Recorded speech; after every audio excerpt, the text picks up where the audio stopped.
do this.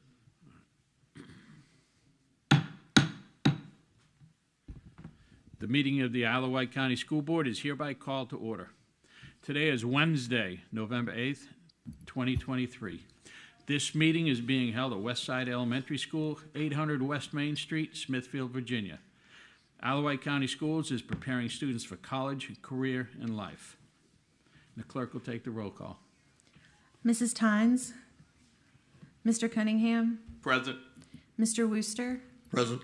Mr. Marsh, Here. and Mr. Colick. Present.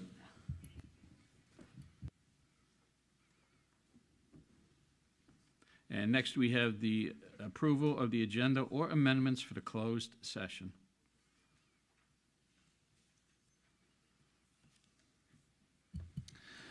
Mr. Chair, I move to approve the agenda for closed session as presented.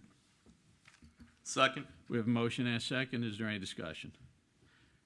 No discussion. The clerk will take the vote.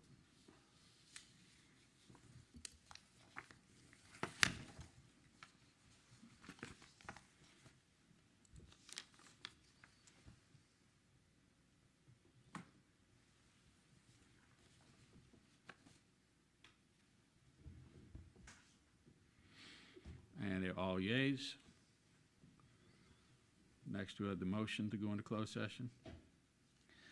Mr. Chair, I move to go into closed session to review the personnel report posted on board docs under Personnel tab number 18.1 as authorized by Virginia Code 2.2-3711A1 for purposes of discussion and consideration of prospective candidates of Isle of Wight Public Schools for employment, contract changes, transfers, salary adjustments, supplemental contracts, deletions, supplemental pay, resignations of Isle of Wight County Public Schools employees. Second. We have a motion and a second. Is there any discussion? Clerk will take the vote.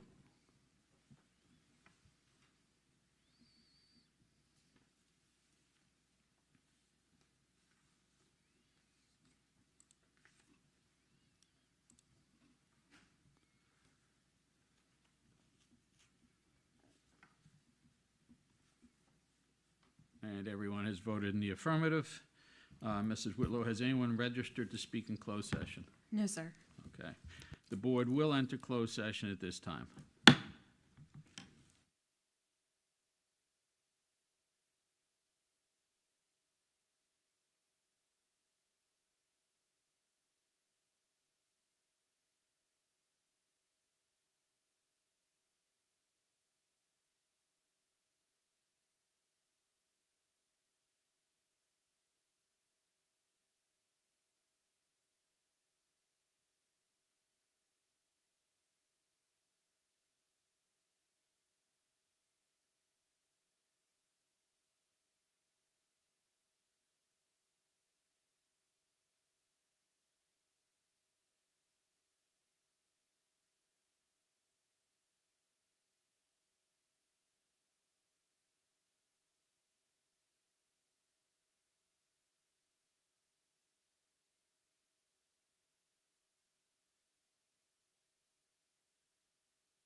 Ms. Pam Piccinini is an instructional assistant at Westside Elementary School. She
Excuse me, before we begin, if anybody has inadvertently picked up the sign-up sheet for speaking, if you could please put it back in the back on the podium.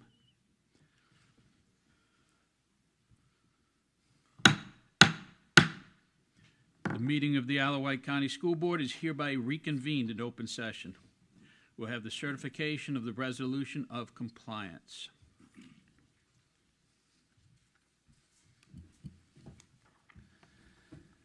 Mr. Chair, I move the closed meeting was conducted in conformity with the provisions of the Virginia Freedom of Information Act, as required by Section 2.2-3712D of the Code of Virginia, and certify that only public business matters lawfully exempted from open meeting requirements were discussed, and only such public business matters as were identified in the motion by which the closed meeting was convened were heard, discussed, or considered. Second. We have motion and second. Is there any discussion? There is no discussion, so clerk will take the vote.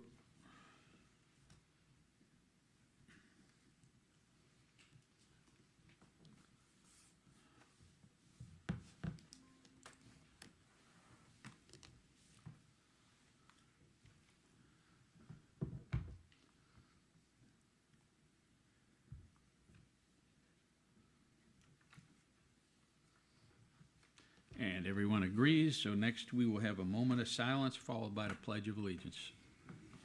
Excuse me, I take that back. We have the approval of the agenda or amendments for open session. Thank you. Mr. Chair, I move to approve the agenda for open session as presented. Second. Okay, we have a motion and a second. Is there any discussion? Hearing none, the clerk will take the vote.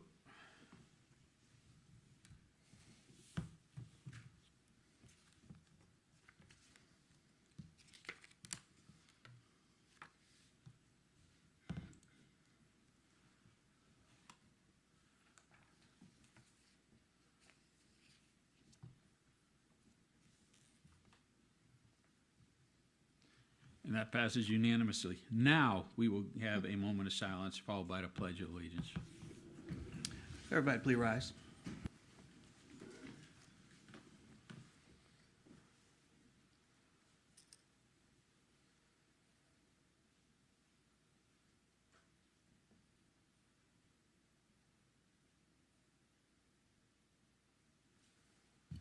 And attention to the pledge. Pledge allegiance to the flag of the United States of America and to the republic for which it stands, one nation, under God, indivisible, with liberty and justice for all. Please take a seat. Thank you.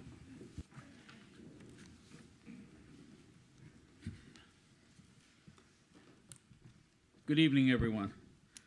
I want to welcome everybody to this evening's meeting. But first, I would like to congratulate those candidates who won their elections yesterday. I know everyone involved worked very hard, and now the citizens have spoken. I'm sure that each of us will work hard to reflect the wishes of our districts as we work together on this board. I look forward to working with each of you during the remaining years of my term and perhaps beyond. I would also like to thank my fellow veterans in attendance this evening for their service to this nation and to our community. Thank you. And finally, I'd like to wish my fellow Marines a happy 248th birthday.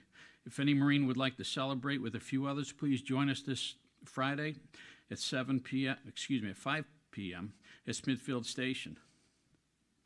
And some of you will notice that we had covers on to say the Pledge of Allegiance. I'm wearing my ribbons tonight, and this is all in honor of Veterans Day. So please remember the veterans and say thank you to them as you see them over the next couple of days. And, of course, the Marine Corps birthday. If you see any Marines, please say happy birthday on Friday. And now to start the meeting off, Mrs. Briggs will present the Alawite Achievers.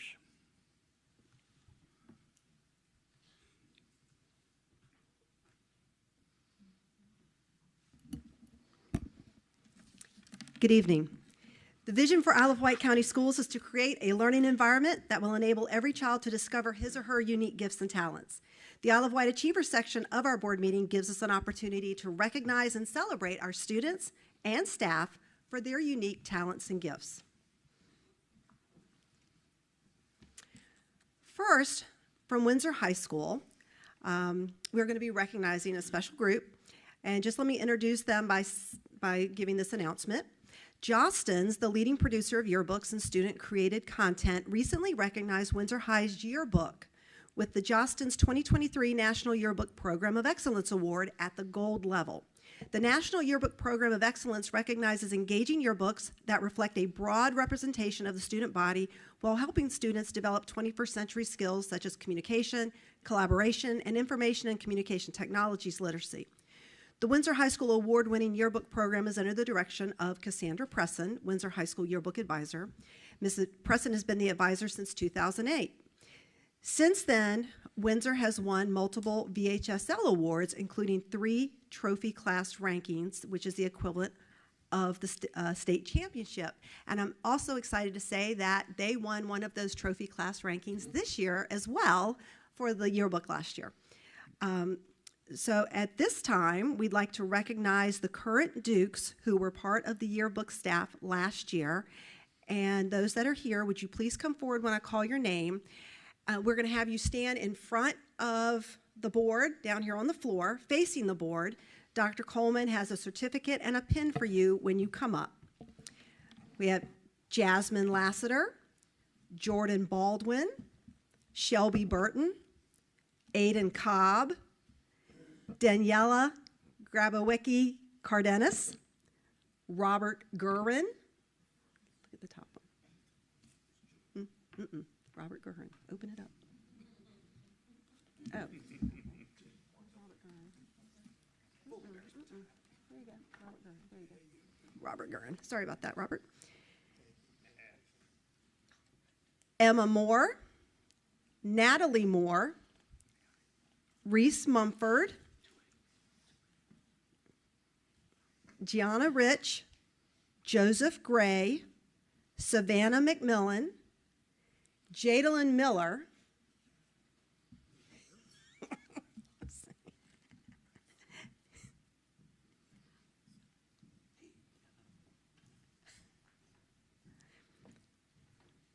Destiny Robinson,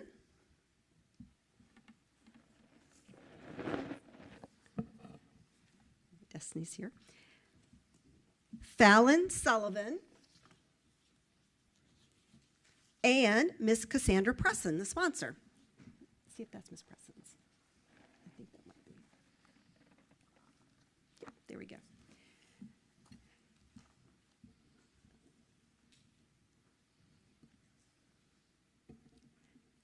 And I think they have a special presentation for the board. They're going to present this to Ms. Whitlow, board clerk. This is a copy of their award-winning yearbook that we will proudly display in the school board office directly behind Westside Elementary. So we want to congratulate them. Thank you for coming tonight. Thanks for all your hard work, and we're looking forward to a wonderful publication this year. We are going to have you guys come over here to the backdrop. Mr. Elliott is going to take a photo. And at this point, yep.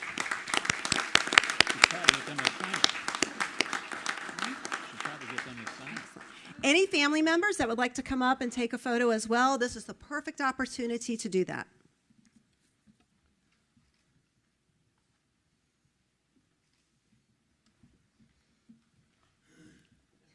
And while they're wrapping up the photos, we'll move on to our next honorees. I have not thinned any of those out, so they're all in order. Okay. The Packers golf team finished 5th in the Bay Rivers District Championship match and runner-up in the regional championship match. The second-place regional finish qualified the Packers golf team to play in the state championship. This is the first time a Smithville High golf team participated in the state championship match.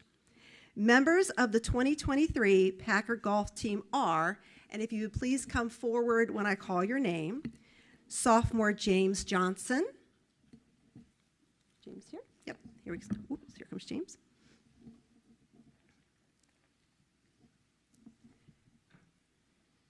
Junior Jeremy Walker. You come right down there. Just come, there you go, perfect, and face them, perfect. Junior Corbin Farrell.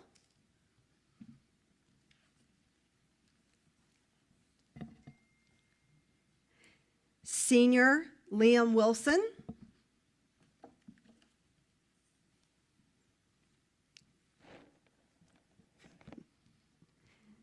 Senior Don Cunningham.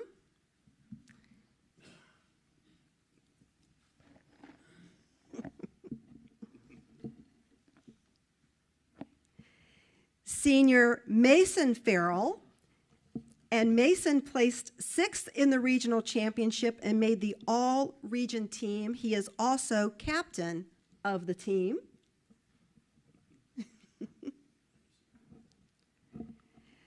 Junior Max Neff. Max was an individual medalist in the regional championship, and we encouraged him to wear his medal. I think he has it. Yes, there we go. Okay. So he finished first among all golfers in the regional championship with a 71 and was the only athlete under par. We also want to recognize their coach, Larry McKee. Coach McKee, if you'll come on up.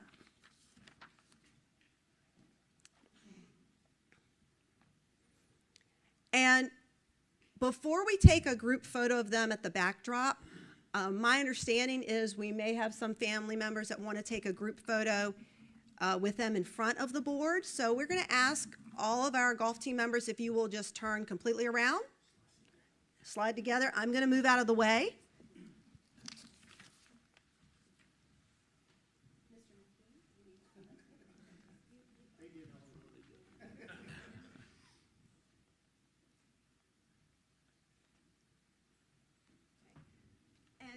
If you guys would go to the backdrop, and I think it's only appropriate if we invite one of our board members to come down for the photo.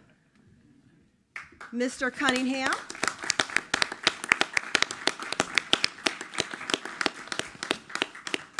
It's always special when parents are here to celebrate with their children. I think it's an extra special event when one of those parents is sitting on the board that's recognizing these children. So Mr. Cunningham, please join in the photo. That would be appropriate.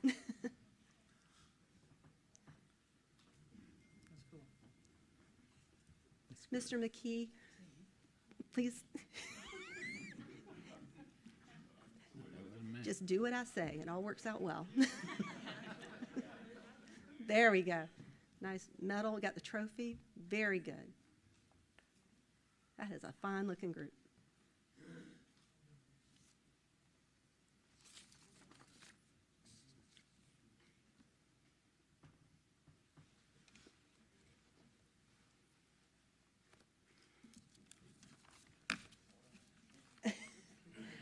Here comes all the family. This is pretty special. So this is a first. We love to celebrate firsts.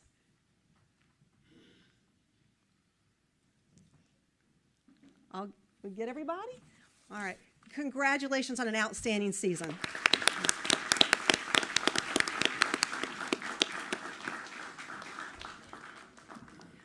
Okay, we have another honoree from Smithville High School. We have some royalty with us tonight.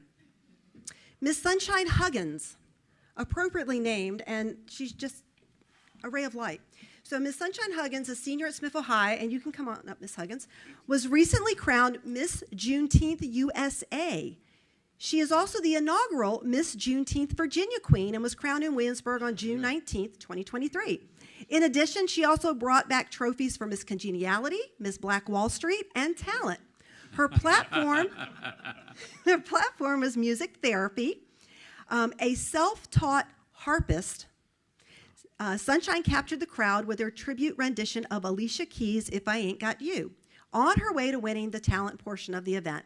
Her goals are to study at Norfolk State University and launch her own small business.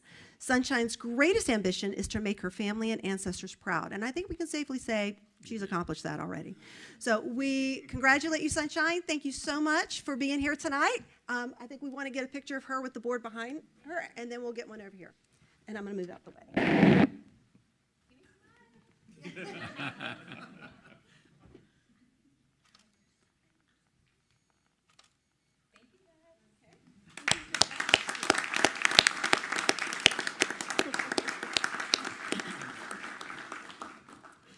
Now we're going to move on to our Seniors of the Month.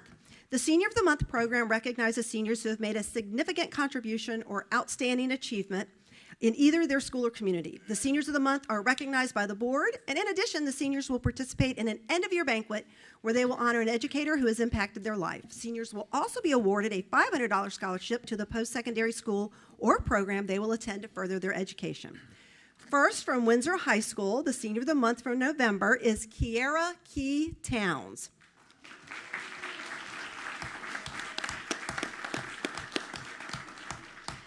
I want you to hear this. Kiera could be considered the unofficial mayor of the castle. That is so appropriate. So appropriate. She has the most pleasant demeanor and can be found chatting with her peers and teachers alike while traversing the hallways. When new students arrive at Windsor, she is often the person asked to show them around and make them feel welcome. She is an active member of the community, participating in both athletic and academic extracurricular activities, all while maintaining her high grade point average. Her leadership skills have been developed while serving as class president from freshman through junior year, currently student government president, and as co-captain of the girls' varsity basketball team. She is diplomatic when addressing her peers and convincing them to accomplish tasks set before the group. Kiera recently taught herself to crochet by watching YouTube videos.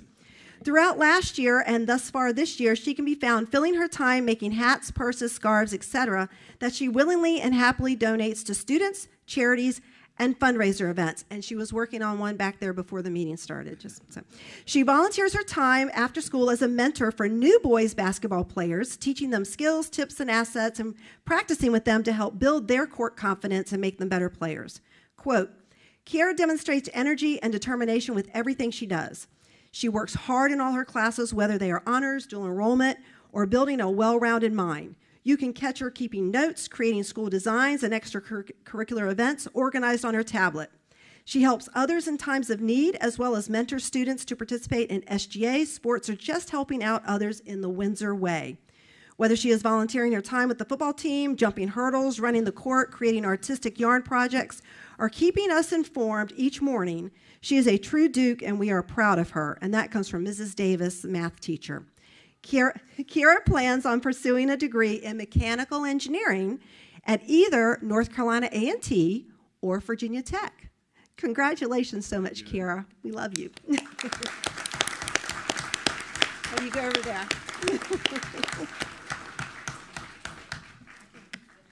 I have to also say, it wasn't in there, but Kiera was and is a member of the Superintendent's Student Advisory Board. So we got to know Kiera quite well last year. And she is the mayor of the castle. I have to say that. Okay, our Senior of the Month from Smithville High School is Seth Thomas. I know he's here.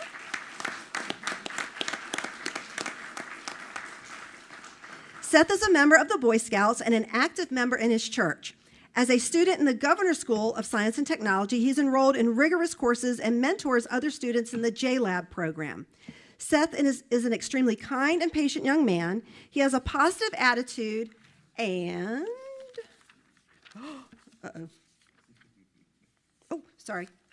He has a positive attitude and an outstanding work ethic. My apologies. Seth has been named a semifinalist in the 2024 National Merit Scholarship Program. The National Merit Scholarship Corporation, which conducts the program, announced the names of more than 16,000 semifinalists in the 69th Annual National Merit Scholarship Program. These academically talented high school seniors have an opportunity to continue in the competition for some 7,140 National Merit Scholarships worth nearly $28 million that will be offered next spring. Over 1.3 million juniors in about 21,000 high schools entered the 2024 National Merit Scholarship Program by taking the 2022 PSAT, which serves as an initial screen of program entrance. The nationwide pool of semifinalists, representing less than 1% of U.S. high school seniors, includes the highest scoring entrants in each state. Quote, Seth is a hardworking, determined student. He is highly intelligent with a calm attitude. I am continually impressed by Seth's enthusiastic attitude towards learning, and that comes from school counselor Mrs. Lana Booth. Seth plans to attend Virginia Tech and major in chemical engineering. Congratulations, Seth. I'm very proud of you. We'll have you go over there, and Mr. Elliott will get a photo. If any family members want to take a photo as well or jump in the photo, you're welcome to do that.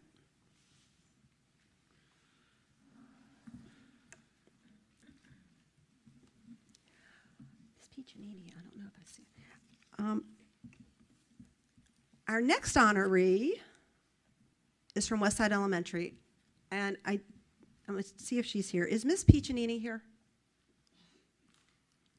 No, we don't see Miss. That's okay. All right. Miss Piccinini is our nominee for the RISE Award. The RISE Award stands for Recognizing Inspirational School Employees. It was created in Congress in 2019 to honor classified school employees such as clerical, school nutrition, health pupil, transportation, and custodial staff who provide exemplary service to students and their communities. Virginia invites school divisions to submit a nominee from which 2 state-level winners will be selected to continue to the national level. This year, Isle of Wight County Schools selected Pam Piccinini as our RISE Award nominee. Ms. Piccinini is an instructional assistant at Westside Elementary. For the application, Isle of Wight County Schools submitted a video highlighting her outstanding service to the students and staff of Westside, and we'd like to share that with you now.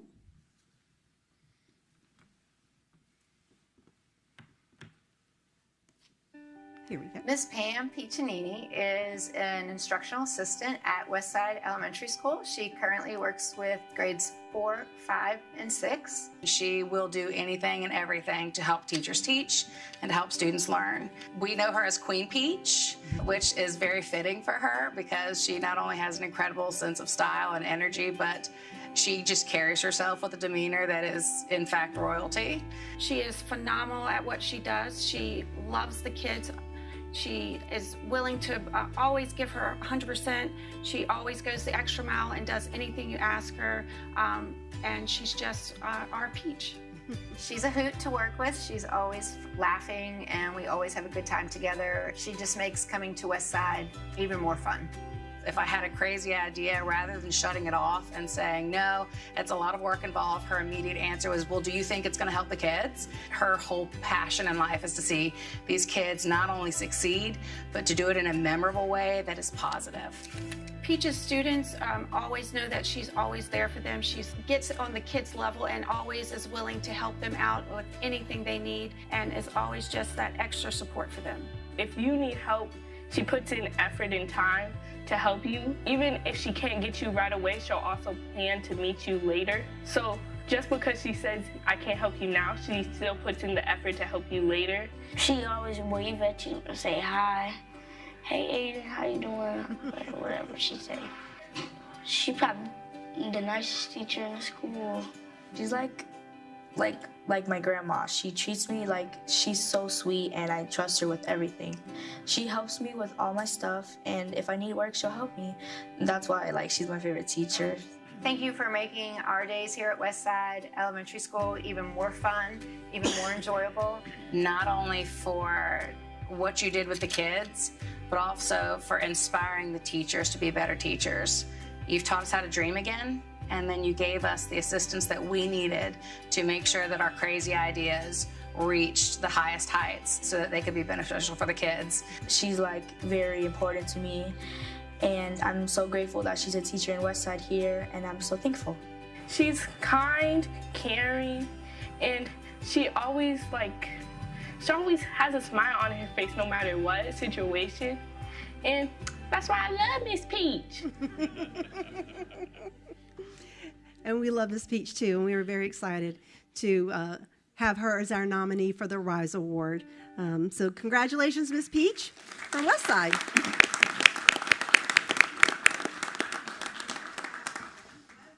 Yes, ma'am. Yes. So that's going to conclude our achievers for tonight. I do have 2 introductions I would like to make while I'm still up here. We have 2 administrators that we have not introduced you to yet. Our first, if she's here, is Miss Jamie Barksdale. Is Miss Barksdale behind me? Yay, Miss Barksdale, thank you.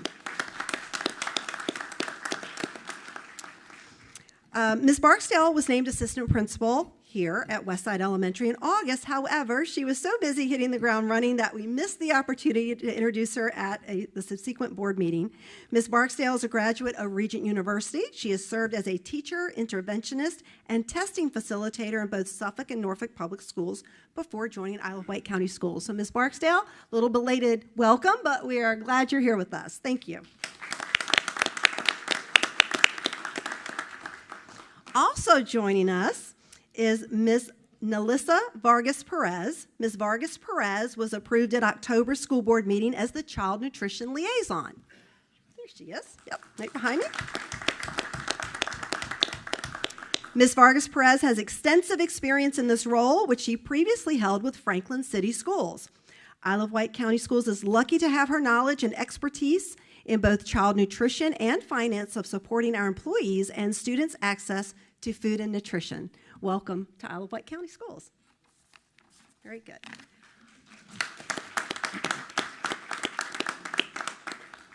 And that's going to conclude our introductions. I'm going to stay here because I have the next one. Yes, you do. We have the special presentations. We do. I love doing this one. We have a celebration of veterans, a short video. These are veterans that are current employees in Isle of Wight County Schools, many of whom are in this room tonight. So we hope you will enjoy this short video and enjoy looking back at their time when they were serving our country, as we say, before serving the students of Isle of Wight County Schools.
Oh, beautiful, far heroes proved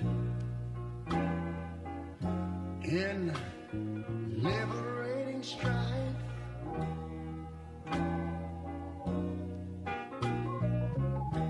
Who more than self their country loved, and mercy more than life.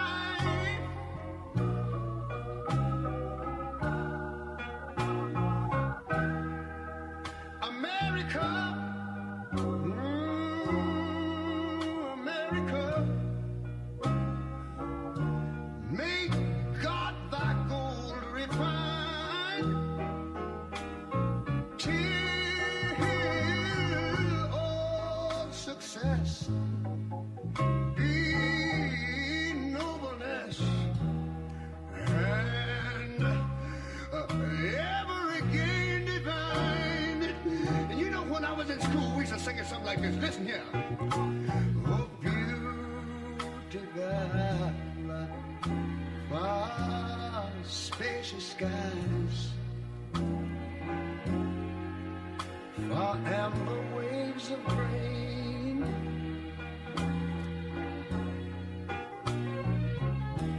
far purple mountain majesties, above the fruited plain. But now wait a minute, I'm talking about America, sweet America. You know, God done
And if I could, I know those are members of Wight County Schools, but for all the veterans here in attendance tonight, would you please stand so we can give you a proper round of applause, whether you're an employee or not? Please stand if you're a veteran.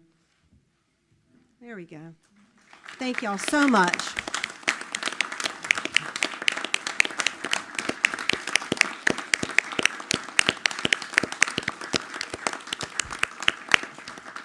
Thank you so much for your service, and we wish you the happiest of Veterans Days. And that's going to conclude my presentation. Thank you. Thank you, Mrs. Briggs. Next, we will have Ion Instruction with Windsor High School.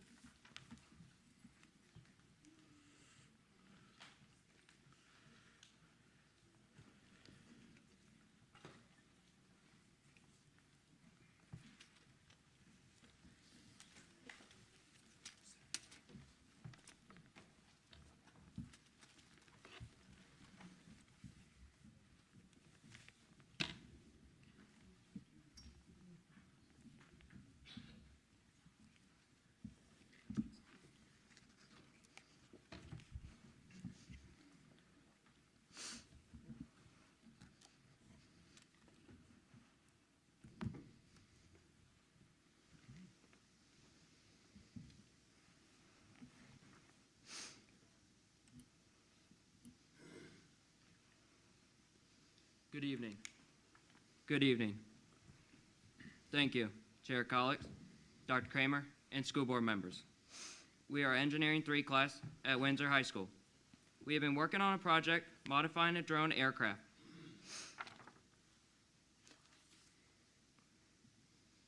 I'm Aiden Mitchke. I'm Lauren Blythe. I'm Gabe Homan. I'm Brandon Wiggins. And that is our engineer, instructor, and project manager, Mr. Bush. The company is called Things in Cosmos, was founded in 2001. For some background information, they created land robots and also air robots, such as drones. They are always modifying new drones. This company is constantly trying to modify and upgrade their products. Mr. Bush gave us a task of improving Things in Cosmos, 5-in-1 robotic smart machines. The drone must be improved without a decline in current capabilities. To build our project, we had to frame out our criteria and constraints.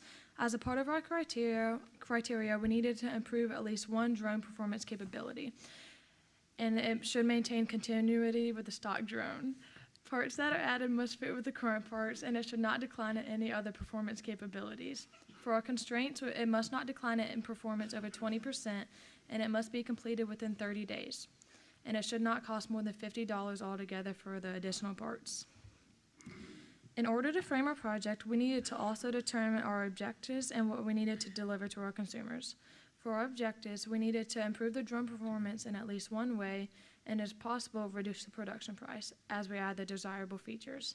For our deliverables, we needed to deliver our design, our prototype, our data, a presentation, and the demonstration of our solution.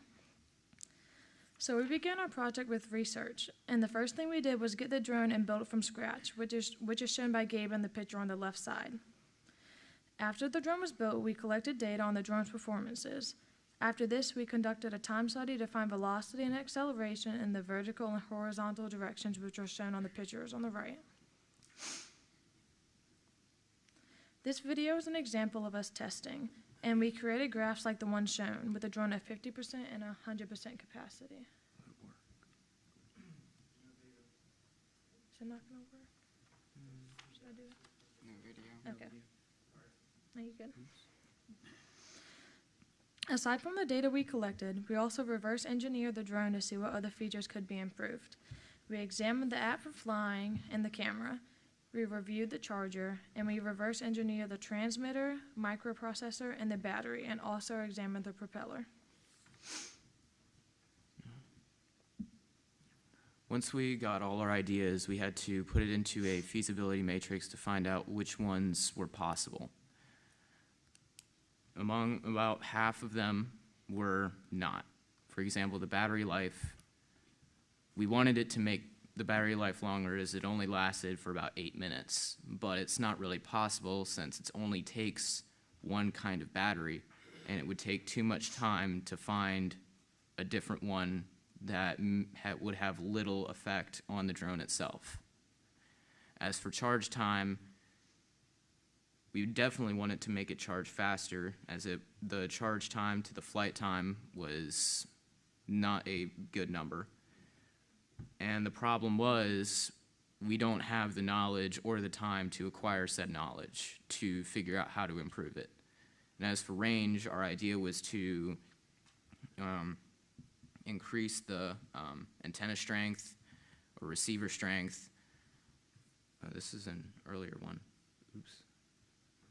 Anyway, but the problem was the receiver was in the camera, and we'd have to take it apart, and repairing the camera would have been, like, just trying to put it back together would have been a problem. And another big part would be the Wi-Fi connection between the controller and the drone, and we cannot alter that in any way. After we got our feasible options, we had to put it into a decision matrix to find the best option without any major bias. So first we had to put weight to each set of criteria, which we found most important, rated each idea on a scale of 1 to 10 for each criteria, and then multiplied the scale to the weight to find the number. And based on this, the best idea was the propeller. And after we got that idea, we had to put it into another decision matrix to find out which propeller design would have been the best one, which would be the second one. The first design is just a standard two-bladed propeller. Each blade was about 1 millimeter thick, 5 millimeters wide from the edge, and 30 millimeters long. And after taking into account our analysis of the first propeller and the research that we conducted to improve it, we came up with our first design. It was a 4-bladed propeller that was slightly longer and thicker than the original. However, we found a possible point of improvement when we found out that propellers that have 4 blades or more can create instability within the air. This led us to our next design, a 3-bladed propeller, again, thicker and longer than the original. And this is the design that we ended up choosing. In the initial printing, as seen in the top left corner, I made a mistake in dimensioning, and it was later fixed in the second printing, as you can see in the rest of the pictures. However, the second printing didn't fit onto the motor due to the hole being slightly too small, so we had to increase it, and I fixed this within the third printing. And this is the third printing that we put on the drone. The next steps that we have to take is we have to repeat the initial test that we originally did with the new propellers that we put on. After we collect that data, we need to compile it into a graph, as we did with the previous data, and determine if all the criteria is met. We also need to update this presentation as needed when we collect the data. Any questions?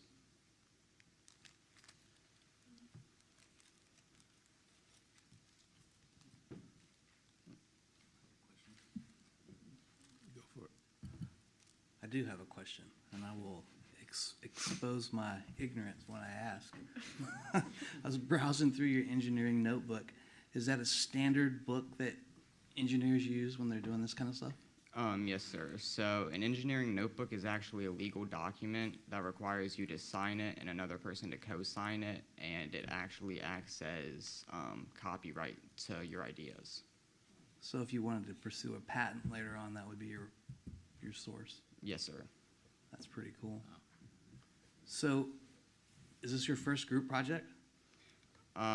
In this course, Engineering 3, this is our first project, but in the other 2 engineering courses, we've had a plethora. What's your thoughts on the group projects? Show me. Show me? Yeah, Okay. you're good. I really like the group projects because I think it sets up a great example for how engineers really are in the job space. You're oftentimes given people that you don't know, you may not like, and you have to work with them because it's your job. You're preaching to the choir, young man. Great job. Thank you. Anyone else? Well, thank you.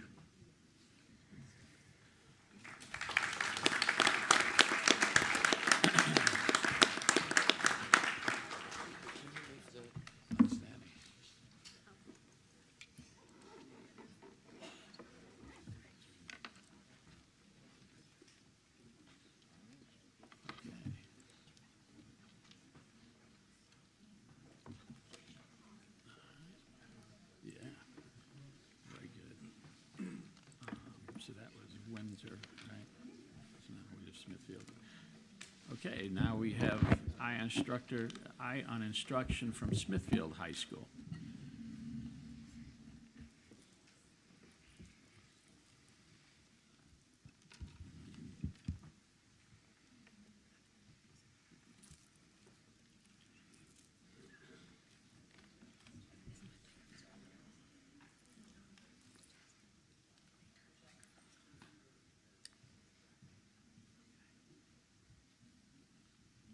It's all yours. Good evening, Chairman College, school board members, and Dr. Kramer. As members of the Smithfield High School band program, we would like to share with you our journey of teaching music through mentoring. My name is Cade Franklin, and I'm a senior. Hello, my name is Jasmine Johnson, and I'm a senior. Hi, I'm Haley Brazil, and I'm a junior. Hi, I'm Andrew Rupert, and I'm a sophomore. Hi, I'm Maya Tyler, and I'm a junior. Unfortunately, Nevaeh could not be here with us tonight. Our driving question for this project is, how can a mentor grow a fine arts program? Our program, the band program, would like to improve and grow within the next decade. We would like to compete at the 3A to 4A level within the next year. We have come to you today to show you why this is a factor to growing our band program. We began with identifying the mentees, and we looked at the middle school students and the new band students. Some new students selected instruments, and we went along with improving and refining their technique. And the students that had not chosen an instrument, we helped them choose what instrument would be best for them. Once our mentee has been identified, we have to now meet our mentee. And one common goal that was spread throughout all the band members was that we wanted our mentees, the new high schoolers as well as the middle schoolers, to feel welcome and open to our opportunity of working together. And so the first meeting was just about excitement and getting to know our mentee and asking them what their goals are for their own personal growth in music. And when we at our first meeting, I was at that meeting, and one thing that I said was, the key to being a good mentor is not to command, but to guide. Only then can you help bring out your mentee's true potential. And the reason I had said this was, when we first walked into the middle school band room, we realized that in order to effectively help the mentee, we had to put ourselves in the mentee's shoes. So we don't walk in and just start commanding and say, do this, do that, you're doing this wrong. We don't do that. You have to sit down with the mentee. We play along with them of what they're doing with their own band director. And since we're in that position, now we can adjust and see what our mentee needs to work on. And once personal situation that I was in was when we was playing one song, and there was one, I play trumpet, and so one of the trumpet players, they had played a note a certain way, and the band director had addressed it, and they were a little confused. And so I turned around and I explained it to him, and he was very grateful that I did. When we played the song again, he played it beautifully. And so that's just one thing when it comes to meeting our mentee, that we created that bond so that they feel like they have a person that they can trust and to comfort them and to help encourage them to grow. In our mentoring journey, we strive to create a strong bond with our mentees. We recognize the importance of this connection not only for their musical development, but for their personal growth and well-being. As mentors, one of our key roles is to assess our mentees' music knowledge. This helps us understand where they are on their musical journey and allows us to tailor our help effectively and encourage them to reach their fullest potential. Of course, with every program, there's always going to be a few challenges. When we first learned of the experience of the mentorship, one thing We was expecting the mentees to have more musical skills, but we soon realized that we had to deal with various skill sets. For example, there were some mentees that they could play their instrument well, but they might not know how to read music. And then some might know how to read music, but not exactly how to play their instrument. So our mentoring methods became diverse. So we might have to group the mentees together and work on one specific thing, or we have one-on-one individual work. And unfortunately, as being high school, we didn't have an unlimited amount of time to be able to work with our mentees. So one thing that we strive to do was to create that good bond that would go past the band room, past the stage, and that someone that they can trust, as well as still being able to work on their music so they can improve their musicality. It is important to be a mentor because we want our mentees to continue with music. In the short term, we wanted them to play rhythms and notes, but the long-term goal is just building a lifelong bond with music. And having a mentor beside you, teaching you, growing with you, helps you with that. As a mentor, I have learned how to give constructive feedback and how to best evaluate my mentee to help them improve and to excel on their instrument. As a mentor, I have learned how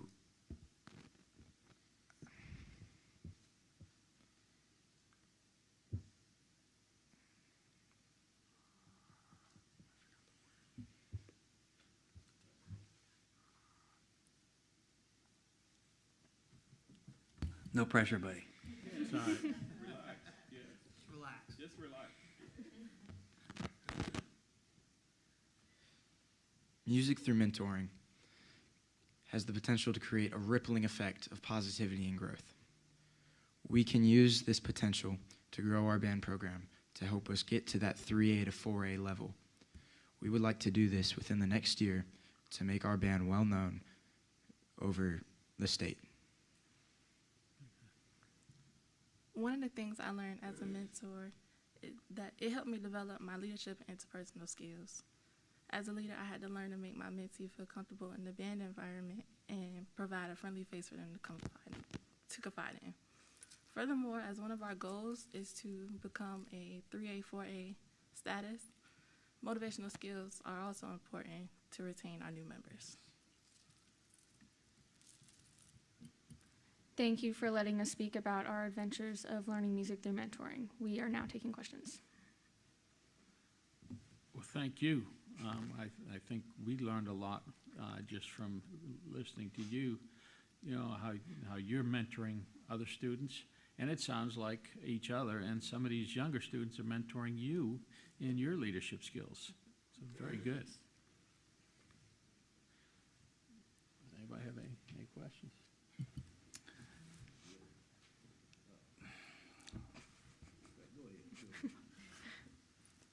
Yeah, we're a bunch of old codgers up here. And given the nature of our professions, I know that we've all had some different version of a mentor program. We've either been mentees or been mentors. Personally, I think that a mentor can probably learn as much as a mentee. So my question to you, in no particular order, is there anything that was surprising to you that you learned about yourself when you were going through this process?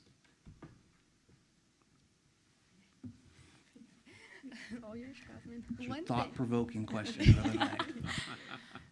Well, I have to say that I learned various things, and just to put them all together, I think one important thing that I learned was having to be a mentor, you have to exhibit confidence so your mentee doesn't feel nervous. You have to be that stronghold for them. And so being a mentor has helped me to build my own personal confidence. And not only that, it has helped me to become someone that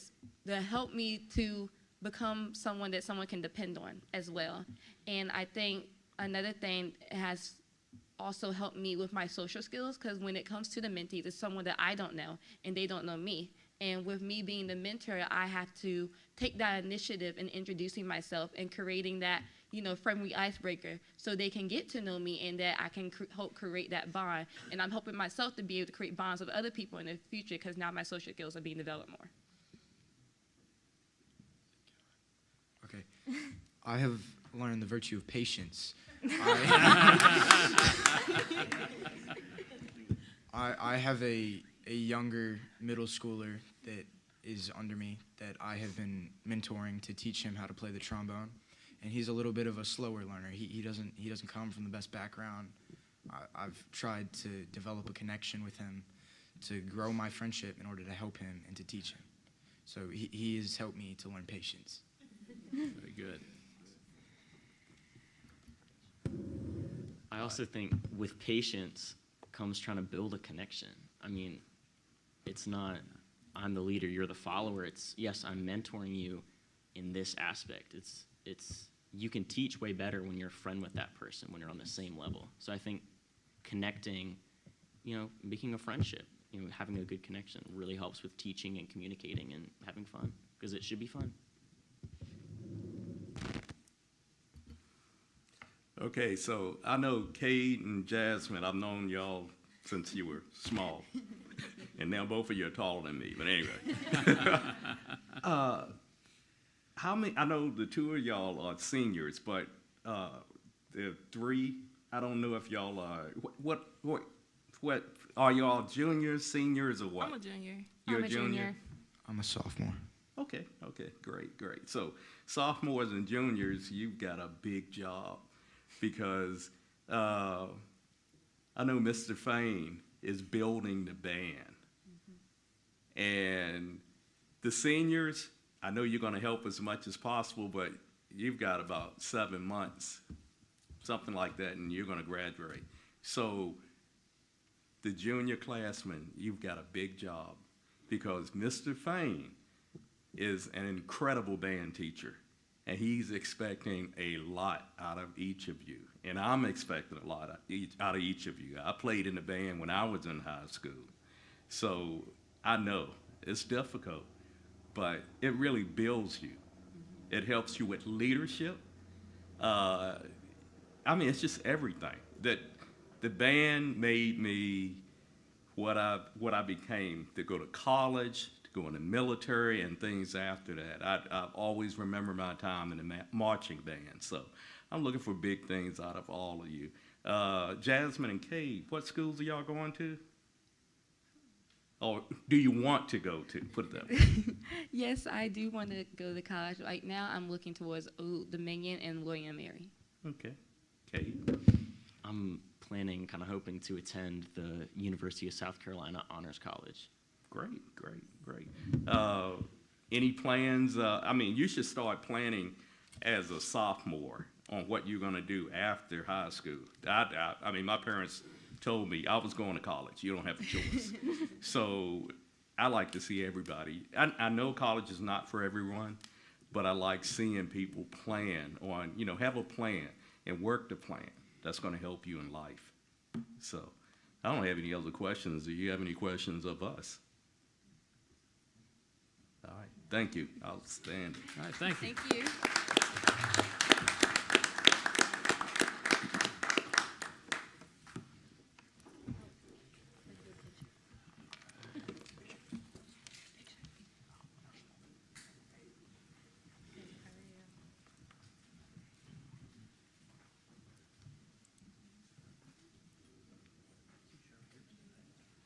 Yes. You got it. Okay, next we'll have the requests to speak.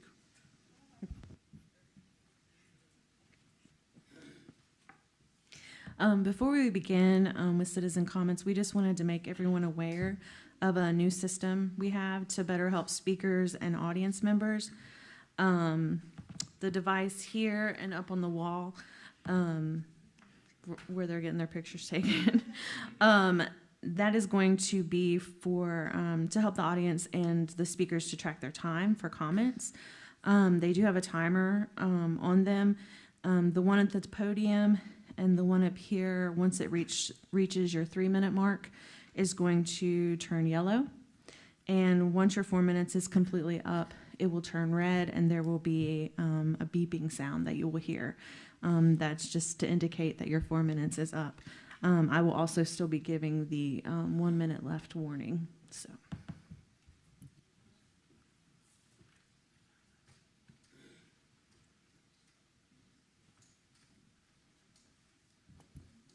In accordance to policy BDDH-E, presentation of information on any subject will be concluded at the discretion of the board.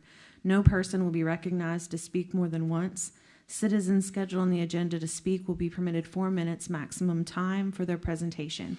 Delegations will be requested to limit their speakers to 2. Persons speaking are asked to be specific, state the issues for the board's consideration, and attach a copy of your prepared remarks.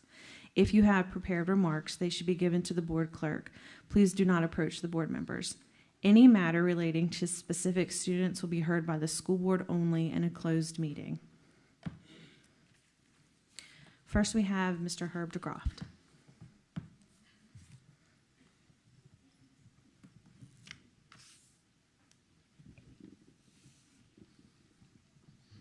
Thanks, Eric.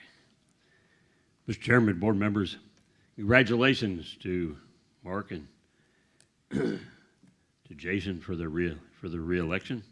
And I guess Denise now is going to have time to get that golf lesson in from her coach, Dr. Thornton, that she mentioned earlier this year. One thing for sure, we're looking forward to Brandy Perkins coming on the board and serving the interests of the Smithfield constituents, because Denise had a little problem serving other than past superintendents by giving them $180,000 combined payouts in violation of policy. Wow. Number one, the 2% compensation adjustment. Via email I sent to CFO Harris, asked several questions about the raise but didn't get an answer. Question, is this raise only for SOQ funded positions? Does the Board of Supervisors have to come up with a local match of 1% for these SOQ funded positions? Does the board have to cover the entire 2% raise for the other staff that are not SOQ funded positions? And how much money will the Board of Supervisors have to come up with for this year? I vote no, raise for highly compensated, already overpaid central office staff that you're looking at, some over there. And will Dr. Kramer show up at the Board of Supervisors meeting when they have to vote on this? Secondly, the monthly financial report showed a negative balance of $458,000. And Ms. Harris, the public really needs an answer tonight why there's almost a $500,000 shortfall or spending overage deficit for this month of December. I know that Ms. Getz and Dr. Coleman, they have to process things before it gets to the superintendent to head off any problems. But hey, we don't need a repeat of the fiscal year 23 debacle. Thirdly, the October 23rd board minutes documented a steady decline in enrollment since 2019, drop of 43 students since last year, and the September report says we have 5,438. In 2015, there was 5,580 students, 142 more than now. Gee, back in 2000, we had 4,970, so we really haven't gone up that much over 23 years. So we don't need any smoke and mirrors when it comes to projections, because the census figures show that the birth rate is down. That affects Wight County like anybody else. The Central Office Administration building certainly isn't needing to be moved, because according to Dr. McPherson, the current one was good until 2034, 30 years. Students are supposed to come first, so why haven't the tracks been repaired that Mr. Marish noted at both the high schools? And we know that the SHS band room needs to be enlarged, has been needed to be enlarged for 5 years. In any case, the nice chart that we got presented with tonight is color-coded, and it shows some interesting things. There's going to be a communal central office restroom for men and women, but there's going to be 6 Royal Throne restrooms for the executive team. What's going on? They've already flushed enough of the taxpayers' money down the tube. We don't need private bathrooms. Board, don't give them private bathrooms. They can use the communal one like everybody else, because the executives and ordinary folks all flush the same way. We really sorely need that $60,000 for a remediation teacher to help with all those people that are behind their grade level and competency. Lastly, the Education Foundation raises money. I saw a couple of board members there and Miss Briggs. Where were all the other highly paid people? And you, Mr. Cunningham, and Ms. Tynes, support this group. It's called leadership. The Marine Corps taught us all that, right, Michael? Thank you all very much, and tomorrow, 9 o'clock here for the Veterans Program. Thank you.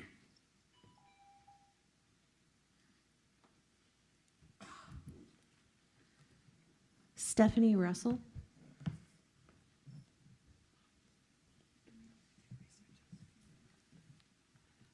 Good evening, Mr. Chairman and board member. I have a 5-year-old that attends Carrollton Elementary School, and I'm here to talk to you about the transportation issues that we have had since the beginning of this school year. I'm over it. I'm over it. We have only had, the first 2 weeks of school is the only time the bus has arrived and dropped my child off on time, okay? The bus consistently does not arrive in the afternoon until 5:15 or 5:30. We have also had mornings where the bus has never shown up take the child to school at all. The drivers are telling the students and the parents things like, I have another job. I get there when I can. And this is just the way it is. We don't have enough buses, okay? No child, especially a 5-year-old, should be at school for over 10 hours a day. I'm pretty sure you were all parents at one time. I was a parent too. This is my grandchild. An angry grandma is worse than an angry mom. I can tell you that right now. After speaking with transportation about 2 weeks ago, I was informed that 50% of the bus fleet is either down and in need of repairs or is unable to be repaired. I was also told there is no funding to fix the buses. We have mechanics, but they don't have any parts to fix the buses, the ones that can be fixed. Transportation has to take all these angry calls from all of us, and I was one of them, and it's sad because their hands are tied because of the mishandling of funds and resources. Why do we have mechanics if we don't have the parts to fix the buses? I understand that the school board members made a mistake last year with the 5% raises, that they did not receive the state funding, and now we are in this huge deficit that the gentleman before me talked about. Because of this, our students are suffering. But in the end, our students come first. And at what point do the school board members and quality control with the school board come out and take care of this? We need to put a temporary fix in place immediately. And then you need to place another plan in place to get these buses bought. What happens to the children who have no other transportation to get to school?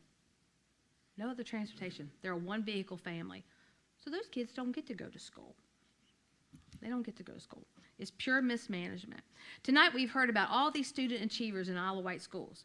Carrollton elementary students deserve the same chance to be achievers. But first, we need to ensure they get to school, and that's not happening at all. Tonight I challenge the school board to come up with an immediate solution and develop a plan to obtain new buses for our children.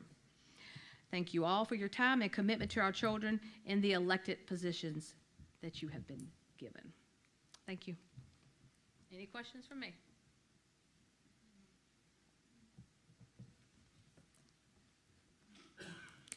Mr. Volpe Boykin.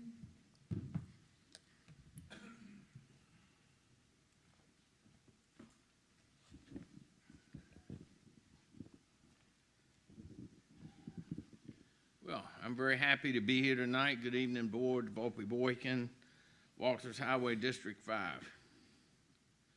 At recent meetings, I've listened to Renee Dow tell you something to the effect of, just wait until the election and Mr. Wooster and Mr. Marsh wouldn't be on the board anymore. I don't see Renee Dow here tonight. I wonder why. I'd like to say I'm very glad she was totally wrong, as she has been on most things. And I congratulate you both sincerely on starting your new 4-year terms in January after soundly defeating your opponents in the election yesterday. But it's the parents and children of this county who won yesterday's election. They made the decision on what type of education they wanted the children of this county to have. They do not want Marxism and socialism, CRT or DEI, and other damaging subjects taught in schools. They do not want boys and girls locker rooms and bathrooms or playing girls' sports. They do not want teachers indoctrinating their children with their personal beliefs. They do want the children educated in subjects that will help them in the future. They do want the right to teach their social beliefs to their children. Miss School Board-elect Brandy Perkins couldn't be here tonight, but congratulations to her on her soundly defeating Miss Tynes in the election, and I can't wait to see Miss Perkins on the board.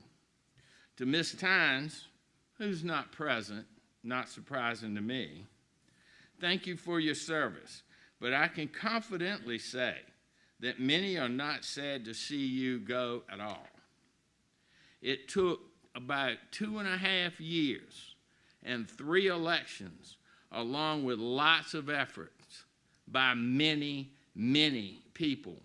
But we can finally rest assured that the children of this county will receive the education they deserve, at least for the next 4 years under your leadership and Dr. Kramer, who I have a lot of respect for and think he does a good job. And thank you, congratulations, and it's a job well done on your elections, all the work, time, money you put in to get those positions. They're volunteer, you get a few dollars, but nothing close to what I know you put into it. Thank you.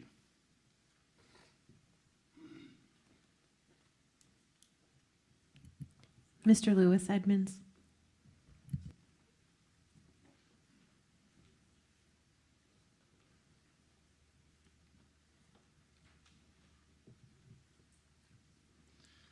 Good evening. I leave for a couple months. Y'all change the whole setup here.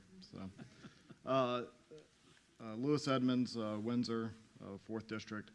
I'm going to bounce around a little bit because I've missed the opportunity on a couple things. But first, I want to thank the central office staff for, I feel like we finally are getting some honest work and explaining what the impact to additional developments throughout the county are. So previously I've watched, we'll just say, oh, you know, the study that the developer funded said that it really is not going to have an impact, and we agree it's not going to have an impact. So I'm glad to see that there's actually some work being done and some thoughtful answers are being given, not only to the capital expenses, but the operating expenses. Hopefully that will result in better decision-making by the Board of Supervisors going forward on that. Second, the new central office, it seems like that maybe it fell off the agenda, or maybe y'all changed what you're going to talk about tonight. I do have a lot of questions about the $700,000 that seems to have been spent towards Hardy and not central office, but was part of the grant. I hope that that can all get worked out. Also, I think we're a little deep in this project to turn around now.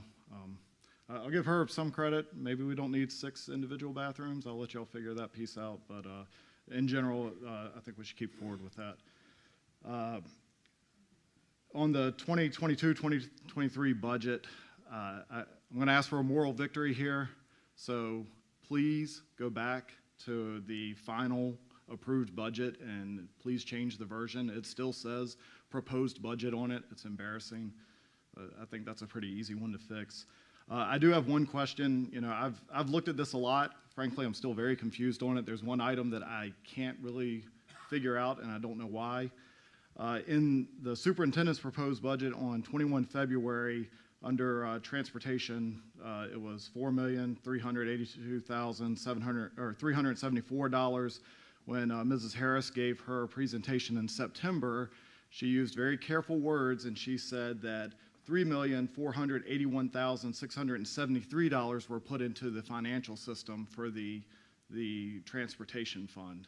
That's about a $900,000 difference. That $900,000 kind of keeps floating around.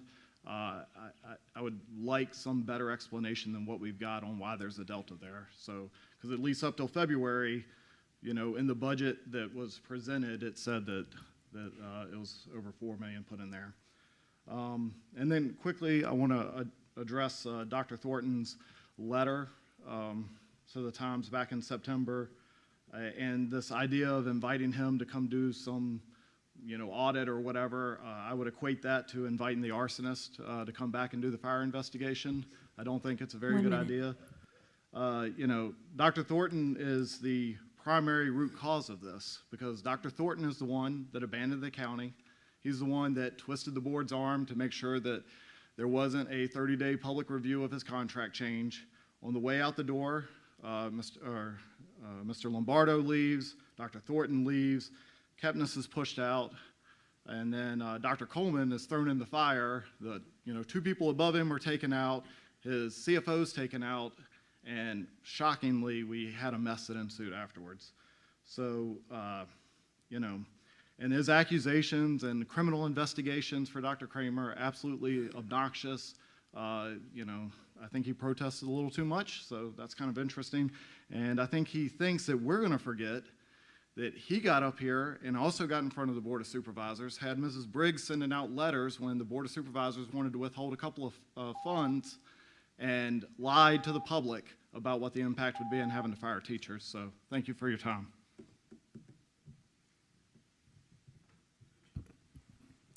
That's it, Chair Colick. Thank you. Okay, next we'll have the reports from the student liaisons. Samantha? So we've had a very exciting couple of weeks with sports. Two of our teams are going to the state championships, so volleyball, they're going, and our theater VHSL team is also going. Last Friday, we had a big win for the football team. They beat Tab, so that was very exciting to see. And then just congratulations to the golf team, who have done extremely well the entire time I've been in Smithfield High School. All right, thank you. Connor? Yes, Windsor has also had a very successful month. Our volleyball team was district champions. Our VHSL Theater Festival team is going to Charlottesville because we are going to states. We hosted the Super Regionals last Saturday at Windsor, won first place in that. Next up, our beta, our leaders went to a leadership conference at Great Wolf Lodge in Williamsburg for 2 days, where we got plaques for both of the categories that we competed in, and now we are able to go to nationals in Savannah, Georgia. Also, our beta is having a dodgeball tournament for a fundraiser. Anybody welcome to come. It is November 16th. We're gonna have fun. Looking forward to see y'all there. Thank y'all. All right, thank you both. And you're both welcome to stay for the duration of the meeting, or you can leave whenever you want. But I do want to say, again, thank you for what you do here for your schools, and have a nice Veterans Day weekend and a great Thanksgiving. Okay? Chair, can I? Please. Samantha, Connor. Connor, as I told you, I met your dad the other day at the Food Line. Had a good talk about you. I've spoke with Dr. Kramer in the past about you young folks sitting up here every month. As you can tell, not everything is all hunky-dory all the time.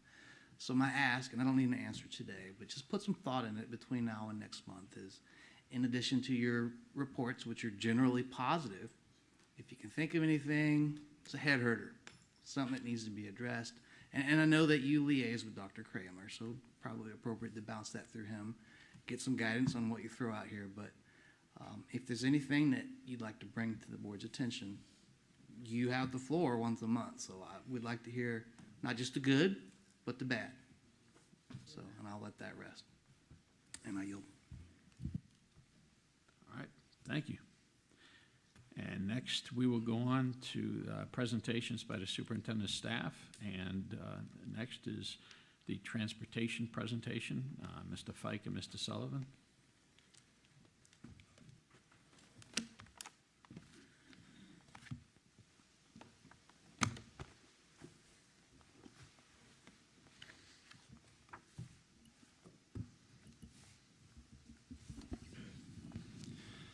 Good evening, board members, Dr. Kramer. I was told that this presentation could be no longer than 5 minutes, so I need to hurry and get started before they cut my microphone off. Got a lot of information to talk about, but before we dive in, I do want to mention one thing. This information is not going to be new to the board. The board has heard this before, which is why I am going to go kind of fast. Our troubles are well documented, as we've heard. So kudos to the board. Thank you guys for allowing us to come and give this presentation. So this is ultimately something that we know we have your support, so we're kind of reaching out to the public and reaching out to the policymakers within the county. So our current challenges, like I said, I'm not going to necessarily get into them one by one, but what it really comes down to is one word: resources. All right.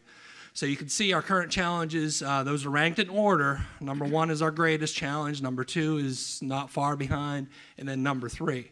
Now, most other school divisions, you're going to look at something like this, and the staffing shortages is going to be number 1, straight up. So it's a little bit different here in Wight County. You can see right there, our number 1 issue is vehicle shortages. There are many times this year and even before where we have 0 spare buses available. 0 spare buses. I know when I took this position, I kind of had an image of the bus yard in my mind. I'm going to show up to my office, and there's going to be like 15 spare buses parked back there, and if one breaks down, go, here are the keys, go get another one or whatever. That's not how it is. We do have some that are broken down, and we'll talk about that in a little bit, but our fleet is very old, number 2. So it's a misconception among the public, the schools, parents. Even a bus driver on the radio a couple weeks ago, the bus broke down. So the question over the radio was, are we going to send a spare bus? My routing technician and I, we kind of looked at each other in the office, and we knew we had no buses to send. Ultimately, they got it running, but what would have happened is we would have had to take a bus that had finished its load and then send it there to pick up the kids to get the rest of those kids home in the afternoon. And definitely the one more point I'll make with this, staffing shortages, we are hiring folks. I interviewed somebody on Monday. Brought actually 4 members into our department this year. We're working on our 4th one. If we had the assets, the buses to put them in, we could be way more aggressive. So ultimately, we have to kind of balance it. You can't hire all these people and then not have anything for them to drive. So that's kind of where we are. Mr. Fike. Yes. Can you just head back to the last one real quick here? I just wanted to reiterate and highlight something Mr. Fike has brought up, and that is the fact that staffing shortages are at number 3 here on the list. That is an outlier. If you ask other areas in the state, across the country, number 1 is staffing shortages still. It's a testament to the work the board has done, our human resources department has done, the transportation department has done. We're in a relatively good place when it comes to staffing, knock on wood. So that's a huge testament, it's a huge win to us. But part of retaining those drivers is going to tie back to numbers 1 and 2. We've got to have quality buses on the road working if we want to keep up the hard work that this board has supported us in doing. And kind of to substantiate that, we have had days this year where we have subs that are available, they're willing to work for us. We did not have a bus to put them in. So they could not work that day. That's how hard up we were in some occasions. Once again, just I know some statistics up here. So the age of our fleet, so the first bullet, you can see 44%, nearly half of our fleet was manufactured in 2010 or before. So in a moment, we're going to see the Virginia Department of Education guidelines, but we are riding buses way past their service life. Almost, like I said, half of our fleet is from 2010 or before. We have a whole class of 2007, 2008 buses, 2009 buses. These buses should have been auctioned off years ago, or they should be emergency spares. We rely on them every day. And then, like I said, the lack of buses there essentially is the big thing. And the big takeaway, and we've heard about this, like I said, it's well documented, kids getting home late from school due to double backs. So if we don't have a bus or we don't have a driver or something like that, the kids at Carrollton and any other elementary school have to sit there sometimes till 4:45. So it is true there are some days the kids are not getting off the bus till 5:30 or after. Unfortunately, we don't like that. My son attends school in this county as well, and that's not good enough. We have to do better, because what it comes down to is, what's best for our kids, and certainly, too, the instruction time that they miss, the havoc that this wreaks. It's on a big-time scale. And Mr. Fike, if I could just add on one more thing here, and then I know we're going to get into some of the gory details, but I want to just make sure to highlight to the board the domino impact, because us 3 up here, we think about this from an operational standpoint. We think about this in terms of the buses, but the ripple impact is significant. kiddos staying late. That's one.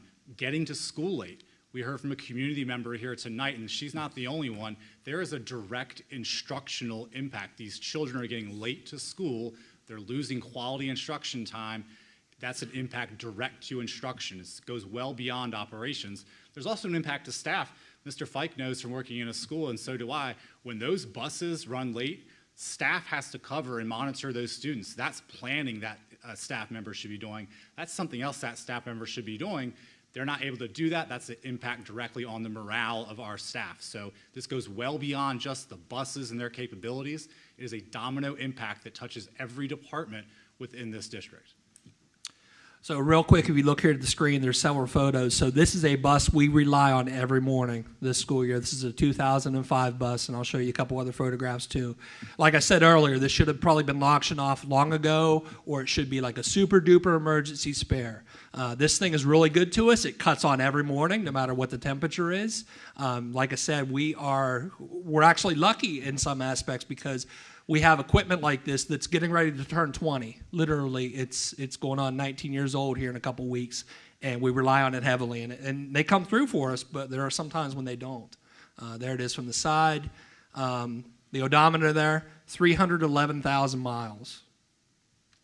And this is actually one of the last years they actually made the manual door. If you can remember back when you were a kid and the driver would get on the, you get on the bus, the driver would actually use their arm to swing the door. The buses nowadays have a button, but this just kind of illustrates how old it is.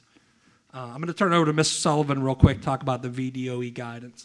So this is something that's been brought up in the past. I talk often with Troy Myers. He's my VDOE representative on the transportation side. So the guidance that they provide is 15 years of age or 300,000 miles. And one of the main reasons for that is most of these buses, the dashes are now plastic. When they hit 15 years, as soon as you start taking them apart, they fall apart. We have a lot of buses that have what's referred to as an AMU module underneath. They're completely plastic. When they start failing, it's very difficult to find parts for. So these buses, especially the C2s, all the newer buses, 07, 08, 09, when they're falling apart, sometimes parts are not available anymore. And we spend a lot of time putting things together that probably shouldn't be put together anymore. 16, so 25% of our buses exceed this recommendation, and 9% of the buses exceed this recommendation. Within this year, they will. So as you can see, that's a very high number of our buses that are outside this guidance. All right, so like moving forward, looking at our game plan, what can we do? What can we do to start the ball in motion tonight? So we're looking kind of back over the last couple of years. So it's been recommended before I came to this position that due to our bus cycle, we should actually be purchasing 5 to 6 new buses a year. So we're talking like 5 conventional buses and 1 special education bus. So that's kind of the plan that's in place based on the size of our fleet, based on the size of our county, and all those components. So we should be getting 5 to 6 buses a year. And then if you look at the middle bullet there, since 2020, we've added 6 buses. Okay? So in other words, we're really far behind. And that's absolutely compounding this problem. And like I said earlier, I know you guys have heard this before. You heard it back in the spring. You heard it back in January 2023, I believe it was. It's getting worse, and not a whole lot has really been accomplished with it. So once again, we know we have your support, but we're just kind of we're crying out, I guess. And then once again, like our immediate needs, maintenance costs, essentially. You know, you have these old buses, they cost more money on average per unit to maintain those buses. So we do have some broken down buses. We are pulling some funding from different areas, and we're actually going to try to get those buses fixed. We need every single bus on our lot. Like I said a little bit ago with the no spares, we need every bus. We need to get it operational. We need to get it fixed, and that's actually something that is currently in the works right now. And then our future needs, so we're talking next school year. And before I fully dive into this, I need to give you the disclaimer. This is all the more reason why this situation is urgent. When you order a new school bus, it does not arrive on your lot for 10 to 12 months. All right, so like it's a misconception that like Sonny Merriman, they manufacture the Thomas buses, or Bluebird up in Petersburg. It's a misconception that they have dozens of buses sitting around the lot and that you just go pick the one you want and then you take it home with you. That's not how it is. They actually build it, they customize it, you get to pick the features you want on it, all that sort of thing. So, like I said, with our current troubles right now where we are, we really got to put a plan in place. And our numbers, and I can explain where this number comes from in a moment, next school year, we need 12 new buses minimum. All right, 12 new buses. Where did that number come from? That number comes from the buses that are from 2004, 2005, 2007, 2008. We have 12 buses. We need to get those buses. There needs to be a plan to get them off the road, and we need to replace them ultimately. And you can see there the breakdown. 9 conventional, that would be 9 big buses, and then 3 special education buses, and you can see the price tag right there as well. Certainly there are some options there with leasing and so forth, but and I do want to emphasize something too. This isn't in my presentation, but this is wave 1. All right, this is wave 1. There's another wave that we're going to have to come up with in the next 1 to 2 years, because we have, once again, about 11 buses that are from 2009 and 2010. You know, they're getting ready to turn 14 and 15 pretty soon as well. So, like, once we get this done, these 12 new buses, once they roll in, we're not done. We have more work to do. And it's going to take a little bit of time to get caught up. And we really, you know, we have these meetings up at central office. We really have to be unified and come up with a clear solution. And like I said, we appreciate your support, and we know that we have your support. But the time has come. Somebody said last week about the can being kicked down the road for years. We are at the end of the road right now. This is the time we're going to have some big problems if this sort of thing does not happen. And before we take questions from the board, I do want to make sure that we're clear that Mr. Fike, Mr. Sullivan, Dr. Coleman, and I, we did have recent meetings on this very topic, specifically the nature of our current fleet, those buses that are currently in need of repair, because ultimately, as Mr. Fike said, if we purchase these buses today, we've still got a problem for the next 12 months, and we recognize the urgency. So we did, as a team, identify funds within our operational budget to get those buses fixed and get them back on the road. And that's happening as we speak. Our mechanics are getting the parts, working on them. Some are being outsourced depending on the nature of the repairs. But we do have a plan in place, and it has been implemented. The wheels are turning, pardon the pun, to get those buses fixed and back on the road. That's one issue. We know the purchasing of the new buses is a separate and related issue, but just so the board knows, we are taking urgent action on those buses now to get them back and working on the road.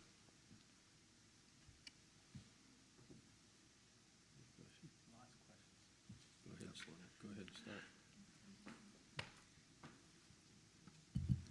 Gentlemen, thank you.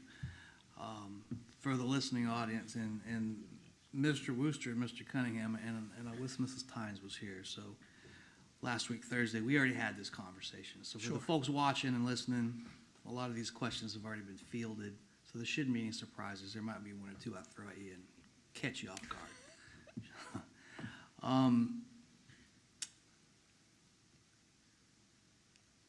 Based on the current student population and the number of routes we have, what's the number of buses that constitute a full fleet? So right now on a regular school day, today or tomorrow, I did the math, we have 43, I'm going to say ish, give or take 1 or 2 if I miscounted, 43 general education routes, that's high school and elementary school, and 11 special education routes. So the total would be 54-ish. Thank you. And of those 54 buses today, how many are on the road? Would say about 53, to be honest. We are down several sped buses. So we have 43 regular buses and 11 sped. That's 54 total. But we have 53 on the road. So we only have 1 down? No, we have 65 buses total. Sorry, I thought you were asking about the routes or the total buses we own. We do have some spares built into our fleet, but they're utilized whenever, you know, buses break down long term and so forth. Okay, so we're running on spares. We are, absolutely. Of the 11 that are down today, what's the plan? Because I want to address some of the questions that Mrs. Russell brought up. Because and not coincidentally, we had the same conversation last week. So of the ones that are down, What's the plan today to get them on the road? Yeah, so some of them, ASAP? sorry. Some of them have been down since before I took this position. So currently, what do we have? 3 of them. 2 of them are at Bluebird. 1 of them is over in Hampton, Newport News. So some of them are not work that we're doing. Some of them are away currently. Some of them are on our lot. We're working on getting them up. We're working on ordering the parts, getting the parts installed. Couple of them, how many buses need engines? 3. 3. Right now. We have 3 buses Yeah. that need engines. Yeah, which And is we have a big plan in place for every one of those. Yeah. Rough cost, I think one on the side was $68,000. Yeah, mid-60s. So roughly mid-$60,000, we're gonna have those 11 buses back on the road for arguably a full fleet. Yes. Which consists of some old buses. Yes. Okay.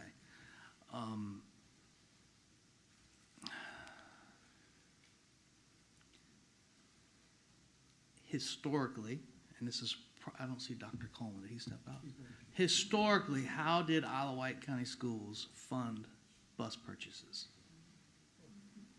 Sorry, Doc Coleman, I'm shotgunning you here, but I know you know. And your history is only how many years old? 6 years. Okay. It only goes Okay, back 6 fair years.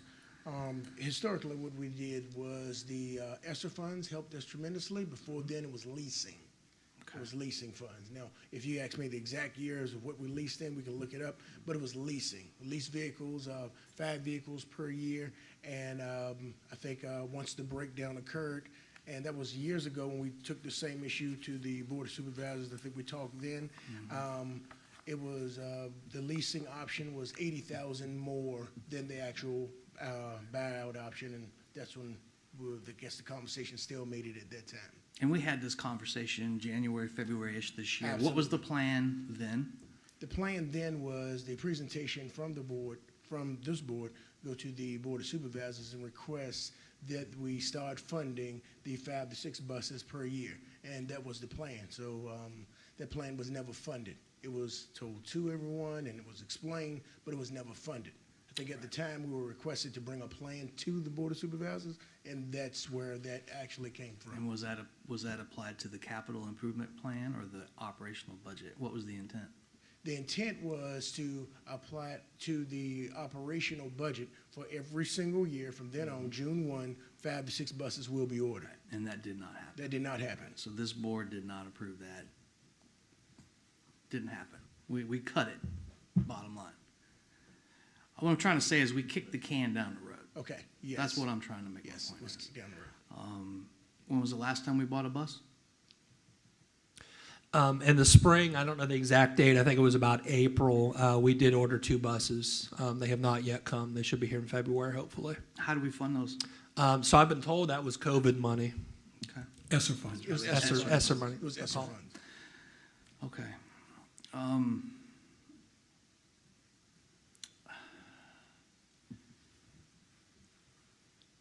If a bus is auctioned off because it doesn't meet VDOE requirements, what happens to those buses? Someone buys them, what do they do with them? You got it. You got it. Kind So of a loaded question, I'm sure you see. There's a why. lot to it. In this area, the primary vendor that's purchasing them is the shipyard. They use them for transporting people from parking locations. But we do have some smaller outside vendors, and our public auction is also open to anyone. We've had people travel all the way from Texas to buy our equipment. So it is open to absolutely everybody. But the shipyard has been our biggest customer for those. I'm gonna stop for now and let some of the other board members ask questions. I got more, but I yield. Mr. Worcester? Okay, I've got several more for you as well. Since roughly about the last week in October, just so you're aware, I've been fielding emails and phone calls from parents, grandparents pertaining to buses being late, just as you had just described. Myself, I have actually witnessed buses, an 8:13 picking up the children when the first bell is 7:25 or 7:28.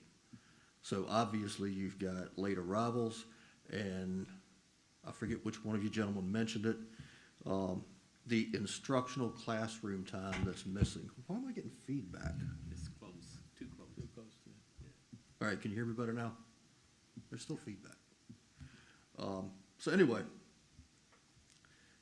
we've already established late arrival. We've already established instructional time lost.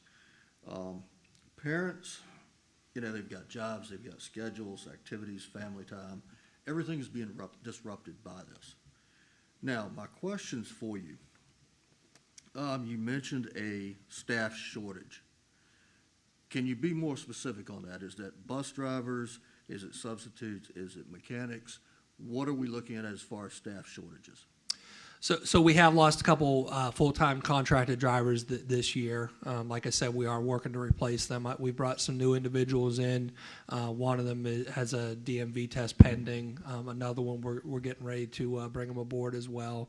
So it has been staff shortages. So I guess the best way to explain it, we have a pretty good, I would say a pretty healthy pool of substitutes. We really do. They might not be available to us every single day. You know, because even if they're a substitute, you know, they might have another job that sometimes pulls them away. They might go away for a couple of days or something like that. So, you know, even if we do have like 2 or 3 reliable subs, we can work them often.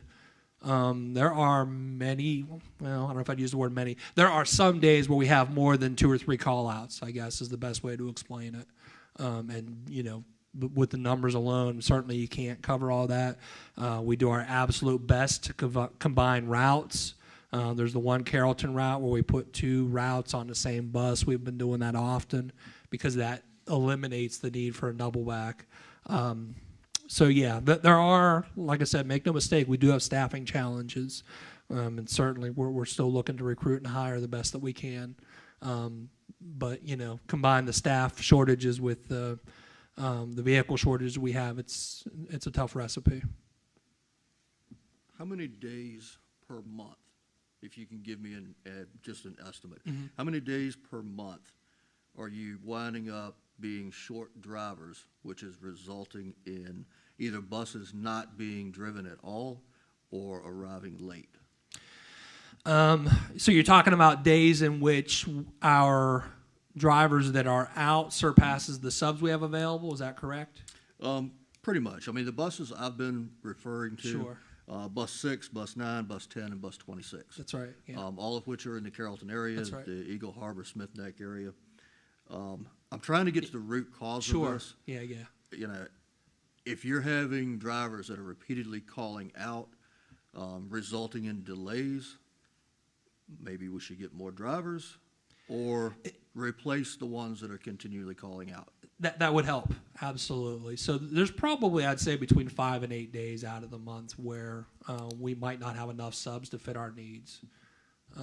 At this point of the year, I mean, the newness of the school year is worn off, and I guess let's just say it for what it is. Data shows us that our call-out rates are usually a little bit higher on Monday, usually a little bit higher on Friday. So those, not saying we don't have folks call out Tuesday through Thursday, but statistically speaking, it's a little higher on those days. Okay. The other question I've got is when you're looking at breakdowns, and I get it, the older a vehicle gets, the more breakdowns you have, you end up being nickel and dime to death, whether it's a school bus or a passenger vehicle. What would you say the main issues you're currently having is it, and you're talking about engine replacements. Would you say it's more engine related or is it body related? Engine related mostly. We've had a lot of issues with turbochargers. We've had a lot of issues with variable geometry turbo actuators, and we're having a lot of issues with the 6.8 propane engines, and that's probably the most costly things we have right now. Okay. You also mentioned that it's very difficult to get parts for some of the buses. Yes, it is. If you look at the entire fleet, what percentage of the fleet would you say is difficult or almost impossible to get parts? Currently, we're probably having the most issues with our 2017 buses. I'd say a little bit more reliability in as far as the parts chain for Freightliner than the Bluebird side. But yeah, it would probably be the 2017s. The 2007s, those body parts are very easy to find. It's the small electronic parts and it's the small plastic parts that are very difficult to get your hands on. Okay. Now, would you attribute that basically to a manufacturing problem? They're just not manufacturing it. They're just outdated. They've replaced it with various parts. Well, on some of those older buses, I mean, it's a school bus part. It's made just for school buses, and we're probably one of the few counties that are still operating the 07s. If we were a church group or something like that, they might find a different way to modify that vehicle so it would operate. But unfortunately, the restrictions that we're under, we have to put that bus back exactly the way it has to be. So we have to use manufactured parts in a lot of situations. Okay.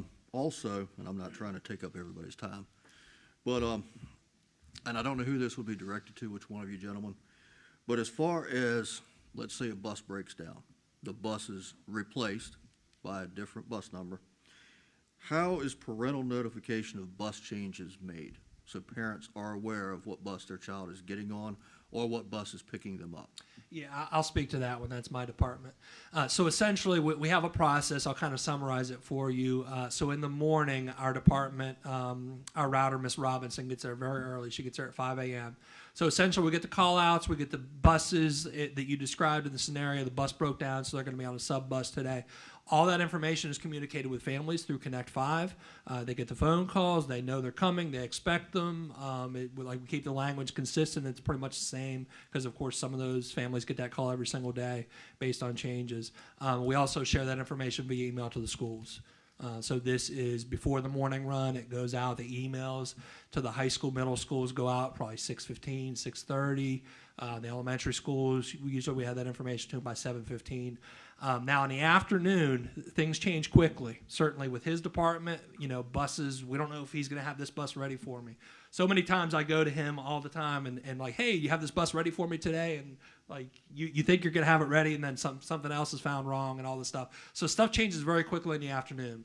But to answer your question, we let the high school, middle schools generally know the bus changes by 2 p.m., which gives them time to communicate that with their families through Remind or through whatever other platform they use.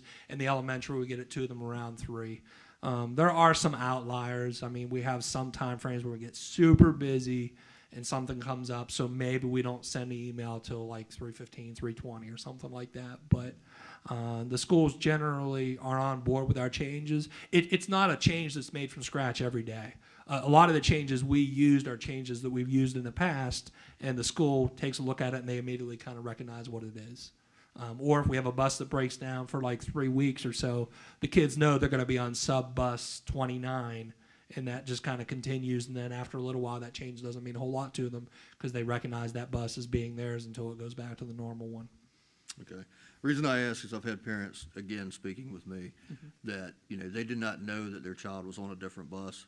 And also the student was not notified. So the student didn't know which bus to get on. So I don't know if there's a breakdown there for a better way of making notification.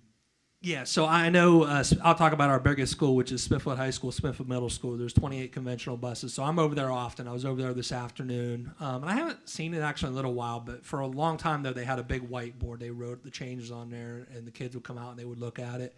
I've heard one of the administrators on the loudspeaker, if you get there like 2:35, 2:40, they announce the bus changes in some form. So I don't know if they have a way of sharing it with the teachers to share it with the classes before they exit the building, but each school kind of has its knack. And like I said, most schools have a system for sharing the bus changes with their families.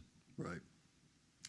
My next question is probably going to be from Ms. Harris. Not trying to put you on the spot. Off the top of your head, can you tell me how much funding is currently available for bus repairs in the budget?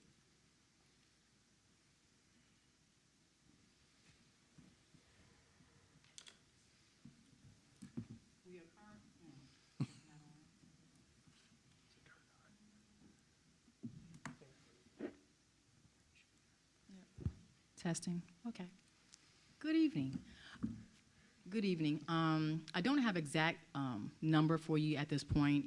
We are having conversations with transportation and working out, doing some funding adjustment. We have recently looked at some of the funds that we had allocated elsewhere to go towards repair of the buses. Transportation has given me a number that they realized would be help help to repair the buses that are currently down right now. So we have moved funds over to the transportation lines to get those buses that are currently down up and running. And we will continue, depending upon how much more repairs are needed. We will continue. We're trying to keep, we're monitoring the budget. We're continuing to keep up to date with what's happening in transportation so that we can make sure that all the buses that are currently inoperable become operable. So I don't see a delay as of right now as far as repairing the buses.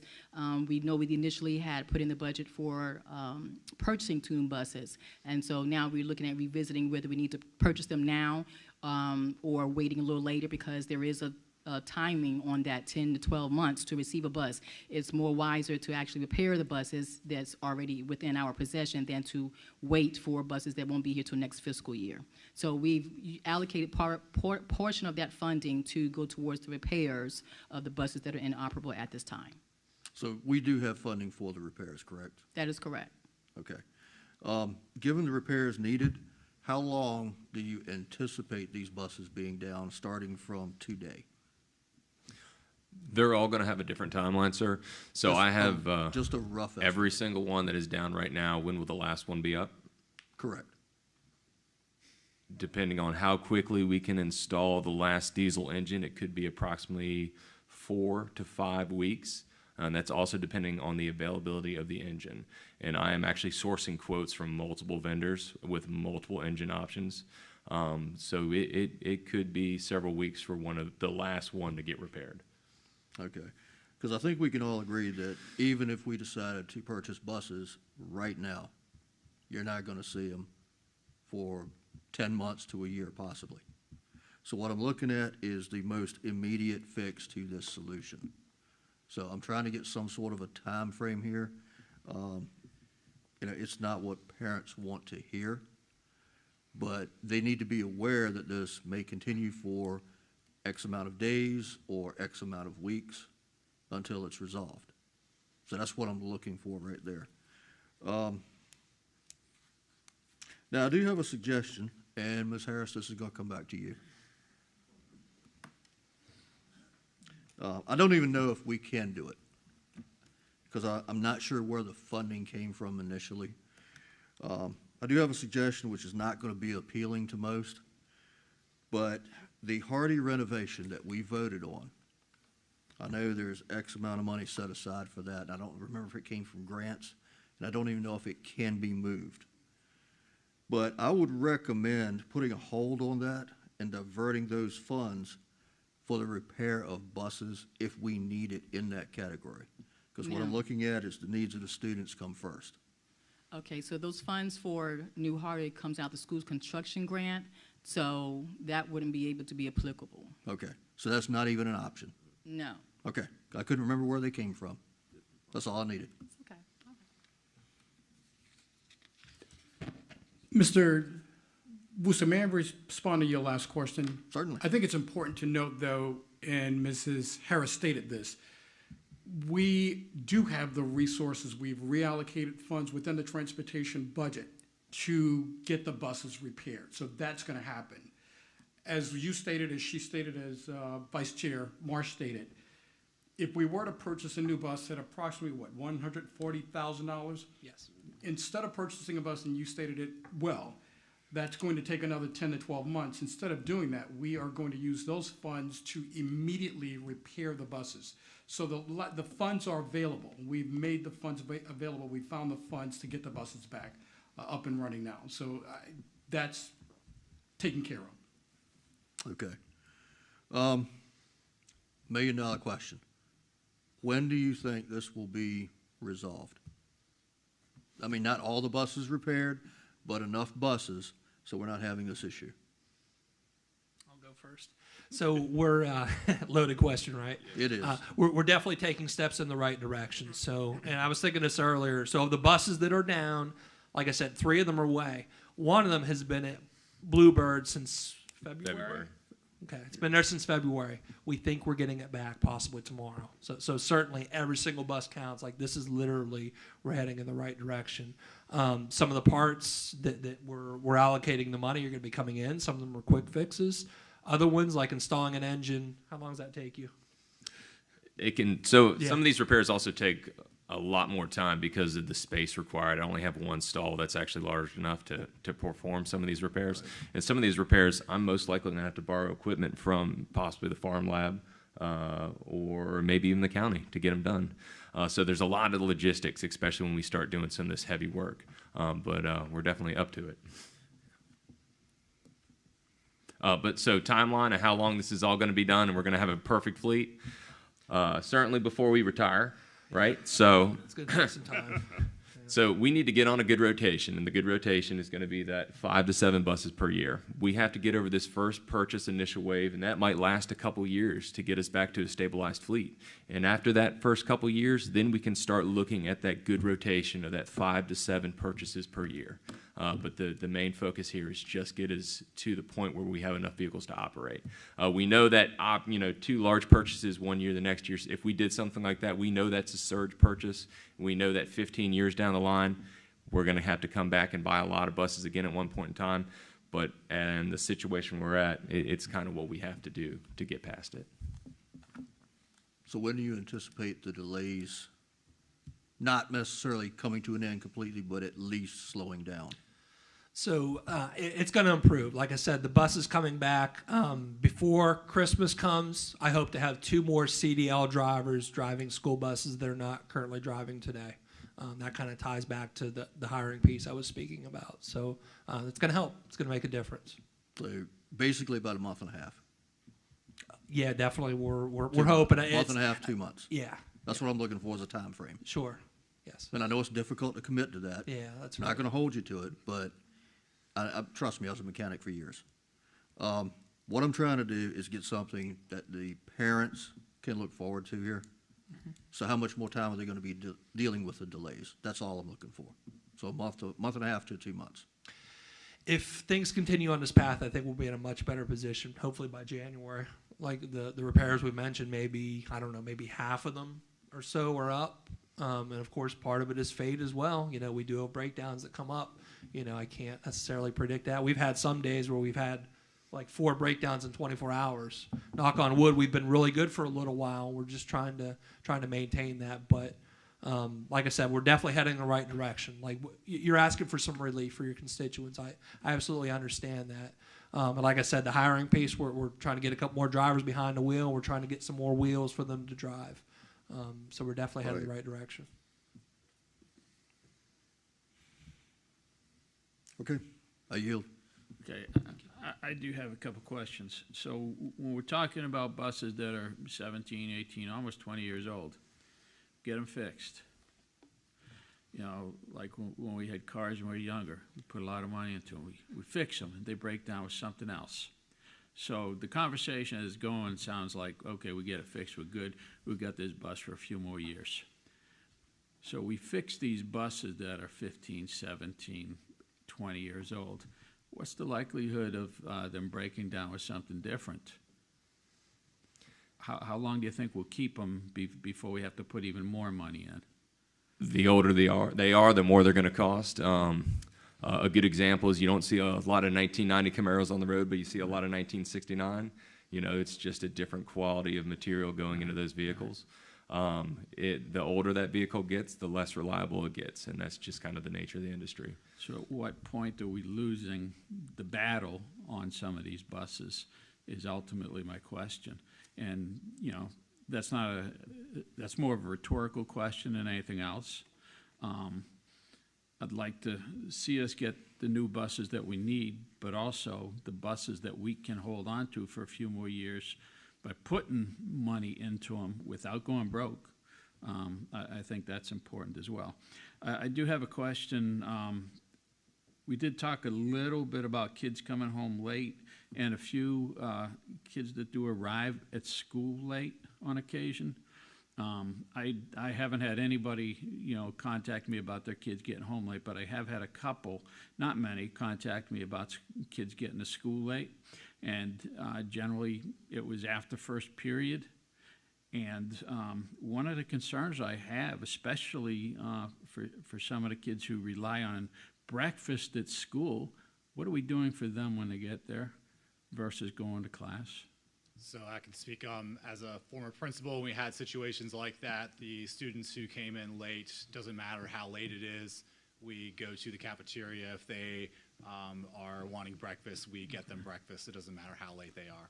And how do we catch them up on their academics that they've missed? That's the big question. That's the big deficit that we're seeing when those kiddos arrive late, because now you've opened up a whole nother can of worms where now there's extra onus on the teachers to make sure that that student catches up with whatever they've missed from the beginning of that period. So that's a huge hurdle, and that's something, another burden we're putting on our instructional staff, which is the last thing that we want to be doing. So you're absolutely correct. Yes, I think Ms. Russell made some very good comments, and this does need a fix right away. And I think we should look at multiple fixes and come up with the best that we have. And obviously, fixing the buses is one of them. But I've seen schools that my kids went to and that I went to as a kid, school district that, changed some of the times of some of the schools temporarily when they didn't have the transportation or something, to that effect. And so that may be something for the superintendent staff to look at and consider. Is that a possible temporary fix? But the bottom line is our kids deserve to be in school before that first bell and get home in time to do some homework. So thank you. Does anybody else have any questions, comments? Mr. Cunningham? I really don't have, well, I got one question, but really I got to talk to my fellow board members. In a perfect world, how many spare buses, minimum, would you like to have or would you really need? Because, we're dealing with lack of funding, so That's right. minimum, Like I said, on a daily basis, we have about 54 routes. I would feel much better if we had like 15, maybe something like that. If you do percentages, I guess you could say we would have maybe 20% of our buses could be extra buses, or I don't know the math off the top of my head, but certainly something like that, I would feel a lot better. So number of buses, 3, 4, 5, 15 buses spare? Well, like I said, we do have times where we have breakdowns, and I know obviously the budget constraints, everything's well documented. But if money wasn't an option, it would be really nice to have those options. But what's the minimum? You've seen it for the last month since you've been on board. What's the minimum number of buses? Spare buses that you believe or you. You can look at it and say, hey, 15 is kind of high. Mm-hmm. And I can tell you, we're not going to have 15 spare buses just sitting in the lot. So, and the reason I'm asking this, we're going to have to go to the Board of Supervisors and ask for money. That's right. But we need to know, and it's, you probably can't answer it tonight, but we need to know the minimum of what we need. If we go and say we need 15 spare buses, they're going to look at us like we're out of our minds. So I guess maybe if I could clarify that. So if you look at our current buses right now, they're old. We require more spares. Now, if we can get our fleet to the point where we are in a good rotation and most of our buses are only 6 or 7 years old, then we could probably survive on 5, 6 spares, something like that. So I'm sorry I misunderstood your question. Yeah, and that's what that's what the Board of Supervisors is going to say. We've been hit with that issue before. We're asking for too much. What's the minimum that you can survive with? So if we go to them and with the numbers and say, well, we could probably make it with 5 spares, but we still need new buses. That's right. 5, 6 buses every year. That's the way we got to put this strategy together, and we're all going to sit down and go over this with Dr. Kramer, Dr. Coleman, and Mr. Christensen, because this is going to have to be planned out. We can't just go and ask for the world, because I can tell you we're not going to get it. Yeah. So, go ahead. Yeah. I couldn't agree more. And I think we all agree. I bet you if Mrs. Tynes was here, she's probably watching us right now nodding her head with a cocktail. Maybe not a cocktail. Just kind of sum this all up for the folks watching. We have found funds in our budget for this year, roughly $65,000, to get those 11 broke buses on the road, which is expected to be complete roughly 4 weeks, give or take. Once those buses are all fixed, assuming everything goes, happy-go-lucky, we will have 54 buses on the road, correct? Mm-hmm. Okay, that covers all of our routes. Yep. So that gets us through the year. We know it takes 10 to 12 months to get a new one. These buses didn't get on the budget for 23-24. I'm looking at a list of proposals here, and I don't suggest that we make a motion for any of them tonight, but I think we should talk about them. And like Mr. Cunningham said, we need to make some hard decisions because we all know what's coming down the agenda. Yeah. And we got to prioritize this. In my opinion, this is a priority. You can't kick this down the road anymore. No. So I'm a big fan of the MOU. I think that every year, instead of hoping and praying we get EFSER funds or grants, or hoping and praying that the county can afford to approve our capital improvement wish list, that these become a fixed item on the annual operational budget. That just makes sense. Anyone who plans their household finances and they project down the road, they do something similar. It has to be a logical plan. And if something comes up and we don't need to make that purchase, then perhaps that MOU would say, well, we'll gladly give that money back. Mm-hmm. You know, that's a show of good faith. I just offer that we ponder that. We set up a meeting in the near term as we progress through the agenda tonight, and we have to come up with a priority, the minimum requirement, and a no kidding, we need to get these ordered by whatever the date is. It sounds like you guys have made some corrections. Kudos to you, Doc, and those involved to get us going in the right direction. Yes. Thank you, gentlemen, for your engagement. And we met with you. You met with our staff last week and had an extensive conversation. Immediately, no question, we need to get any buses that are in our fleet that are not repaired and back in the fleet. I think we all agree that we are at a stage now where I think Mr. Sullivan used the term a surge of buses. We are absolutely going to need to engage the Board of Supervisors in a conversation regarding a large number of buses just to get us caught up.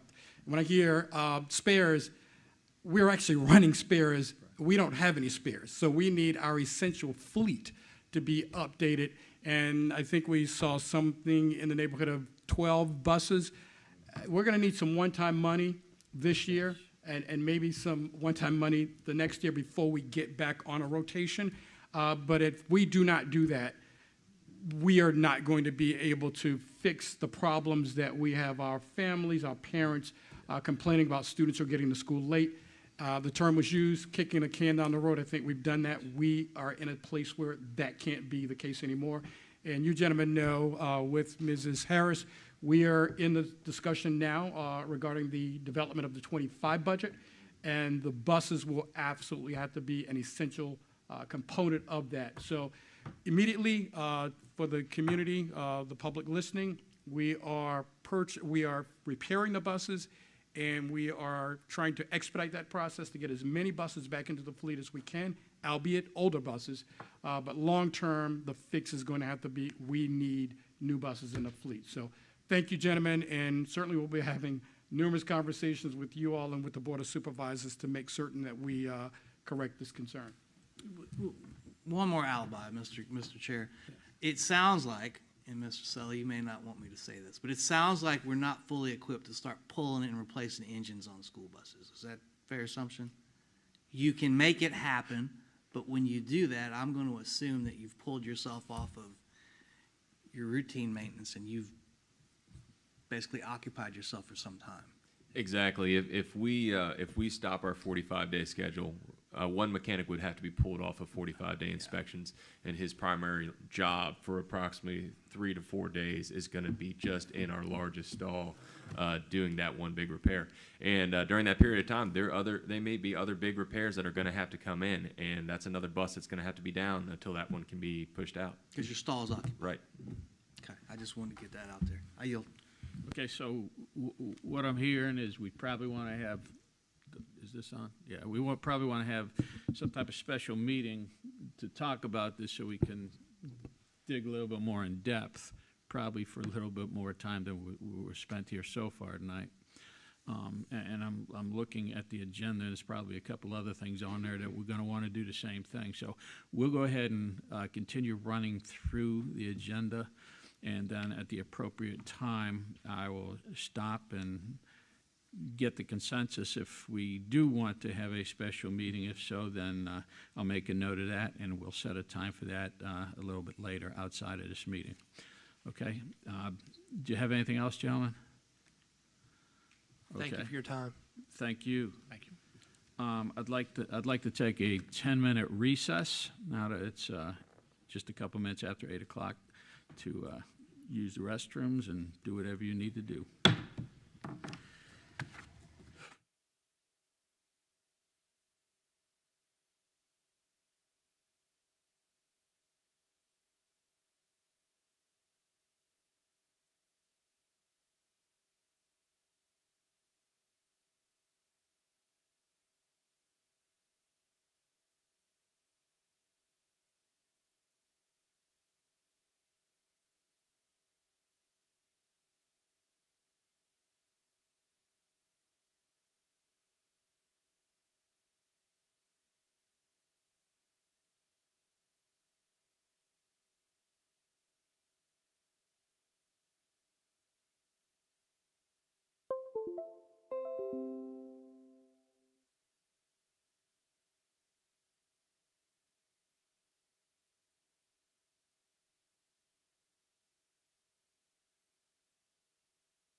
All right, folks, we're getting ready to start back up. Yeah.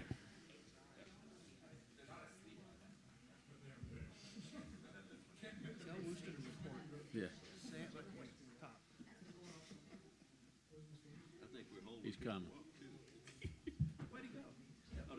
He's coming.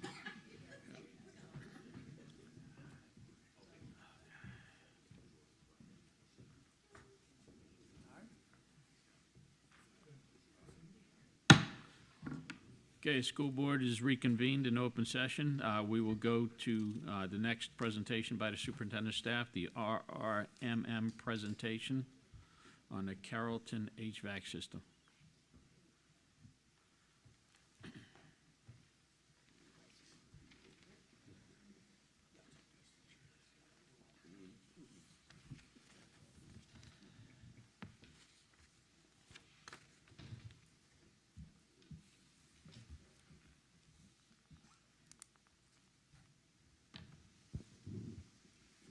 Mr. Chairman, school board members,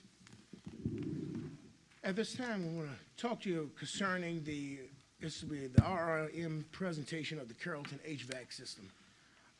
As Dr. Kramer noted earlier, when I arrived in 2018, one of the main issues were the HVAC system at Carrollton Elementary School. And at Carrollton Elementary School, we ran tests, we did several different things, called in different engineers, always trying to find out exactly what was the issue at Carrollton Elementary School.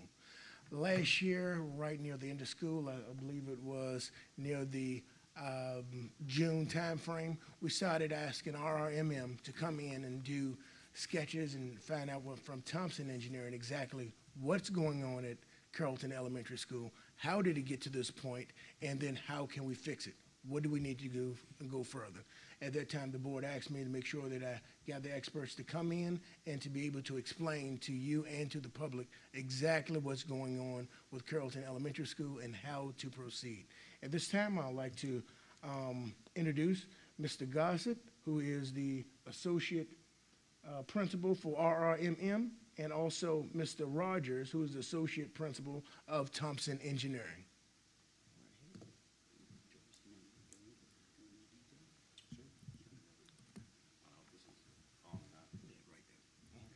Okay, all right. So my name is Jorvis Rogers. I'm with Thompson Consulting Engineers, and we were asked to kind of come out and take a look at the school. We did a site assessment to try to figure out what was happening with the classroom wings of Carrollton Elementary School. So we walked the site with Principal Brennan, and we were able to see the classroom wings and what was really transpiring in those spaces. And what we noticed is basically noticeable temperature variations between space to space, noticeable humidity variations between space to space, and just basically a situation where if you are a staff, teacher, occupant in that particular area, you're not going to be comfortable while you're sitting there trying to learn. Basically, it's a situation. When I went there, it was closer to springtime, I believe it was, and so it was very noticeable at that particular point in time what was happening. So you have a situation where you have students and teachers that are in a hot, humid environment. Now, what's actually happening to the system is this. It's first off, it's close to its end of life, and that's part of the problem. It's just old. The way that the building is designed is that it has I don't want to get too complicated with it, but it has chilled water and it has hot water going to units throughout the building. When you get to the classroom wings, you have what we consider two-pipe system, which allows chilled water when you want cooling, hot water when you want heating, but never both simultaneous. If we talked about a lot of military stuff, if you're old military, all the barracks used to be that particular way. You knew when the heat was coming on, it was on a schedule. It doesn't care, it doesn't matter if it's 75 degrees outside, heat's coming on, right? So that's kind of how the system's kind of laid out. They have unit ventilators in the classrooms, and basically when it's in heating mode, there's call for heating, enough units are calling for heating, you're getting heating. Doesn't matter if Teacher Johnson down the way doesn't have students in her classroom, or whatever the case may be, and she's hot, she's getting heating as well. What's happening in the springtime is that you're dealing with one of the things that we've had to face over the past decade with climate change is humidity. That's our biggest problem nowadays is humidity. It's not actual cooling the space, it's humidity. And what humidity does to an environment is it doesn't matter if you have it cool in there, it doesn't matter if you have it comfortable in there, humidity is going to make you uncomfortable. And more importantly, it's going to create a wet environment. And we all know what happens when you have a wet environment in a school, right, a high occupancy area. So years ago, when the design was done, outside air rates were a lot less. They have since grown exponentially over the years. I think, I can't remember what the assessment was saying, but I think there was an increase of 40 to 50% of outside air. I think it's 56% increase that's required really in those classrooms if you were to touch the equipment today. And so the outside air that they're bringing in to each space and dealing with the antiquated, the antiquated equipment and it not operating effectively, and the older design of it not allowing the teachers to have zoning capability, control capability of their classrooms, is basically delivering a product that the end users aren't really excited about. They've been complaining about a lot of the different things that were there. Now, when I was there, this is another thing that I noticed when I was there, is that in the classroom wings in different areas, they had dehumidifiers and air conditioning units in that space, which are really making the problem worse. It's the best you can do right now until you actually replace the equipment, but it's making the problem worse because you have to be able to reject that moisture and that heat somewhere. Normally it's outside or it's to a water loop somewhere. In this particular case, it's rejected to the ceiling. So you're taking heat from a space and you're putting it right back into the space in an enclosed ceiling somewhere, hoping that it's going to magically go away somewhere. And it's not, it's going to create moisture and not mold growth, but moisture and other issues in the ceiling above that you might not be able to see. So that is where we are with that. And all the equipment that's there, minus the chiller, which I was told was replaced 4 years ago, is like original equipment. So it's at its end of life. So what's going to end up happening is all this equipment is going to start to fail even worse than where it is right now. And we're going to end up with what we were talking about before, where we're putting Band-Aids on different things, paying for more maintenance to keep these things operational. Temporary units and whatnot, things that are already going on, than we would if we would actually try to fix the situation that's currently there. Last point that I will say about what's happening there is that because of how the project was designed and where we were when we were doing those type of designs back when this installation happened, energy requirements have dramatically increased. And so they're not necessarily operating from an energy efficiency standpoint either. So it's costing you even more money operational because you're not varying the speeds of your chiller and you don't have high efficiency boilers in place, the 93% efficiency boilers, and pumps aren't modulating. And so you end up using more power than you normally would use because of that as well. So it's a lot of different things that are happening there, but I think the biggest and most important piece to this is that the operation of the equipment, like I said, it's at its end of its useful life. And the mechanical pipes are also rusting from the inside out. At some point in time throughout the life of the system, I think the water was imbalanced, and it began rusting pipes from the inside out. On the outside, the pipes look amazing, but as we replaced a couple pipes in the past, I think 2 summers ago, we had some pipes that were cut open, and you could see how it was just eating the pipe from the inside out. So, and all that water's still in the loop, and the problem's still there. We were able to solve the rusted pipe situation in the grade houses by replacing the 2-pipe system, just the pipes alone though, in those grade houses. But the rest of the system is still a problem. And to go on more of what Mr. Rogers was speaking on with the humidity, when you have a humid environment, wood, any kind of fibrous materials like your ceilings, these acoustic ceiling tiles, they expand, they move, all kinds of building materials move, and their lifetime is cut in half, like significantly when they're in a humid environment. So the opposite extreme is in the winter when it's cold. So it's going from, around here we get a 70-degree day, and then next week we'll have a 30-degree day, or tomorrow we'd have a 30-degree day. So the building is is constantly moving in that result, and the HVAC systems are not helping that at all. So it's not only affecting the comfort of the building, the students and the staff, but it is also hurting the building. It's kind of like the arteries in your body. You know, you might be a totally fit, amazing person on the outside, but your arteries are clogged. You know, so you're going to start deteriorating from the inside out, and that's what's happening in this building. And I just wanted to emphasize, when they're speaking of the implementation of the system, they're talking about the original system, and that's what's at Carrollton at this time. The original system that from 1993, over 30 years old. Yep. Just want to emphasize that. Yeah, that's right. When the building was built, this is the system that was in place. And so, I mean, we can keep going on and on about that, but one other point that I would say regarding the equipment as well is that we were talking about those ventilation rates, and that's also something that's changed greatly since 30 years ago. And it's very important these days that we get proper ventilation into these areas. Mm-hmm. And if we're not going to be able to do that, then it's very important that we utilize technology that can kind of clean that air, mm-hmm. to make sure that the air is fresh and you know, doesn't have all types of pathogens and whatnot in the airspace, in the ventilation rates. So that's just, it's like I said, it's a 30-year system. This is kind of where we are. The technology there is old. They've spent a lot of time trying to repair these units. We've looked at multiple different options as to what would be the best course of option, to the cheapest, best course of option for this, and that's what we've decided on in terms of what to do here. And that's going to be it's a 4-pipe system. So right now, a majority of the building is a 4-pipe. Well, if the floor plan is up on the screen, I don't know if you all see that, but the cafeteria, the media center, the main core and commons area of the building is a 4-pipe system.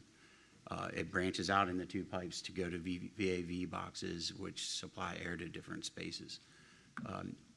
The grade houses are a 2-pipe system, so it transitions to the 2 pipes, and those are the pipes that we replaced a couple years ago. So going with the 4-pipe system that Thompson Engineers has proposed, we can maintain those pipes that you guys have already replaced. We don't have to tear that out, so that's money well spent. We're maintaining that, and we're just adding 2 more pipes to run the hot water circulation or the cold water, whatever we decide to do there. So that effort wasn't wasted. We're just going to basically, what we're proposing is the first phase which would be over the first summer, is to go in and hit those grade houses. Where the classroom wings are is what we call grade houses. So we'll tackle that first. Since there's already 2 pipes ran, we'll be adding 2 more pipes to the system, replacing all of the mechanical systems, the air handling units. Mm-hmm. We would be replacing the air handling units. So you currently in that area, you have air handling units that are providing airflow to some VAV boxes for the interior corridor spaces. We would actually take those air handling units, we would replace that and make it into a 100% outside air unit and provide what we call decoupled outside air to each one of the classrooms, the proper rates for each classroom. We would take the unit ventilators that are on the exterior walls that are the 2-pipe system that we were referring to, the hot water, either hot water or chilled water, depends on, and replace those with brand new unit ventilators that are 4-pipe, which gives you chilled water, hot water. It's simultaneous, so if one teacher wants cool, they can get it. If one teacher wants hot, they can get it, or some variation of that. So that's what would happen with the first phase of it. So you would solve the issues you're having in the classroom areas. You'd provide better ventilation rates. You'd have brand new equipment, and you'd have control of your spaces, zoning control of your spaces per classroom, per teacher. And just to emphasize, make sure that we all know exactly what the gentlemen are getting across to us. The way that Carrollton is set up now, everything in the classroom will be brand new, and it will be able to be controlled by the teacher. That's what was just stated. Everything in the classroom will stay as is. They have the box there in the class, but now the teacher will be able to go up to the wall, put in a thermostat, and boom, the classroom can be customized. I gotta ask, because I'm that old guy that still works in one of those old broke-down Navy buildings, and it is exactly what you say it is. It's hotter than the Dickens and cold, whatever. That said, I never come across a building in the Navy that had a thermostat on each individual room. And I've always presumed, or at least I've been told, that was because of cost savings. So if you put a individual thermostat on every classroom, you got Mrs. Smith over here with it cranked down to 65 and Mrs. whoever over here at 70, it just seems, yeah. You know, the human mind is funny, and we do this in school systems all the time. You do multiple different things. Either you put a temperature sensor in the classroom, and that's all the temperatures are regulated by someone internally, by controls, whoever's dealing with the controls, not the teachers. Or you put a thermostat in that space and you set points between about 5 to 6 degrees. So you click it, it's gonna go down to whatever. You have some control, but you don't have the total control where you can have a classroom that's 60 degrees and then the next classroom's 80 degrees where you're fighting energy costs. A reasonable So there's temperature. a system in place to prevent It is, and counterproduction. Right, exactly. And so this is pretty common. You know, we work. Our firm does primarily K through 12 schools in the state of Virginia, and every classroom has zoning controls. That's typically how it's designed. You never want to do high occupancy spaces with multiple spaces all on one thermostat. You don't want to do that. No one's ever going to be happy. Everyone's going to be upset. And at this time, IWCS still maintains a set point of 72 high, 68 low. When it fluctuates, that's when the teachers usually report it to the principal, and that's when HVAC is sent out. Well, anybody that's been over there would agree that what they have now is not ideal. I don't even think that's up for debate. And the option we have here shown on the screen in phase one, which could, I believe Dr. Coleman has presented this to you all before with the cost factors and associated with just the grade house replacement, not the rest of the building or the main mechanical systems, the cooling tower and items like that. So we wouldn't have the bipolar. I guess we'd have bipolar. We would still do bipolar we want to do that for the classroom. For that piece of it. And so, that would be the first part of this.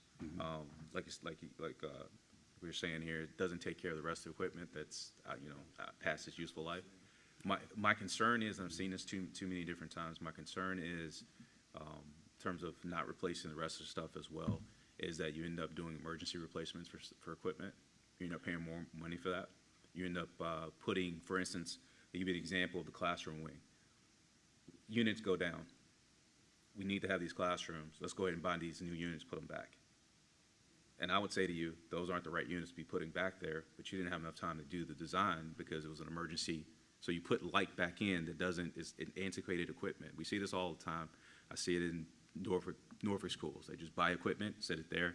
It's like, that's not the right equipment anymore. Right. But they're just trying to put a Band-Aid over it at that particular point in time. So, So the phase two would be the second summer. That would be the rest of the building that you see on the screen here. You already know the cost of phase one. Phase two is a new. This is the new rough order of magnitude cost estimate that we put together for the entire project. This is a complete mechanical replacement of the building. It's exactly what you need to avoid the headaches of a Band-Aid on a broken arm. And in the breakdown of phase one, phase two, I think that you remember the breakdown for phase one was 3.5 million, and that's the term. That's what you're looking at. What I did was ask them to also present a complete building fix. I think that we all know in one report that we're going to hear in a little while is concerning the student yield analysis and the fact of Carrollton School will be there. Carrollton School will be there for the next 20, 30 years. And understanding that Carrollton School is going to be there for the future, we need to make sure that we're doing the right thing for Carrollton School to exist at that time. So I just wanted to make sure I'd be able to present the cost for an overall 100% HVAC fix, brand new. Yeah. The building is the building itself is in good shape. The bones are good at this point. But if it continues to go on, it won't stay that way. It is wood frame trusses on that roof. It is a wood frame building. How many more years are in that building? I would. How many more years? I'm not plenty. Compared to I mean, there's still students in schools around that are built in 1940, 1950. Yeah, we're You tearing know. one down. Yeah, absolutely, that's right. Yeah, this was 1993, yeah. And the school was ahead of its time in its design, so I really do think that this school will last many, many years to come. At least, I would say at least 30 more years. At least, which would be the lifetime of the system that you're providing. So at this time, are there any questions? Because once again, I know that you knew totally about phase one, and this is just me bringing to your attention phase two. And while we have the experts here, you can ask away.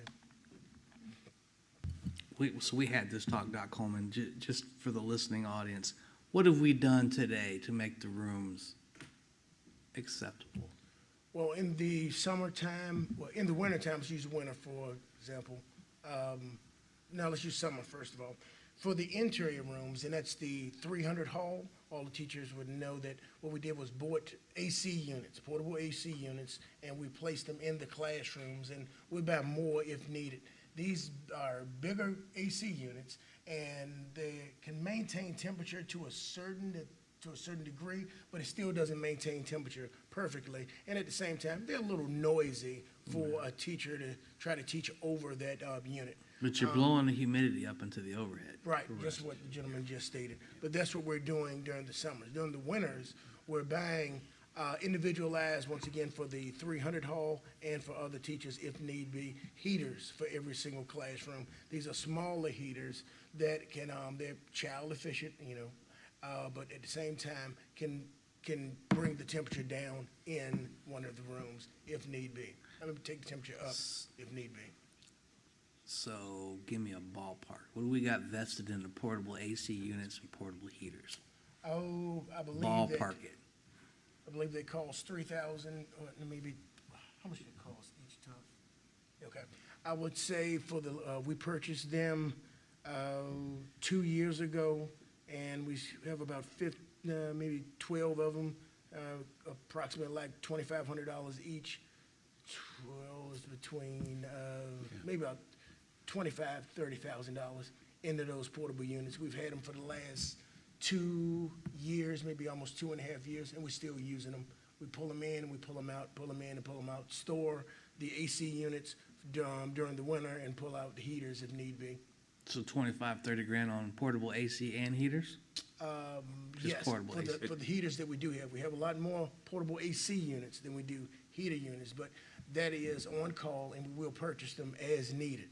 So I'm just throwing it out there. So I do not recall seeing a budget item about purchasing portable AC units. No, So that- it's another good example of us robbing Peter to pay Paul. Absolutely. If there's a need of that nature, and I think it was last summer was extremely hot summer, and the teachers at Carrollton were, they were going through it, trying to teach the students, and the whole time, very humid classroom. Yeah, we did what we had to do to make sure that instruction continued.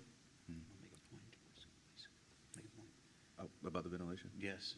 I think what we were saying here is that, of course, like you said, even with those, just so you guys understand, even with those portable air conditioning units, like I said, they're not ducted to the exterior walls. Yeah, they're going up. So what I'm saying is they're not pulling in any outside air to the space. Either they're just basically, they're recirculating the air that's in the space. So you still have your situations where you have, and I'll throw numbers out here, but they don't mean a lot probably to you guys, but you still have classroom spaces where you have potentially 150 CFM of outside air, where you probably need about 400 nowadays. So you have that going on, and then on top of all of that, I'm sure it's pretty taxing on the custodians as well, the air conditioning units, because you have to empty out the condensate periodically throughout the day, right? So it's another item there. And you're saying also the exhaust from them going up into the overheads destroys, eats at the wood and Yes, sir. and everything. So if we were to keep them for a few years, what would the how much of the life of the school itself, the building itself, would that reduce? You'd be replacing ceilings, I would guess, within the next couple of years, if not sooner. Okay. The tiles would, if you could live with the tiles, I don't know if you've ever seen a wet ceiling tile, but they Yeah, bow, they bow. look pretty bad, and sometimes they'll just fall in, depending on how long, how much moisture is in the space. Okay, and would it have the same negative effect on the structure itself, on the wood frame and the building? You said it was wood frame? Not so much the structure. It's protected. There is a Okay. layer of sheetrock separating the occupied space from the wood trusses. Okay. So that's not an immediate concern, but the movement is of the unconditioned space where we have extreme humidity and extreme cold on a day-to-day basis. You will have movement within the building, and you will start seeing deterioration of that. Okay, and is there any way to get humidity readings up there to see what it's like? I would guess so. Yeah, you can put a humidity could? sensor up there and try to figure out humidity. Okay. Yeah. The best time to do that would probably be summertime. Yeah. Summertime, okay. Figure out when you're End of the school year. Yeah. I mean, one of the things that you're dealing with too, by the way, just so we Go in the attic. humidity is an issue clearly during the springtime. Yeah. But when you have a large population in a space, 800 square foot classroom with 27 kids, humidity is coming all off, right? Right. So you're taking that with those air conditioning units, you're wringing that out, you're taking the humidity, you're putting it right back up into the ceiling. You never actually got it outside the building. Okay. So you're just basically moving energy from one spot to another spot without actually relieving it to the atmosphere. And stale air. All right, thank you. Yes, sir. Yeah, Mr. Worcester? I've just got one question for you. When you're dealing with that extra humidity, over in the ceiling areas, and it just sits there. It sits there, it's damp. What is the percentage of the increase in mold growth that could occur due to that humidity just sitting there? I would say this. We've seen situations in schools where you do what they would set the equipment back, the temperatures back, so it wouldn't run as much as you typically would over a month, let's say in a library or something like that, and you come back and it's all covered in mold. So it can happen very quickly, specifically during the summertime months, if you're not able to deal with that humidity in the air. It can happen very fast. Right. That's what I was looking at. Nobody wants to say the mold word, but I will. Thank you. So that's what I was looking at, just roughly about how much more prevalent is mold growth in that situation versus with an air handling system, which is dehumidifying the air and exhausting that air. Oh, very prevalent. Yeah, So. very prevalent. Yeah. All right, that's all I need to hear. Yeah. Thank you. You're not bringing in any fresh air. Just stirring it up. Any other questions? Oh, Mr. Marsh? Just for the sake of dollars in here, so total cost in 2023 dollars, that means if I bought it today, we're looking at $6.97 million? Yes, sir. Yes, That's sir. the total cost, but that's on 2 summers, That's right. right? Yes, sir. So if that was the route that was taken, would you pay for it all up front, or how's that work? Yes, Are you sir. locked into that price? Yes, sir. You would go through the bid process. You would award a contractor for the bid, at the bid amount. It may be lower than that. It may be higher. Today's market's a little, it fluctuates significantly. Got it. But yes, so you would lock in with a contractor for that total That's amount.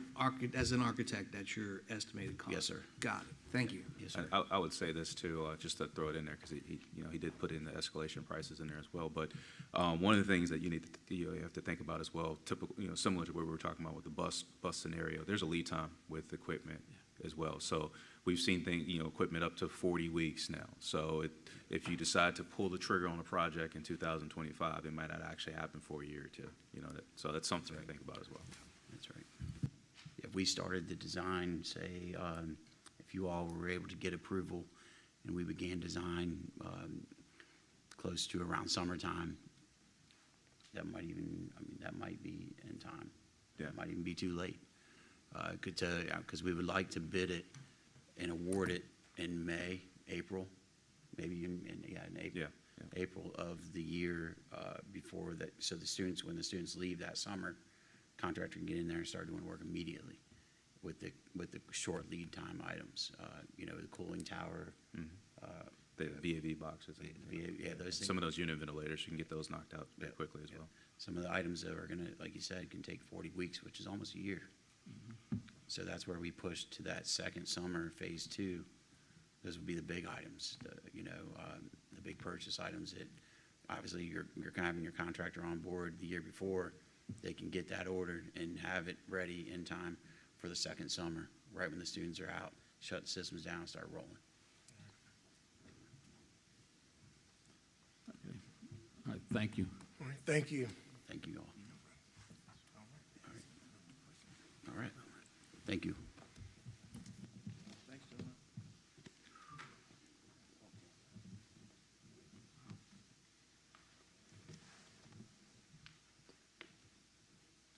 Okay, next, Ms. Harris, consideration of the approval of a 2% compensation adjustment.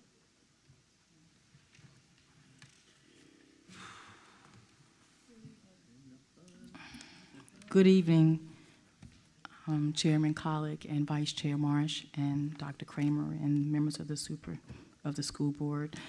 We want to recommend for the 2% compensation adjustment that has been issued by the state to school board employees.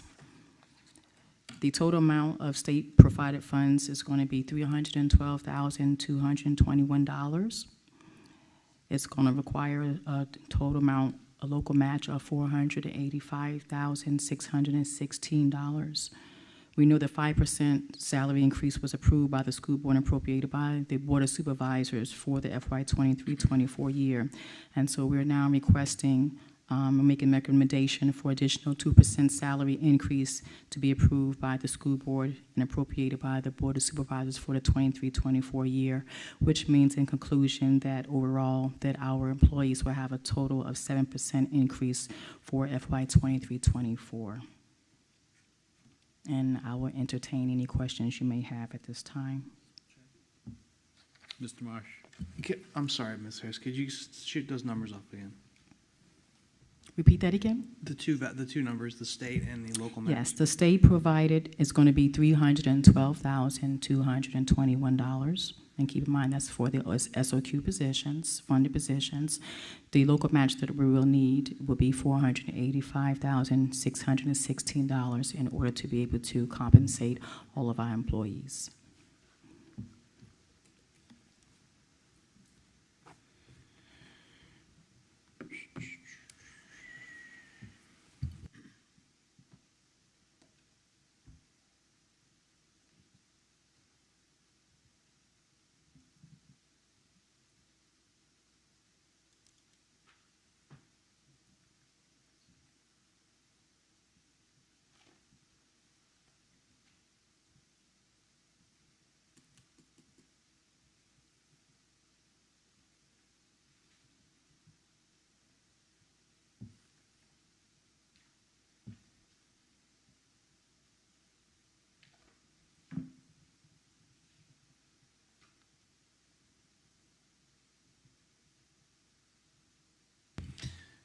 Just for the sake of saying it out loud. So what we're asking for, this budget being what it is, but for the next budget, we'll be looking for an additional $800,000 on top of what we planned for this year.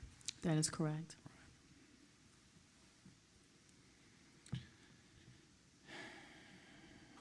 Is there a time limit on this? Like, when's it go into effect?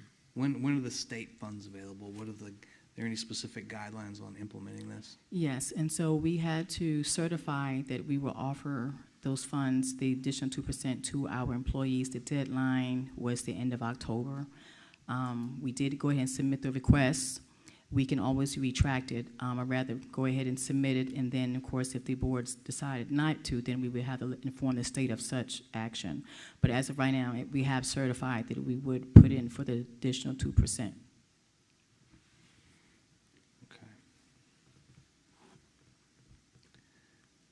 Are there any other stipulations?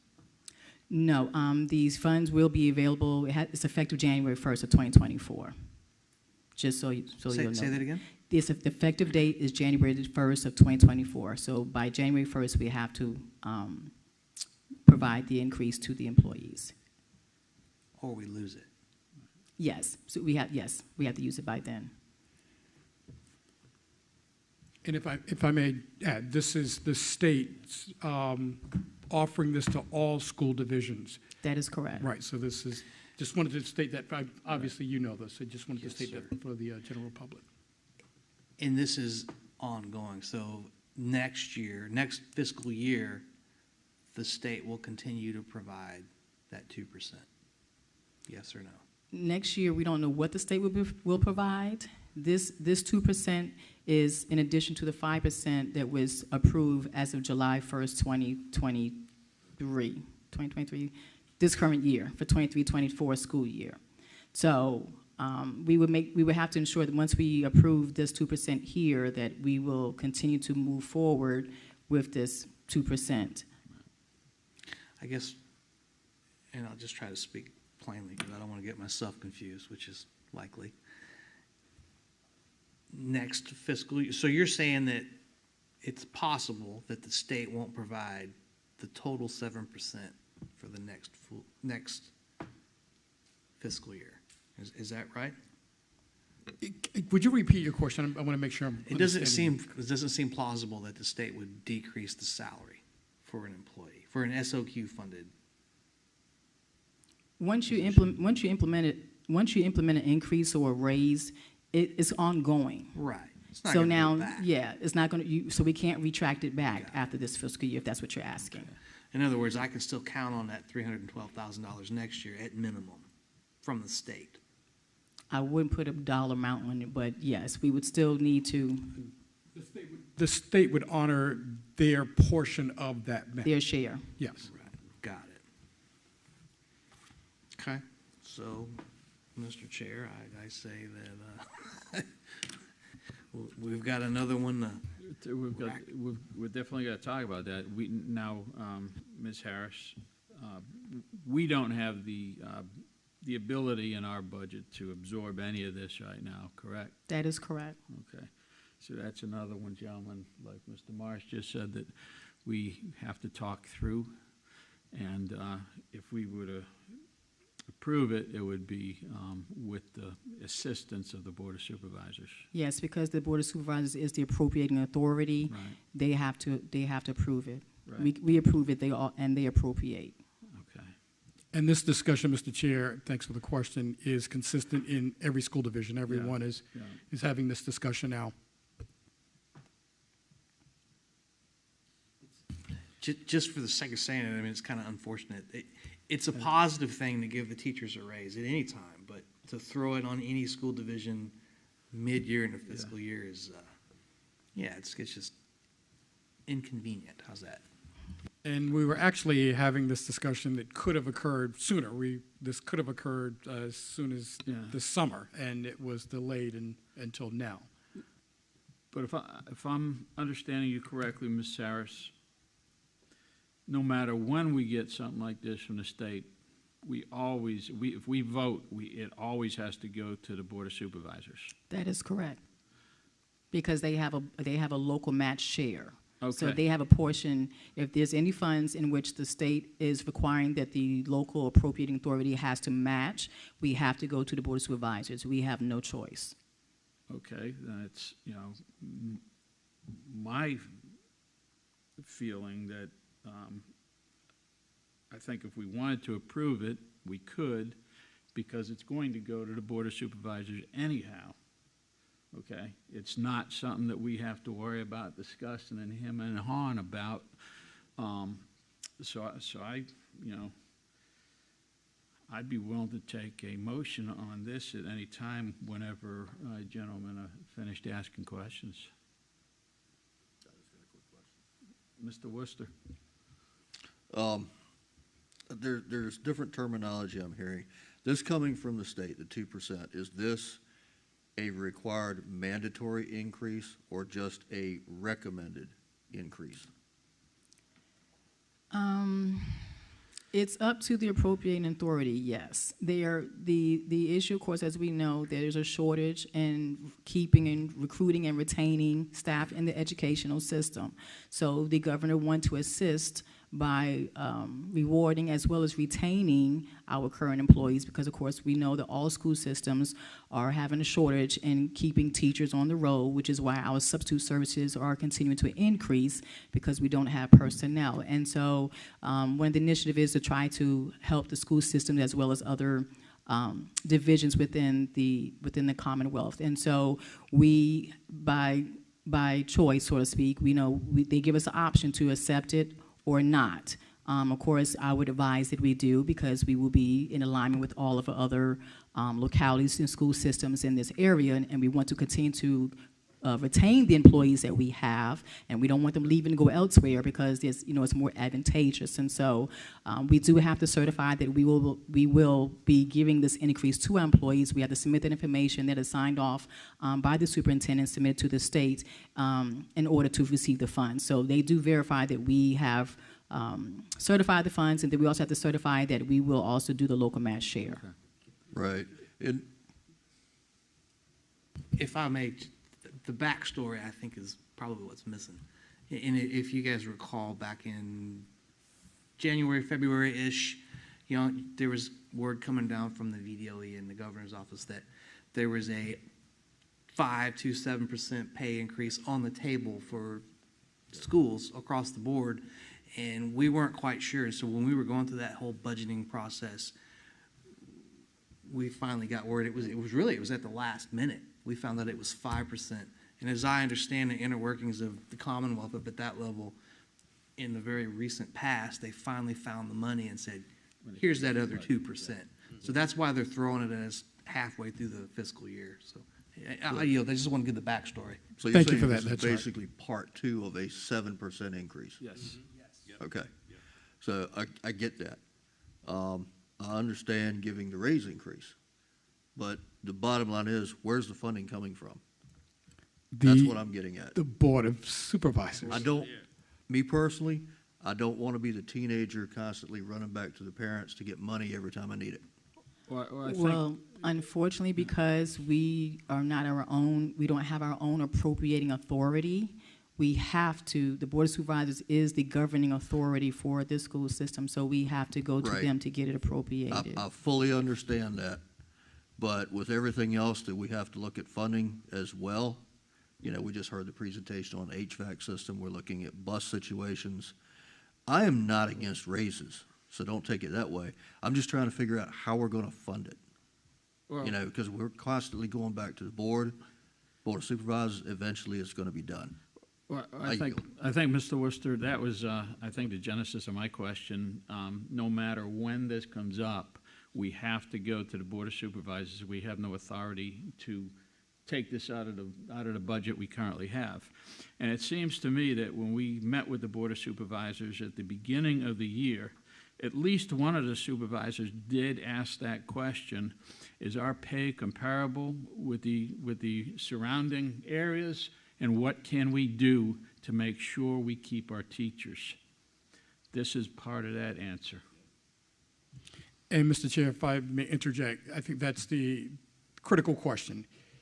If we do not provide this and match what the state is offering, we are going to be at a significant disadvantage, because to my understanding, and I meet with the area superintendents, everyone is having the same discussion. Everyone is having a conversation with their Board of Supervisors. We would be one of the very few, and actually I think, as I'm aware, maybe the only, at least in this area, who would not be doing that. We would be at a significant disadvantage. I think the only stipulation was divisions who gave 7% prior were not encouraged to do this. There was a division who gave 10%, while others were given 5%. So if we don't do this, we are going to be at a significant disadvantage, and retaining quality teachers is going to be even more difficult, because we're already one of the lower paying divisions in the area relative to some of our neighbors. That gap would grow exponentially. And finally, before we finish this conversation, it's ultimately the authority of the Board of Supervisors, and I don't want to take that authority away from them, okay? Even though it's got to pass through us, I think we give it to them. They make that call. Hopefully, they give the raise to the teachers. If they decide that they don't want to, they don't have the money for some reason, ultimately, that is up to them. That's one of the few financial decisions that we do not have. So,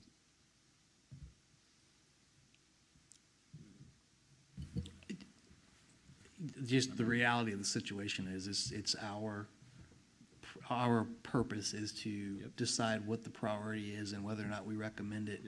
And it's, for the better or the worse, it's up to those 5 gentlemen to decide how they're going to pay for it. Absolutely. And unfortunately, it probably wasn't budgeted for, and they're not going to like it, but the situation is what it is. It's bad for everybody, for the sake of the teachers. So I think this is an instance where we have to take it across the chin, push it up there and say, gentlemen, this is what we want, this is what we recommend, and we respectfully request that you guys figure out how to fund it. And I yield. And I think to your point earlier, we were expecting this. We were expecting this actually much earlier. So this isn't something that was unknown. right. Okay. I'd be willing to entertain a motion.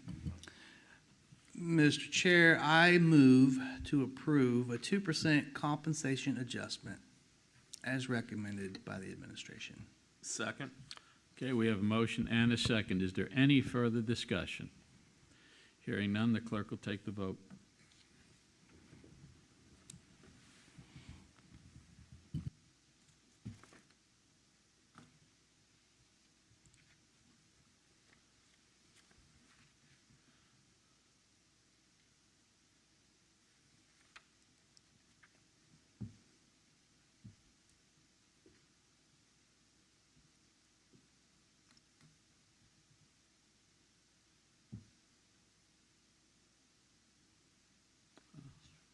Okay, Mr. Marsh? Mr. Chair, if I may, before we move on, I think it would behoove us all to, we'll talk about it later on, but I think in addition to Mrs. Harris and whoever else needs to be there, that certainly one of us should be at that supervisors meeting alongside the staff. Oh, certainly. Yeah. I would, I would be planning to be there myself, actually, because I am sure they have a few more questions besides just this. So, no, absolutely. I'll definitely be there.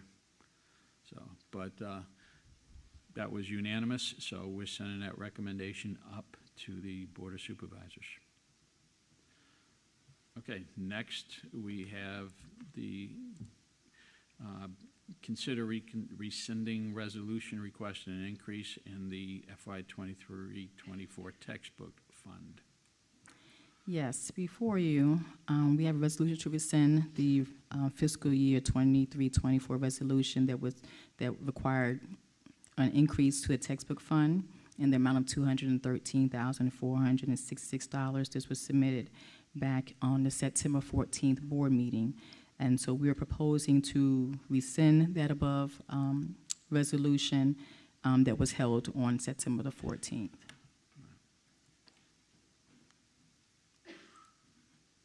Okay. Is there any questions? Okay, Mr. Marsh.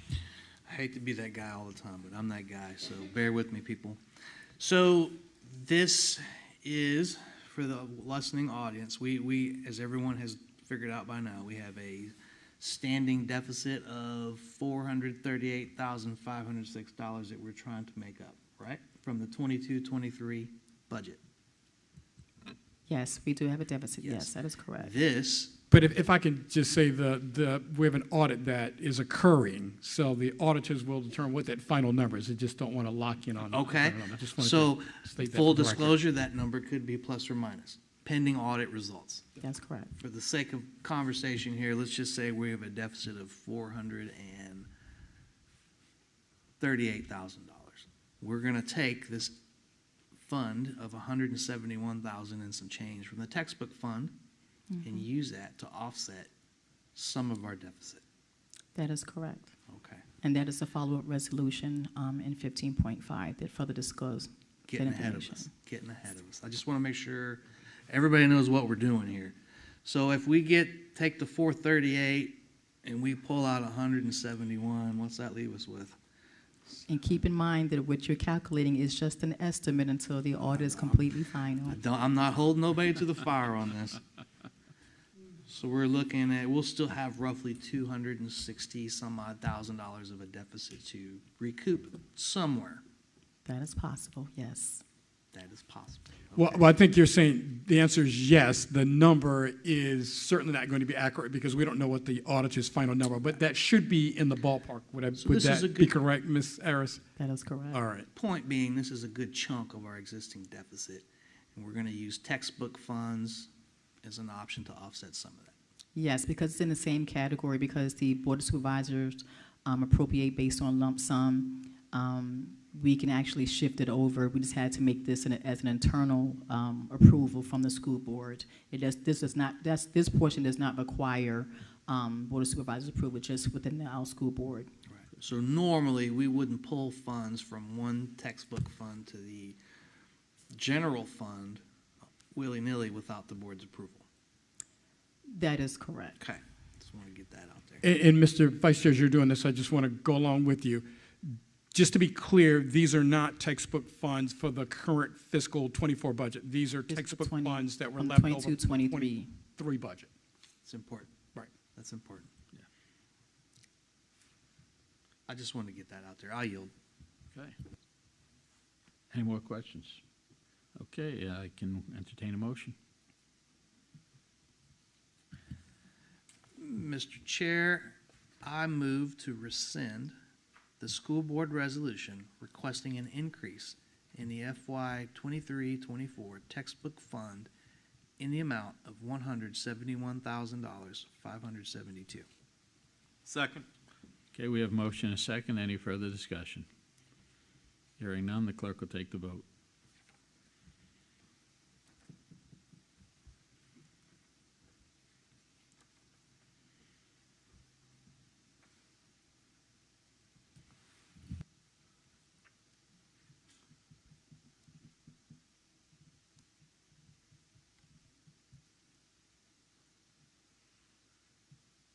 Okay, that's unanimous, and it moves us into the consideration of approval to transfer the FY 22-23 textbook fund carryover to the general fund. Yes, Yes, so sir. following up onto what Mr. Marsh had already precluded with, we are now putting in this resolution to move $171,572 to the general fund for the FY 22-23 year. The remaining balance of the $41,894, those were the encumbrances, the purchase orders that we had. So we're still asking the Board of Supervisors to still appropriate that portion because we still want to ensure that those payments are made to those vendors. So the $171,572 will remain in the FY 22-23 year to go towards the general fund deficit. The $41,894 will carry over into the 23-24 year to pay for the purchase orders that were encumbered in the 22-23 year. Okay. Any questions? Okay. We'll entertain a motion. Mr. Chair, I move to approve the transfer of the FY 22-23 textbook fund to the general fund as presented tonight. Second. We have motion and a second. Any discussion? None heard. The clerk will take the vote.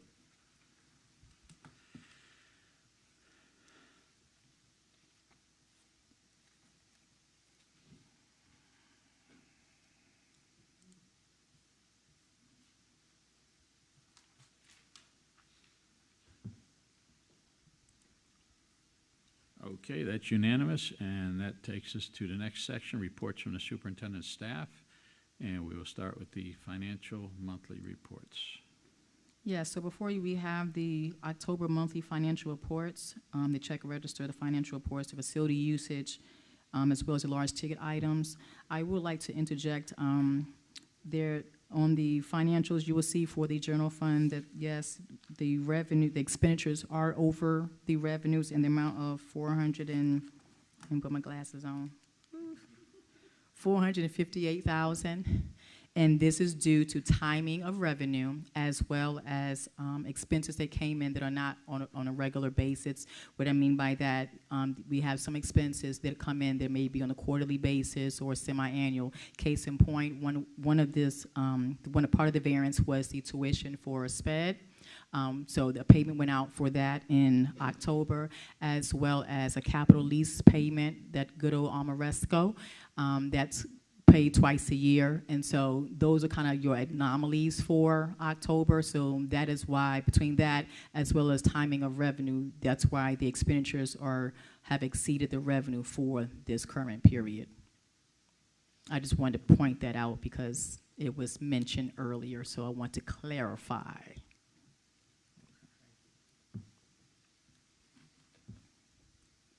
And if you have any other further questions, I'm willing to answer. Any questions? Okay, go for it. Go for it, Mr. Marsh. Ms. Harris, so as we talked about a few minutes earlier, we're looking at ballpark $260,000 of a deficit we have to figure out where we're going to recoup it from. Do we have any idea where that's coming from? Yes. And I know we're pending an audit and all that other jazz, but give me a warm and fuzzy that we have another $267,000 in the budget to offset our deficit. I truly believe we do, yes. Okay. And this is all going to come out post-audit? Post-audit, yes. And anticipated date for the audit brief? Now, the audit, we are still going through the process and preparing the statements and gathering all the documentation that's needed for the audit.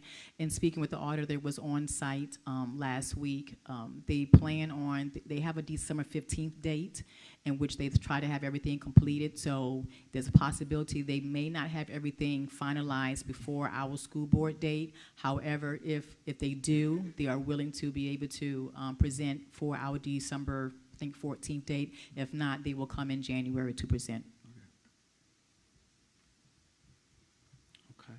I would suggest to my colleagues here that we stay attuned to that projected date, because we'll have a lot going on in January. We'll have a new member that's going to be sucking from the proverbial fire hose trying to figure this out. We'll have our organizational meetings, a lot going on, so just keep dialed in with that.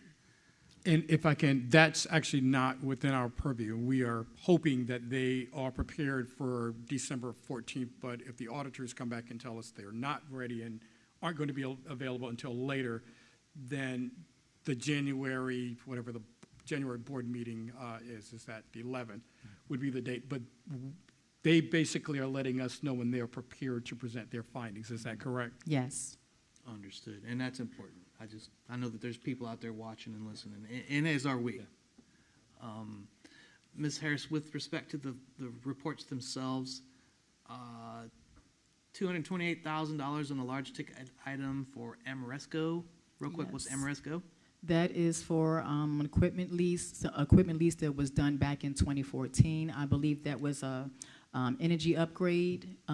Georgia Tyler, Westside, and Old Hardy, if I'm not mistaken. So that's a lease that was done back in 2014. We're still paying on that lease. I think it ends in 33.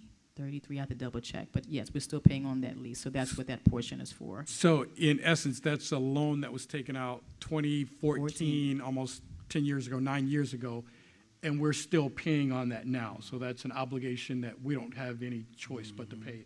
And it's that a semi-annual, so the 228, how often do we get that? I think it is semi-annual. Yes, that is correct. Okay. Thank you, Doc. And that was certainly a loaded question, as you well know. We had this conversation months ago, and for the sake of a disgusting transparency report, we're paying a lease on a loan for stuff that's currently being torn down at Old Hardy. Fact?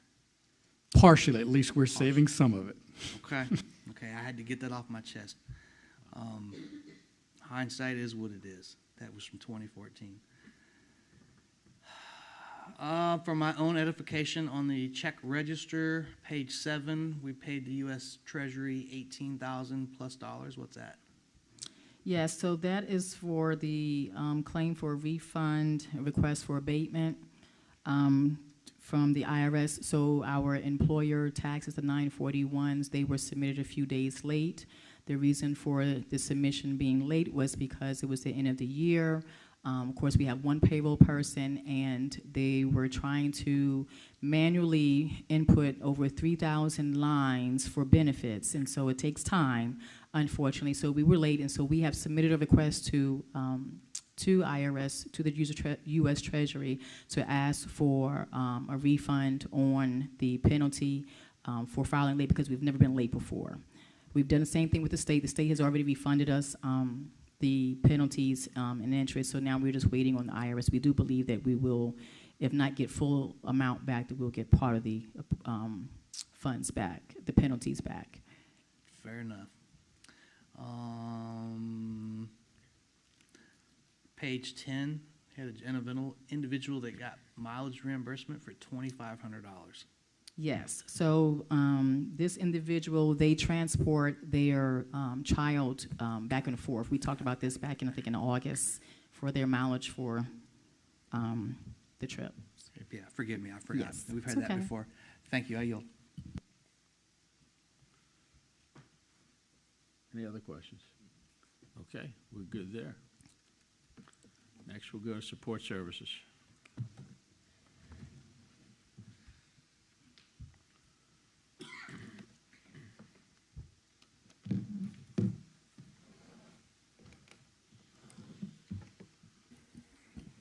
Mr. Chairman, Board, Support Services Operations Update. First, I would like to update you on the new central office warehouse. As you already know, this was a central portion of the Hardy site that we needed to keep. At this time, everything was transported out of the back of the Hope Presbyterian Church, which served as a warehouse for the last 3 or 4 years, and now it is located at the new central office warehouse. And with this stated, these are the roll-up doors, so we have 2 roll-up doors there. I do not have any pictures from the inside at this time, but of course we'll provide walkthroughs when necessary. But now we have an area, once again, that is HVAC controlled, that we are the only key holders to the area, so we can assure confidentiality for that. And now we're finishing, putting some of the finishing touches on the warehouse. So we're currently already using the warehouse at New Hardy. So I know there was some talk in previous meetings concerning pausing, and it's kind of hard to pause when we already are using the space, because if it wasn't for the space, we would not have a warehouse at this time. So all deliveries and different things that comes in at a school system, we would not have an area that we can even unload those items to in order to distribute them to the division. Mr. Chair, and Dr. Comer, you stated this very eloquently, but I'd just like to augment what you're saying, because I think it's important to note.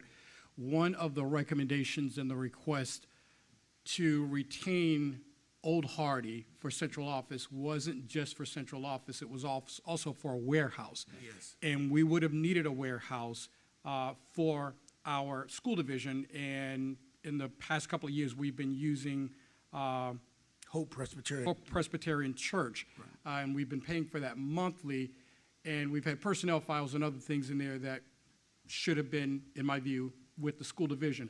As a result of retaining Old Hardy, we're using the gymnasium has been converted into a warehouse. And the warehouse would have costed approximately somewhere in the neighborhood of $1 million, am I correct? $1 million, and that was non-HVAC certified right there, $1 million. So I just want to know, when we talk about savings, by virtue of just retaining and modifying the gymnasium, that's saving the school division and our community some in the neighborhood of $1 million. And I think that's important to note. So thank you for allowing me to interrupt you. No problem. So are there any questions concerning the new central office warehouse? It's still under construction. It will be under construction for quite some time leading into the other portions of the building. As you can see right now, the slabs for the warehouse doors are about to be poured. So we can fully use those with tractor trailers and other deliveries that we normally get during the summertime. Thanks, Doc. And for my colleagues up here, there's an upcoming agenda item that we'll probably come back to this on, so Okay. Yes, sir. I yield. And I think a few of you board members have actually seen it, and I would encourage the rest of you, if you haven't seen it, how that space is being utilized to house the items that we have, and also some of our computer equipment. I think IT equipment is also being housed there as well.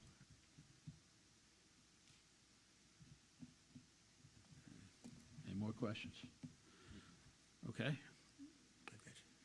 All right, so just wanted to also brief the board, Dr. Kramer, and the community on some of the conversations we've been having surrounding traffic pattern projects. The one specifically that I'll be referring to tonight is here at Westside. However, we all understand that this is a much broader issue. Westside is certainly not the only school that has overflow from parent pickup and drop off in the morning. The examples go on in terms of where that's an issue. We saw the increase of traffic as a result of COVID, and it never subsided. It's been an issue, and it remains an issue. So what we're doing is ultimate goal is to reduce traffic overflow. We want to get that traffic here at Westside. We want to get it off Main Street. We want to make sure that it's safe out there. Safety, of course, being our number one goal. So what we're doing now is we're working with transportation, school administration, local law enforcement, emergency personnel, to figure out what options do we have, because each school presents its own unique challenges. Some schools are going to be very complex. Some schools are going to require us to bring in VDOT to the conversation, the architects into the conversation. It's going to be very costly, certainly not something that we have in our budget, but we want to explore the options, at least come to the board with what those numbers look like, what solutions are out there, so that we can at least have all the options on the table. Here at Westside, it's a little bit different, though, because here at Westside, we've been having conversations surrounding a potential solution that's slightly less complex. And I'm going to pull up Google Earth here. Oops, I'm allowing this, Eric. And while this is pulling up, I do want to emphasize this team, Mr. Brinkley, Mr. Fike, he's at law enforcement, and of course, Mr. Christensen, are not only looking at Westside Elementary School, but Carrollton Elementary School and Carsville Elementary School. They're talking with the principals, they're talking with the administration, and they're working through those issues to find out the best solutions right here. Yes, and absolutely, those we know are going to be more complex options, because it's going to require basically building roads. It's going to be very complex at those locations. Carrollton has wetlands in the back, which is going to make the ability to build there limited in the spaces we can use. So anyway, what I wanted to show you tonight is what we're considering, at least at Westside. We're in the process of getting quotes on this to see what it would take. What we would do is we would take, so here you come in off of Main Street.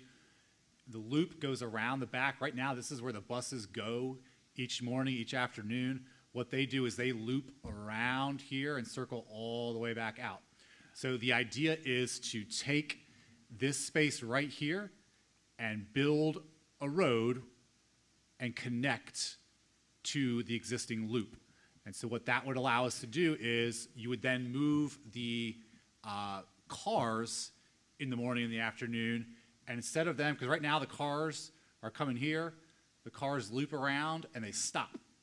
And then traffic goes out here and probably back further than I can go. So if you can make this whole thing an entire loop and then move the cars there, you've now increased the capacity for cars off of Main Street by 4 to 5 times. We know the buses can work out front here because they've been working out front here since pre-COVID. They were always working out front. So if you can connect this right here, we can pull significant amount of traffic off of Main Street. That's going to require the building of the road, knocking down of a fence. There's an irrigation thing we're going to have to look at. There are trees we're going to have to look at. There's the curb we're going to have to look at. So, they're still complex, but that's the solution that was discussed at Westside here that we're going to be exploring to try to alleviate some of that traffic. I gotta ask, have you been over to Windsor Elementary to see the little magic trick that those folks are pulling off? Yes, I've seen Windsor Elementaries, yes. Listen, I tip my hat to Mrs. Couch and everybody else who had a piece of that. They have literally pulled off a magic trick. The parents have figured it out. Sometimes it's more painful than others. Has that been discussed over here? I mean, that's a cost-free option, looping parents through the parking lot. Yes. Because you can go to Windsor Elementary School tomorrow at the bell, and you won't see any cars out there on the highway anymore. Thank goodness. So what we did is, yes, we discussed that. We discussed it with Mr. Johnson. Actually, just a couple of weeks ago, I was meeting with Mr. Johnson and Sergeant Brinkley, and we literally discussed that option. So that option has a couple of complicating factors. Number one is staff parks out there, out front right now at Westside. So all the vehicles out there limit our options to snake around. What you would have to do is you would have to get all the staff to park out back behind here with central office to clear that space. Once you do that, you'd have to repave that parking lot. That parking lot out there is too wobbly. There's too many cracks and crevices to operate that right now. So it is an option. We did discuss that as an option, but it's going to require moving the traffic that's parked here out back. So long as we're out back, there's really not enough space to do that.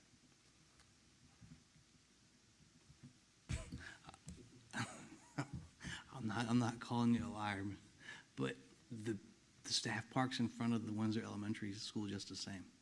They're literally, I do it every day with a long box dual wheel truck. I drive right between staff's vehicles, double stacked. I don't know. You guys are the experts. Y'all figure it out. It just seems like that's an achievable goal today, to get cars off that highway. And of course, that's always option. It's something that we definitely look at.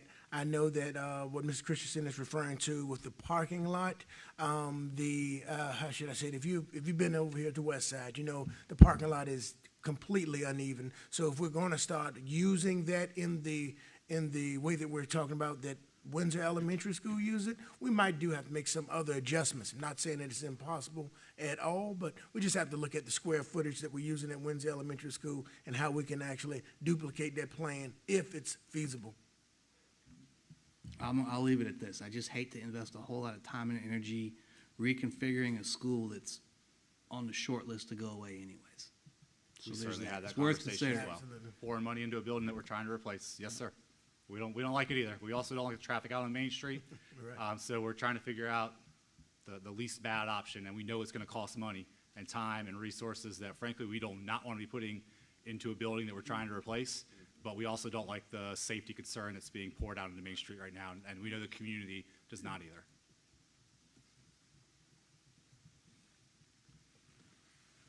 Any other questions? If I may, Mr. Chair, I've had conversations with Chief Howell as well about the different options, and the option that Mr. Christensen and Dr. Coleman are mentioning is one that's been considered by Smithfield officials as well. We do have more students here at Westside. I think Westside is the second largest school in our division, so that might be a part of it. But I appreciate your recommendation, Vice Chair. I think we need to look at every option, and I think you stated it well, Mr. Christensen. We're looking at the least bad option, because no option is going to be good, and we don't want to spend a ton of money, but we absolutely, and you know, you and I have had this conversation, Mr. Colick and other board members as well, it's not safe now to have cars on the main road, so we absolutely have to get them off. But I think we need to exhaust all options and look at what is the best bad option, for lack of a better term. Yep, I would agree. Are there any other questions? Not yet. I'm sure I'll think of some later. May I ask, gentlemen, are we looking at bringing a final option back to the board for the board?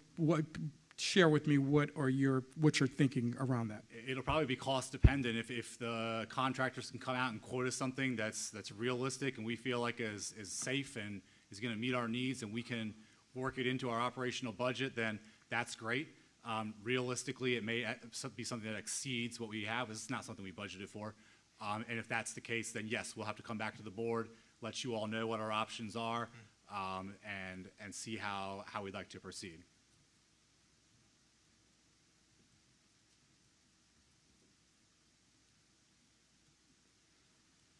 And we'll continue to have these conversations with the other schools as well. We know this is not unique to Westside. We know Carrollton's a mess. We know Carsville's a mess.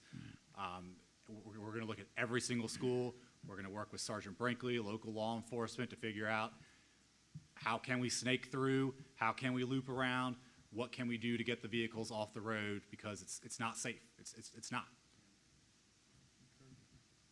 You're right.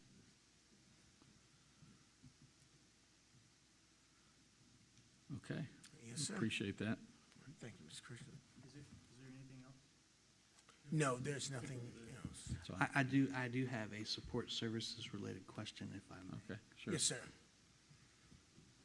And I don't know how to make this nice, so I'm just going to throw it out there. Absolutely. I've been coming to these school board meetings in this building for a long time now. As a board member and before I was a board member, if we don't have the funds to do it soon, we need to make sure that we put a budget item this year to do something with the toilets and the restrooms in this building. They're disgusting and they're unacceptable. There's been a sink in the little boy's restroom that hasn't worked, I know, at least 12 months. It smells like urine, tiles are popping up. We can do better. So I don't know what we got to do to figure that out. In my opinion, it's just unsanitary, and we can do better. May I respond, Mr. Chair? Yes.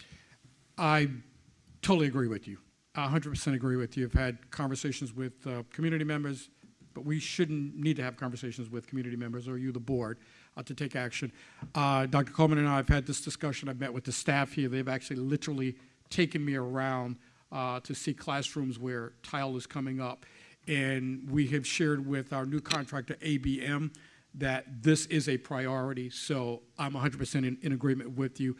Some of these things I don't think are going to be an exorbitant cost. We just need to make them a priority. Obviously, it's going to be a cost, and it's going to require some resources.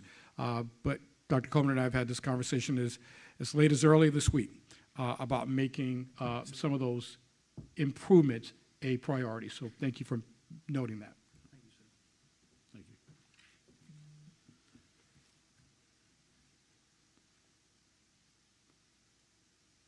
you. You good, Dr. Coleman? Yes, I'm okay, good. We ready for the next subject, or do you still have something else? I'm ready for the next subject. Okay, I'm, student yield analysis. Student yield analysis. I think I've confused Mr. Cooper out a little bit. I'm going to hit the student yield now. There we go. All right. Ms. Lynn Briggs will be joining us. You want the video or the presentation? I want the video. Video, sir. All right, do not start the video yet. All right. Hello. Wait a minute. That was do not. Put the video up, take that PowerPoint down. All right. So while Mr. Cooper out is helping us out and getting everything straight, just want to do a little small introduction and show how we got here. What occurred for us to get here at this time. So in 2018, the Wight County Schools embarked on an initiative aimed at ensuring the effective measurement and maintenance of facility capacity with the ultimate goal of sustaining the high quality of student learning experiences within the division. Now, consequently, a student yield analysis was conducted in response to a request from both the Planning Commission and the Board of Supervisors. This analysis was instrumental in guiding their planning efforts for the families within our school division. So in March 2018, we engaged with the Services of Cooperative Strategies to perform a comprehensive examination of the subdivision and student potential within Wight County Schools. This involves meticulous collection, scrutiny, and analysis of various factors, including student demographics, migration patterns, and housing data pertinent to IWCS. Now, fast forward to the present, 5 years later, and we find ourselves in the county experiencing remarkable growth in specific regions. This growth has necessitated the creation of a new learning environment to accommodate the needs of Westside Elementary in the form of a replacement school. To address this development, IWCS, once again, turned to an updated student yield analysis that considers current and planned residential development to assess the potential for significant additional student enrollment. So in 2023, we re-engaged Cooperative Strategies to conduct a comprehensive study of student demographics to develop a subdivision yield analysis specific to the Isle of Wight County Schools. This report represents the culmination of extensive processes involving the collection, review, and analysis of student demographic data, housing information related to the division. The primary aim of this analysis is to ascertain the growth potential associated with planned housing developments and the resulting impact on the Isle of Wight County Schools student population. By furnishing the subdivision yield analysis to the division, we aim to better equip our institution to make informed decisions that are directly influenced by future enrollment considerations. And with that stated, Miss Jenkins? Yeah, Ms. Jenkins. Ms. Jenkins? Ms. Jenkins prepared this for us, and we've been working hand in hand. Me and Ms. Briggs actually have been working alongside each other, also with Randy Keaton, Amy Ring, and Don Robertson in preparation of getting ready. Earlier this month, And just wanted to, for the public who may not know who those individuals are. the county employees, the county administrator, the Assistant County Administrator absolutely, and Director of Planning. yes, thank you, Ms. Briggs. Now, also the Planning Commission, after speaking with them, they requested a lot of information coming from our student yield analysis. They were told that they could not get that analysis until first we showed this analysis to the school board. We'll just state that the person that we worked with at Cooperative Strategies, the plan had been for her to kind of remote in and narrate this live. I think with the change in our regular meeting date from Thursday to Wednesday, she had a conflict. So she graciously recorded over the presentation. So you're going to hear her going over the slides we're getting ready to present. And I'm going to say this before we start, and I'm going to say it after. All of these are examples and proposals. This is data that has been gathered and data that's being shared. This is not a final decision in any form or fashion. So I want the public to make sure that they hear it. They're going to hear a lot of different examples of what we could do based off of growth. These are only examples. These are not final decisions or even decisions that we're even contemplating on at this time. This is just to get everyone thinking in the mindset of how to move forward. Yeah. And we can go back after we play this. We can pause it on some slides if you need to go back and see things again. So are you ready? Yes. My name is Karen Jackson with Cooperative Strategies. I will be reviewing the results of the 2022-2023 housing study we completed. Our housing analyses measure the impact that housing has on student enrollment. The study is based on student yields, which is the ratio of students per housing unit.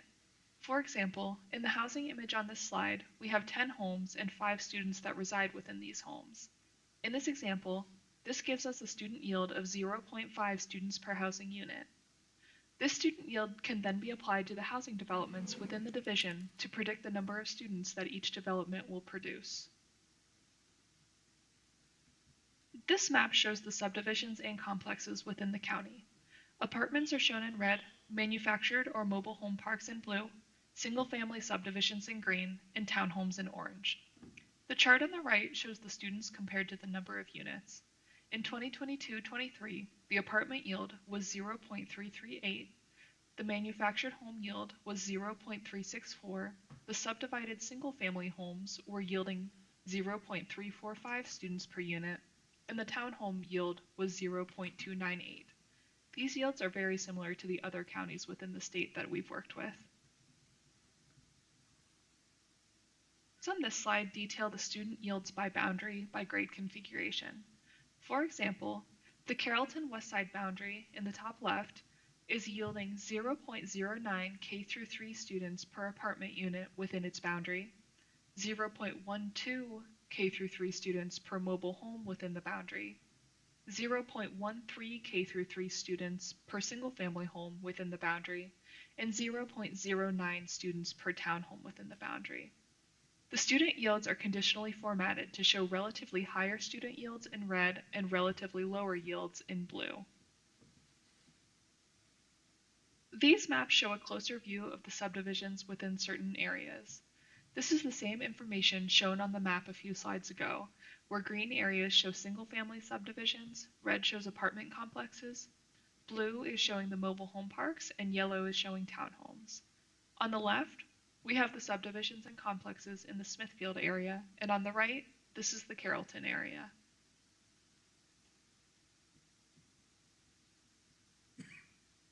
In this slide, the map on the left is showing the Windsor area, and the map on the right is showing the Carsville area.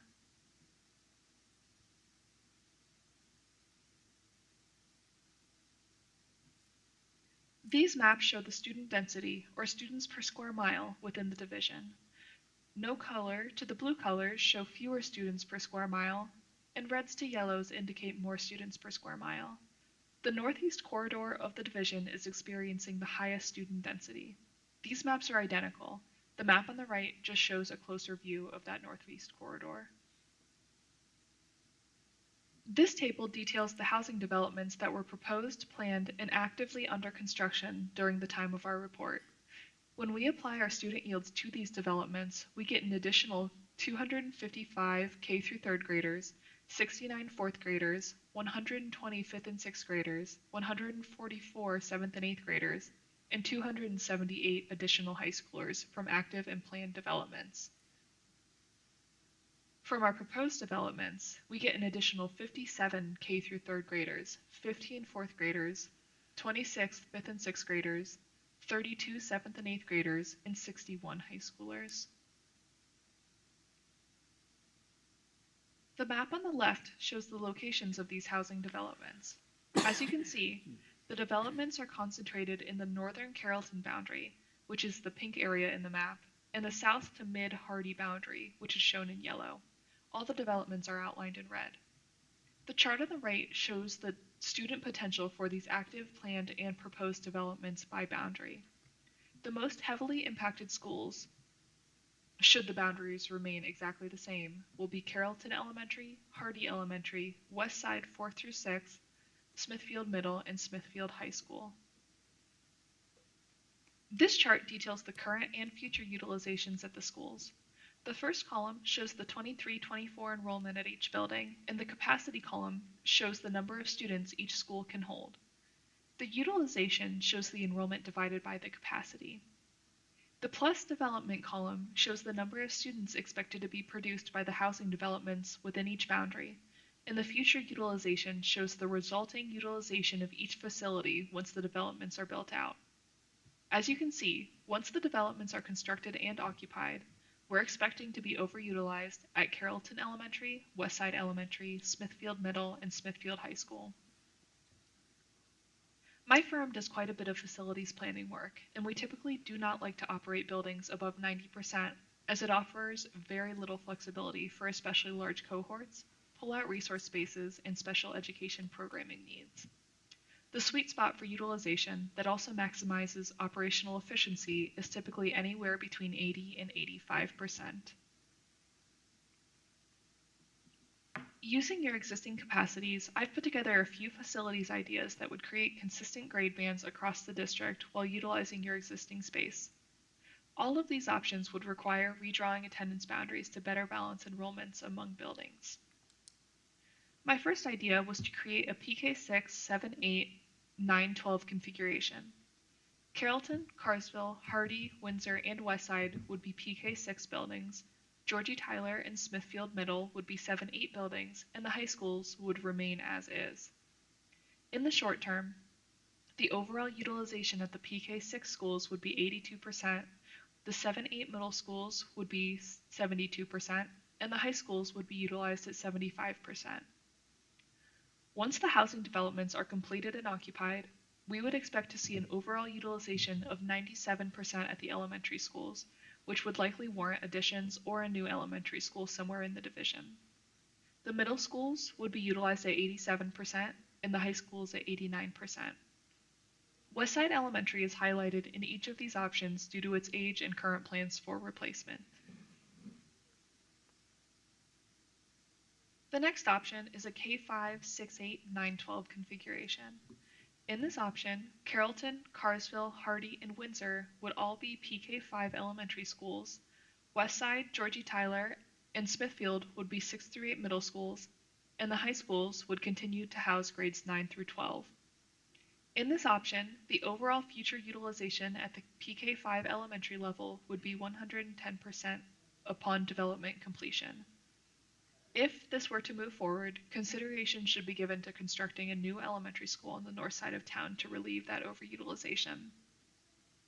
The 6 through 8 middle schools would be utilized at 74% and could be left alone other than realigning the boundaries, and the high school enrollments should be tracked as they are approaching overutilization. I also looked at a PK3 elementary, 4 through 6 intermediate, 7-8 middle school, and 9-12 high school option. In this option, the middle and high schools would be well utilized in the short term. I would recommend watching these enrollments as in the future we are showing these buildings approaching overutilization. Carrollton, Carsville, and Hardy would all be pre-K through 3 buildings in this option with an overall future utilization of 100%. Should this option move forward, I would consider either additions to buildings or constructing a new PK through 3 elementary on the north side of the county. Windsor and Westside would be 4 through 6 intermediate buildings with a future utilization of 93%. An addition or constructing Westside at a larger size than the current should be considered. Lastly, I reviewed a PK through 4 elementary, 5 through 7 intermediate, 8 through 9 middle, and 10 through 12 high school option.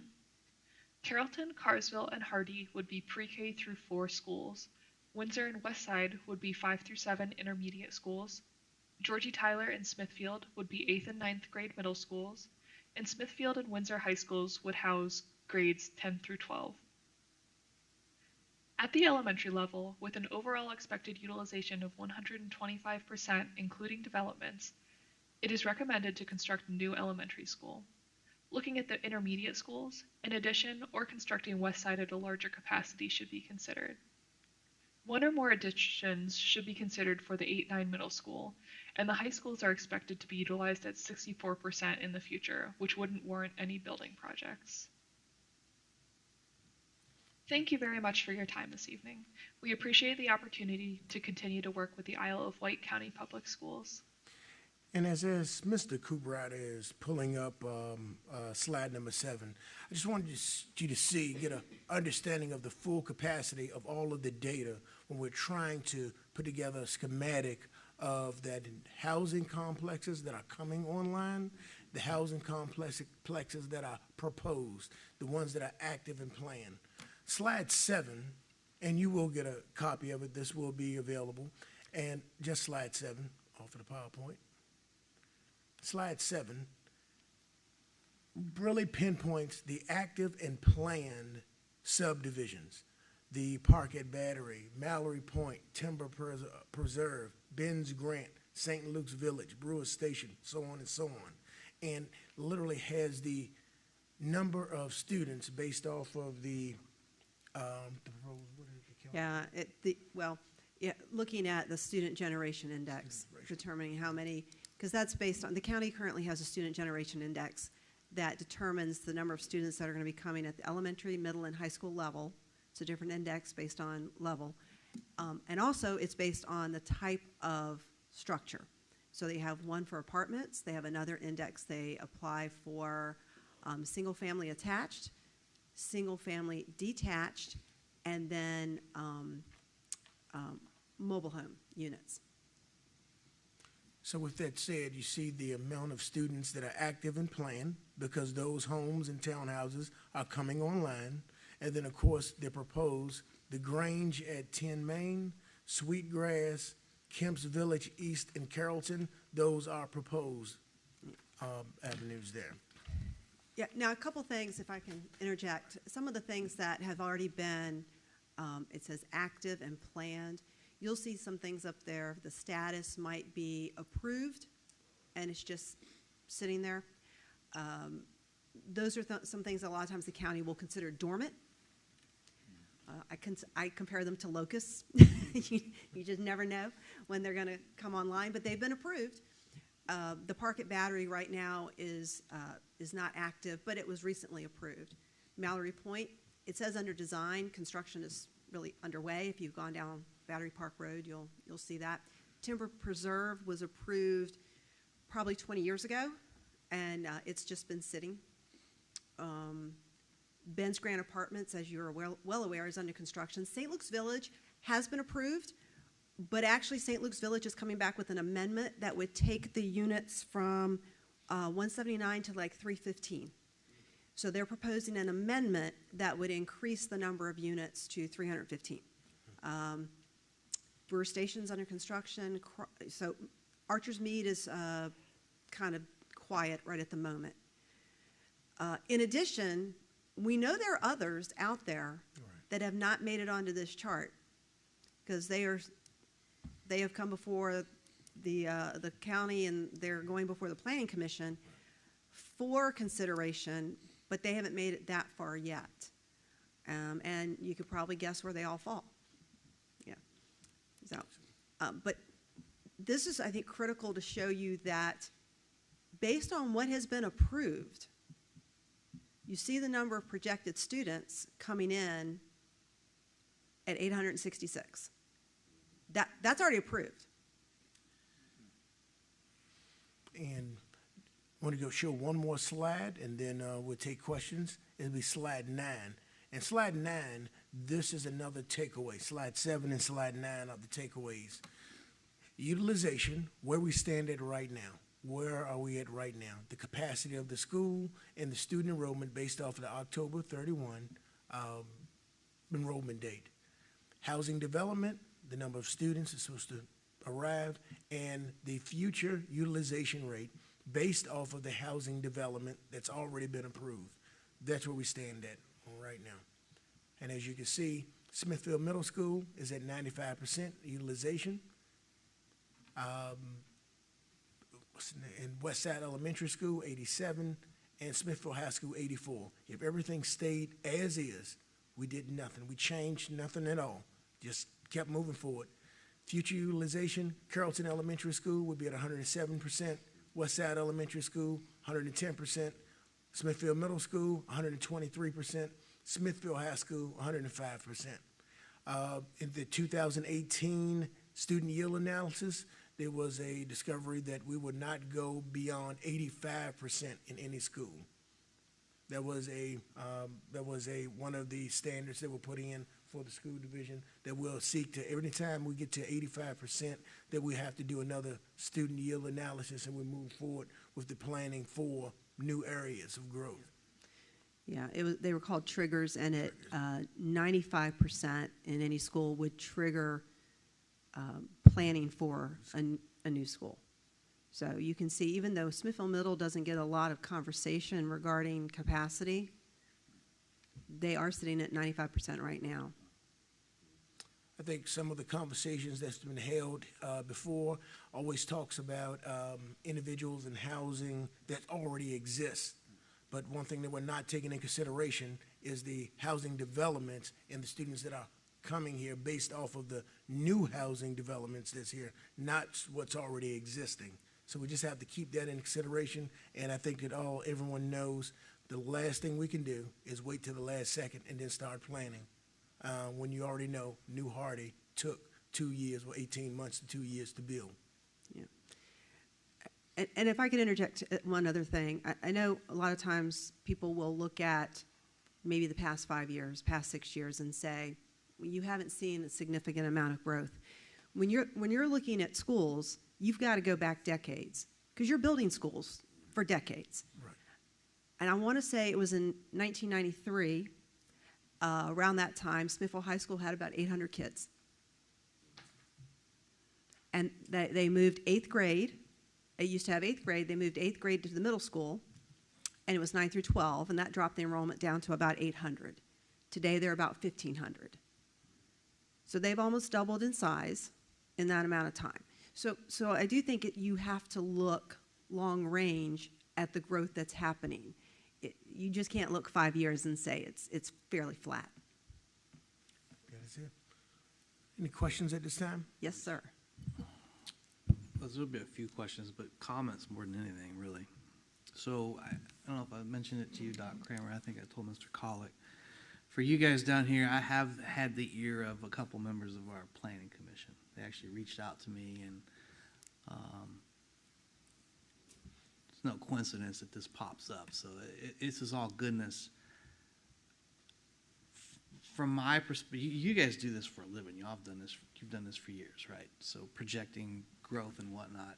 I look at it with a different set of eyeballs, and I'm pretty sure these gents down here do as well. We rezoned last year, which is always an uncomfortable decision. It's a difficult decision, but we did it. And if I recall, and I don't want to put Ms. Getz on blast because she's not here, but I asked the question, how much time did we buy at Carrollton by rezoning? And if memory serves, it was about 3 years. I don't know if that accounts for the future utilization. I don't know, and I'm not asking. It seems obvious that we're going to outgrow our capacity. My concern as I sit up here on this board for at least the next 4 years is that we don't make a recommendation to the Planning Commission that says we can handle it, and then a couple, 2, 3 years down the road, we end up trying to buy portable buildings because we've maxed out. To me, that's unacceptable. With all the security stuff going on in today's age, it's just unacceptable. At some point, unless we know for a fact that we're going to grow facilities, we got to start saying, no, we can't do this. Or if we do this, you folks at the county level better be prepared to start stroking a check for a new building. And that's the conversation I think that has to be had. We talk a lot about students and capacity, but there's more to it than that, right? Yes, There's certainly a lot more expense. We're looking at our operational budgets year after year. There's more to it than just rear ends and chairs. Yes. There's teachers, administrators. How many, I don't need an answer, how many PE teachers do we have today that are sitting with 30 some odd kids? They're already maxed out. So there's going to be certain instances where you're not going to need just a teacher, you're going to need PE teachers or band teachers, music teachers, whatever. School buses. Right. School bus routes. Fuel. We've talked before about coming up with a set student-teacher ratio. I think that plays directly into this. Zoning. I mean, arguably that conversation is going to happen sooner than later. Again, we've talked a lot about ripping this down and building a new school somewhere. I haven't heard much talk about adding on to existing schools. It certainly needs to be on the table. My point is there's more to it than just butts and chairs. There's the total cost. And I think it's incumbent upon the board that we present that to the Planning Commission and certainly the Board of Supervisors that if you guys keep doing this, you need to look for X number of percentage of growth requirements and cost. So I certainly don't have the answer. You guys are the professionals with this, but this new guy sitting up here looking at this thing, this makes my head hurt. If I may, Mr. Chair, and thank you, Dr. Coleman and Mrs. Briggs, for your presentation. And as Dr. Coleman stated, this is just the beginning. We need to be having this conversation on an ongoing basis. And it's not just about the one potential replacement school. This is a multi-layered conversation we need to have. And I think to your point, Mrs. Briggs, we can't wait until we see the increased numbers. It's already too late, right? That's why we look at projections to see where we're going. And I think that's somehow missed by some in the community. They want to look now and say, well, I don't see the growth. Well, you see buildings in one of the slides, whole developments that are approved, some are already under construction.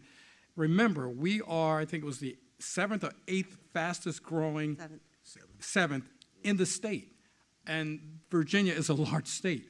We are growing. And if we aren't in front of this, to your point, sir, then we're going to have to build very expensive modular units, and we don't want to do that. So this is a conversation we're going to absolutely need to have, and this is just the beginning. I look forward to inviting our professionals from Cooperative Strategies here as we continue this discussion, but this is just the beginning, and I think your point is absolutely correct. There's so many variables at play here. It's not just building a replacement school. There's a lot of discussion, and we saw just some of the options. There are probably even more options that we could look at. But thank you all for allowing us to begin this dialogue. Doc, I know the planning commission is pending a response from the schools. What's next? What are you going to give them? At this time, me and Ms. Briggs discussed going back in, and now that we have all the data, really emphasize what do we really need and how do we see this county forming out, because that is the next discussion. A lot of the examples that was given, even out, they took the data and spread it across the entire division. They didn't take in consideration that some of those students would have to be bused from Turner Drive all the way down to Carsville. That wasn't taken in consideration. So as, I guess you can say, humans, now we must look at the data and decipher between that what's really an optimal choice. So the next step is for us to come back as a team and sit down and start working through the process and get 2 or 3 options that are very valuable to what's really, what we really can stand behind and present that. And Mr. Marsh, I know a couple months ago you asked, almost can we track, like what is the student yield for the developments? When a proposed development comes up, can we plug that in and say, okay, what is that going to make the capacity of Carrollton, of Westside? Is that going to take us up to 90%, 95%, 100%? I mean, you can see where we are right now with the housing developments that have already been added in. Now, I will say that out of the 1,057 in there, that does include some that are proposed but not yet approved. So I think we've got to do a little bit of work on our end, but we should be able to say, hey, if you approve Sweetgrass, which is on proposed, that counting all of these in already that have been approved, Carrollton is now going to be at what percent? And give them what the capacity is going to be when that's approved, and then giving them a more comprehensive look of what's that total impact on the school division. Now, I know some things like operational costs don't factor in with proffers and how they work with, it's got to be, I think, capital. There's some stuff that the county gets into where, you know, we can say it's going to cost more for technology, for buses, and et cetera, which we should, but it really comes down to like capital, like does it require a new school? That's some of the things they look at. But still, we should be able to provide them with a comprehensive picture of that impact. My point is I want those 5 gentlemen up there to know what they're asking. Yep. Know what they're approving. The full scope of it. I think the Planning Commission nailed it when they said we've looking at individual growth options, but we're not looking at it in totality. And I couldn't agree with that more. Yeah, it is interesting too on the proposed ones. Even if we know there are 4 in the queue, we can only speak to the impact of that one. Right. So it behooves them to be first one in on approval, because that 4th one may be the tipping point that now they are going to require, you know, they tip it to where we need more space. So we can't say, well, there's 3 others and you guys, all 3 of these are going to cause us to go up above 100%. We have to look at that one by itself. Yeah. It's an amazing thing. It's complicated too. It's it makes my head hurt sometimes. Yeah. So just for the sake of the question, this company, I forget their name on the slide. Cooperative Strategies. That wasn't a free service. Who funded that bill? That bill was funded, and if I'm not, well, Larissa's gone. I'm gonna have to get back to you. I believe that I believe it came out of the school construction. Came out of the school construction grant. I think you're right. Yes. Yeah, okay. Mm-hmm. And school construction, and yeah, that's it. Are there any other questions? No more questions. We'll be back again. All right. Probably multiple times. Yes, sir. We'll go on to the CTE update. Dr. Kale.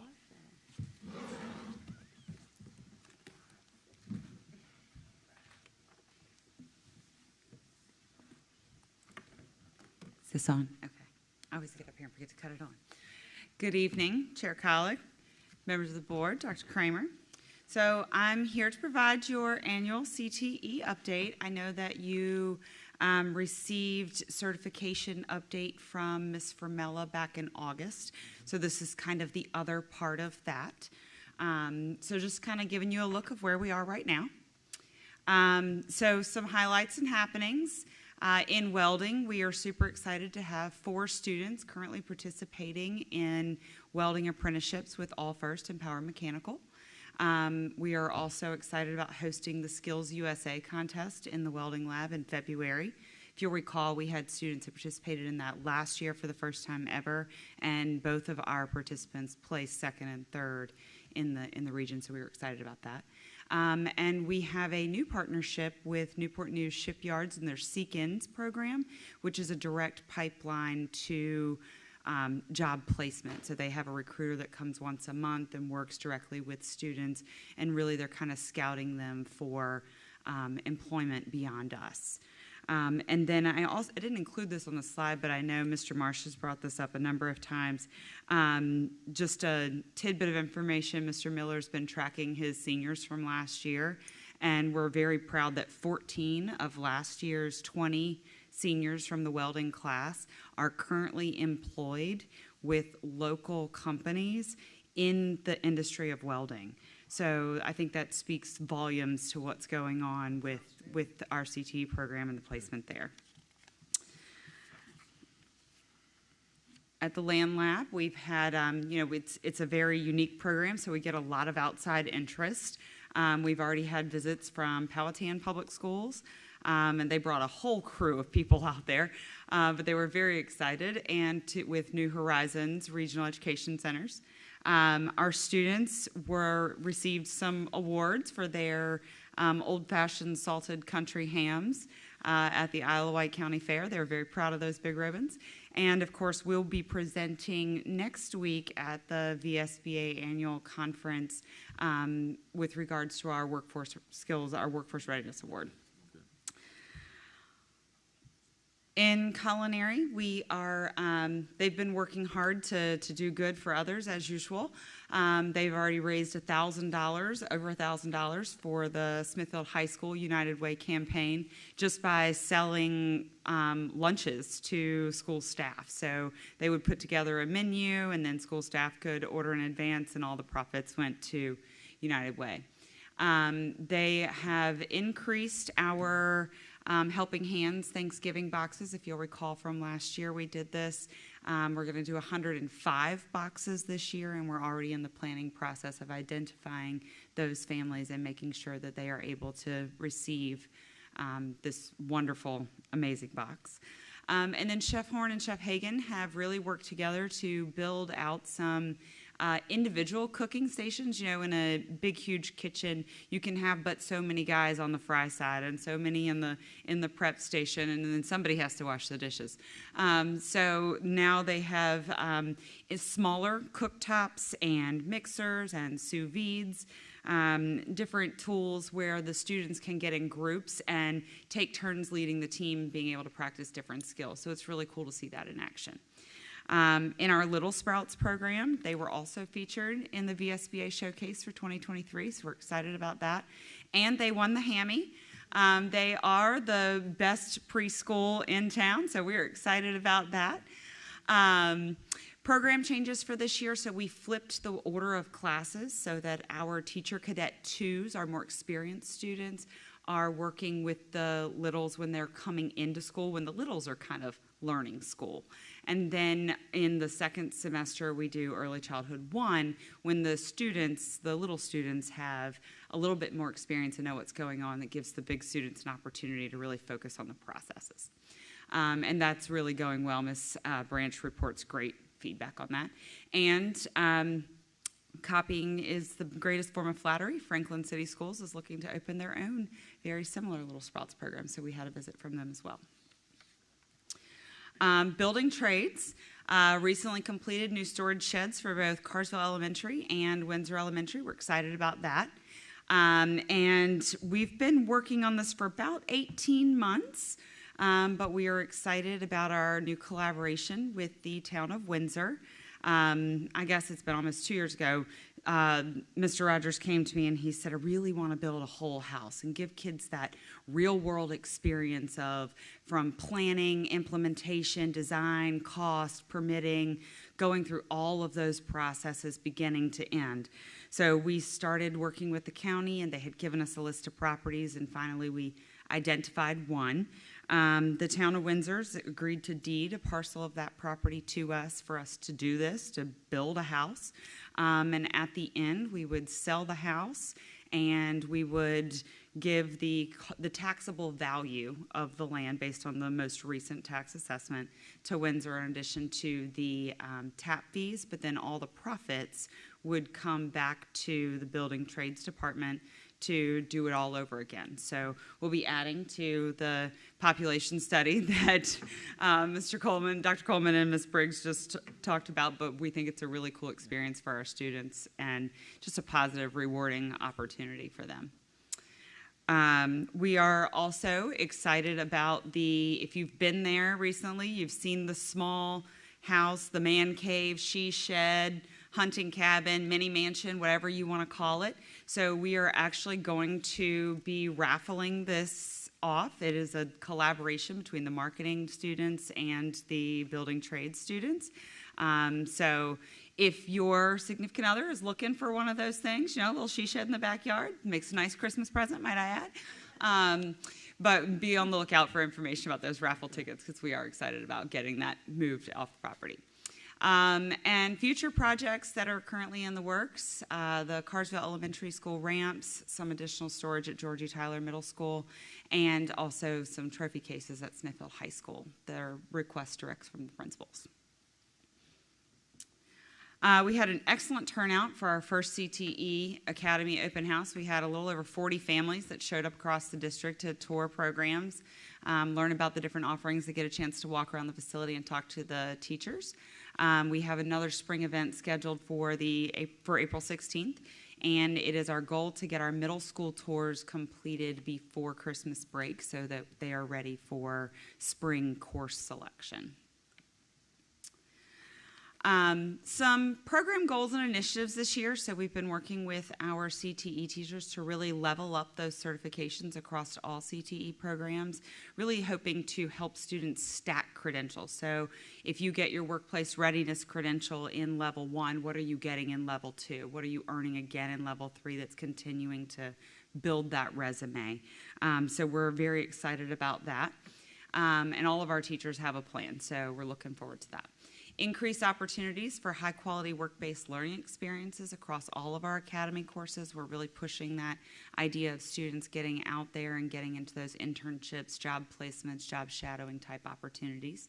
And then we are looking to improve our college career civic readiness index at each high school to ensure we reach Tier 1 status. So that was something that when it came through this year, we were just below the state mark for college career civic readiness. And if you don't know what that is, it's a non-duplicated count of your senior class having participated in an honors course, a CTE completer with a certification, JROTC with a certification, a service learning experience, or high-quality work-based learning. So really pushing that, are you ready for the workplace?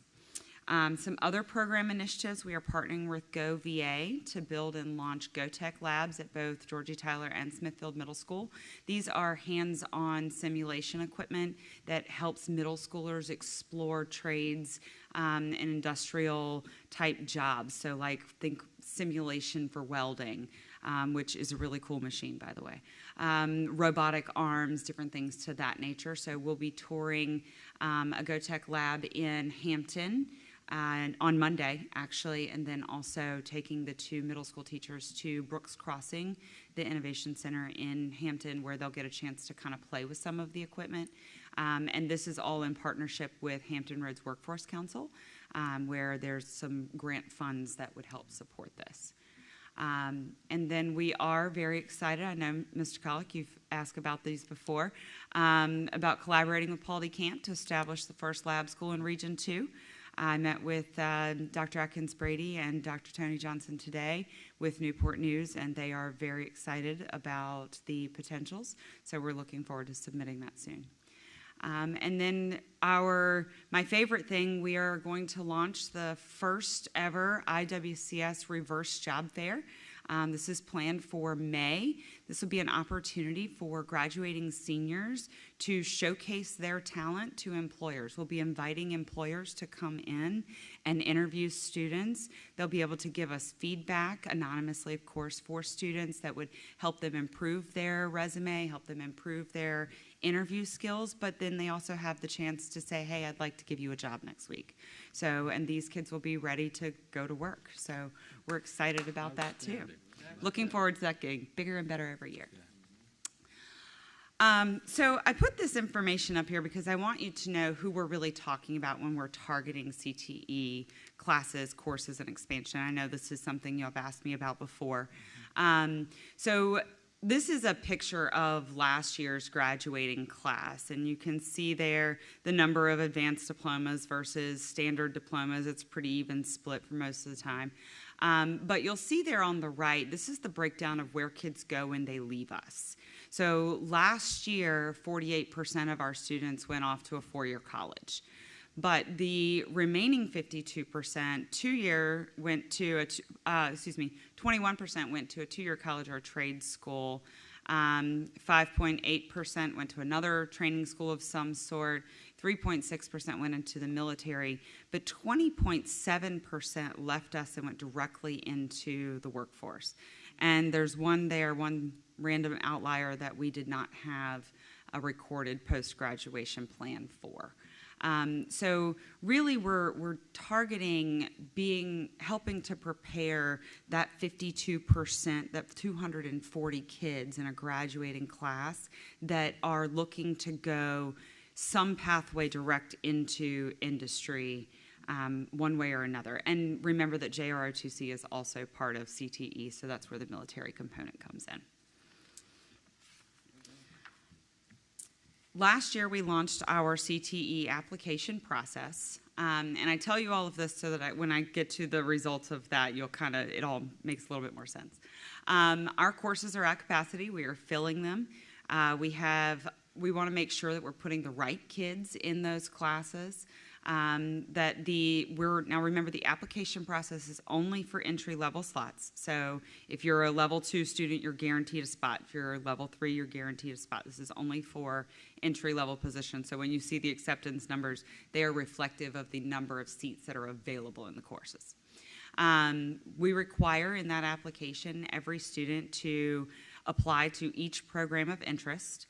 So if you are interested in multiple programs, you have to submit multiple applications.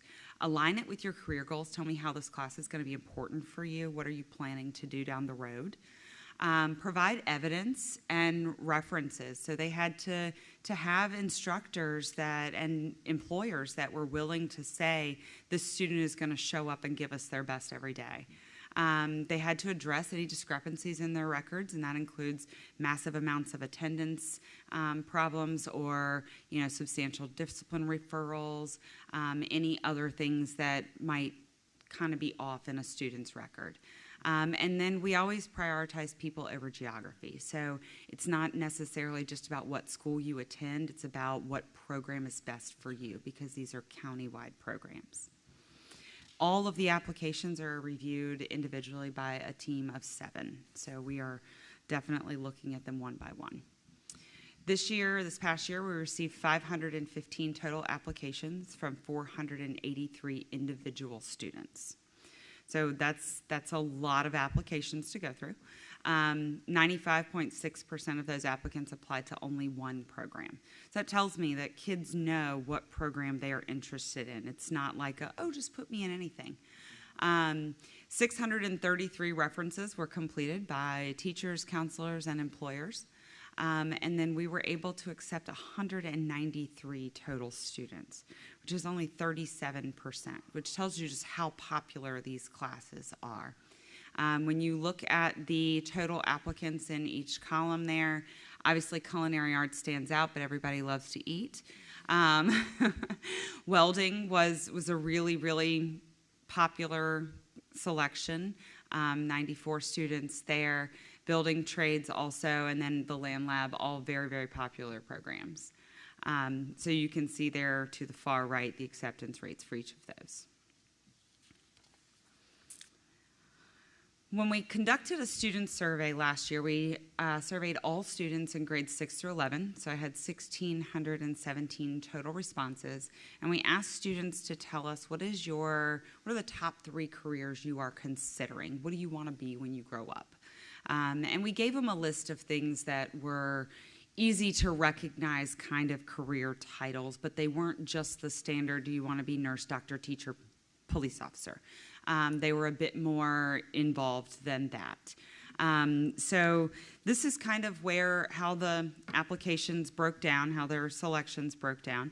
There are a lot of students in Wight County that want to be professional athletes, that also want to be movie stars, and influencers. So the entertainment category is very, very large, but that's not really as under the CTE umbrella. So some things that really stand out, we already have programs in place for computer science, we have programs in place for education, we have programs in place for construction, and we have a very large STEM pathway already built out at both high schools and at both middle schools. So looking outside of what are our options for really expanding and accommodating the courses that our students are interested in. Considering all of it and job market trends, some recommendations, some things that the CT Advisory Board is going to need to take a look at. Expand welding program. I think that we have a real opportunity with our welding students and also with the demands from Newport News Shipyard to be able to expand that welding program, probably relatively cost efficient as well. A vet assistant program, when you look there at the animal services, the 234, that's one of the only ones where there was such a heavy concentration of individuals that knew that veterinary sciences were where they were going. Of the 234, 113 of them want to be veterinarians and 36 of them want to be vet techs. So there's 149 students in that animal services category that would really benefit from a vet assistant program. When we look at criminal justice or legal work, looking in that particular, in the public service category, we had 173 students that wanted to go into the military, 88 potential police officers, 153 lawyers, and 33 game wardens in that category. So those were the ones that really stood out. So I think that there's a real opportunity for us to expand some criminal justice legal type course pathways. And then finally, additional health sciences. When you look at that medical segment right there, a large majority, yes, there are quite a few that want to be pediatricians or surgeons or dentists, but the largest majority of those are going to fall into your nursing, skilled nursing trades, things like that.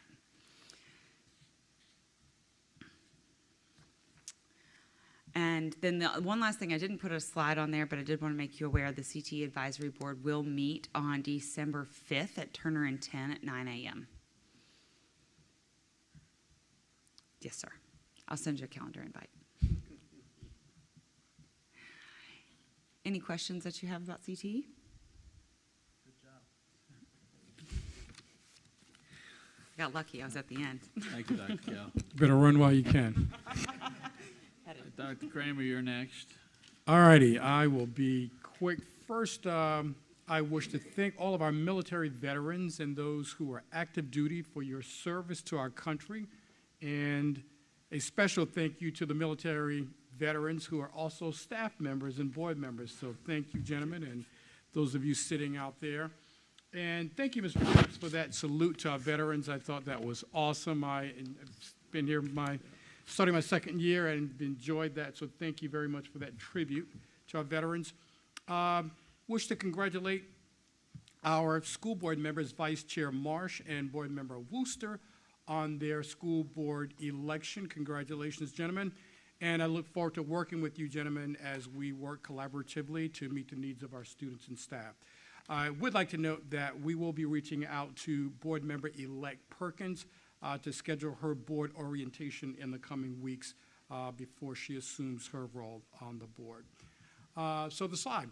I've had the pleasure of meeting with all school staff members who desired to meet with me and it was totally voluntary to discuss school division concerns or recommendations, and again, it was totally voluntary. Thus far, I have met with 7 of the 9 schools, and we'll be meeting with the other 2 schools, had to reschedule those, but we'll be meeting with them later this month. And it gave the staff members an opportunity to have direct access to me, to share with me whatever they so desired, their recommendations, their thoughts, concerns, not pertaining to the school, because that's the principal's responsibility, but a school division or community concern. And I shared with them many of those recommendations and thoughts would be shared with you board members as we get ready to develop the budget as well. So I've enjoyed those opportunities and have learned a ton. Last month, I attended Windsor High's homecoming, and since our last board meeting, I had the pleasure of attending Smithfield High's homecoming football game. The photos there illustrate some of the many activities and events that occurred that week. Unfortunately, we did not win the game, but our young men played well, and the band did a great job as well. Next, I had the privilege of being present and in attendance at that game, actually, when Smithfield Foods, the representative there, Mr. Jonathan Toms, in the middle, presented a check to the Smithfield High Booster Club. We certainly thank our friends from Smithfield Foods for that generous donation, and certainly just wanted to highlight that and note that. With the pleasure also of participating in the Smithfield High and Windsor High academic jacket ceremonies, where they presented these beautiful jackets to our students for high academic achievement. And I attended the ceremony at Smithfield High, was scheduled to attend the one Monday, but due to a family emergency, was not in town. Dr. Coleman represented the division at the Windsor High academic jacket ceremony. So acknowledgments to the families and those awesome students who are doing great work. And often we give letter jackets to our athletes. We're giving our academic scholars and stars that same level of attention. So I think it's a great tradition we've started here in the county. The annual Bus Driver Appreciation Breakfast was hosted by the Transportation Department for Bus Driver Appreciation Week. Special thank you to Mr. Fike, Mrs. Babb, and other members of the Transportation Department for recognizing our wonderful bus drivers and bus aides for their many contributions to our school division. We certainly wouldn't be able to do what we do without these talented individuals. So that was just a token of our appreciation. And again, we recognize the Smithfield drivers in the Smithfield area at Smithfield Middle School and the drivers in the Windsor area at George E. Tyler Middle School. I also had the opportunity to attend the Special Education Advisory Committee meeting, also known as SEAC. I think, Chair Collick, you've attended quite a few of those in the past. Special thank you to our Special Education Department, Mrs. Magner, Mrs. Daly, and Mrs. Pronovost for a wonderful presentation at that meeting. I had a chance to learn more about dyslexia and how we utilize the Woodrow Wilson Rehabilitation Center. And the dates of upcoming meetings are listed. He's moving quickly. He is getting me through here. I'm sorry. Let me jump to the next slide here. All right, very good. Our ISLE Awards, monthly ISLE Awards, and as you see, all these very deserving recipients. So assistant principals, Dr. Culp and Mrs. Hodgkiss received the Lead ISLE Award. Mrs. Terry Andrews from the Smithfield Library received the Inspire ISLE Award. Our own Mrs. Tina Clifton received the Succeed ISLE Award. And Mrs. Sean Carr from the Windsor community received the Empower ISLE Award for all of her work with our agriculture land lab and providing our students internship opportunities. So thank you and congratulations to all of the ISLE Award recipients. I had the opportunity to attend the Virginia Association of School Superintendents Conference last month, and it was a real pleasure to interact with and to listen to the comments from Secretary of Education for the Commonwealth of Virginia, the Honorable Amy Guidera, and State Superintendent of Public Instruction, Dr. Lisa Coons, who I've gotten to know pretty well there, who is on the right. She was going to attend actually the Crunch Herd around the Commonwealth, and I reminded her that she didn't attend because she was actually on travel, but has agreed to come back to our school division, hopefully in the spring. So Mrs. Briggs, we will give her a special invitation. And gentlemen, we are working on hopefully getting another special guest with her. And the last update I have is my favorite activity for last month.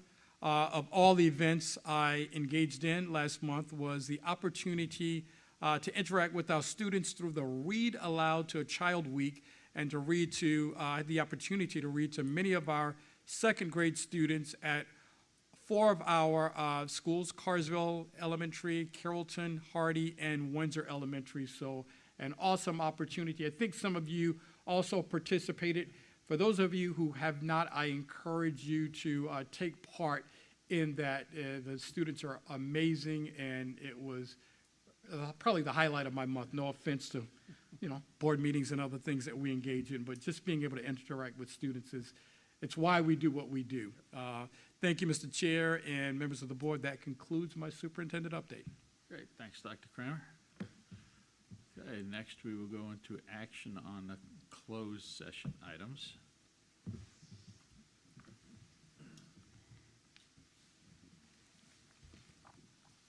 Motion?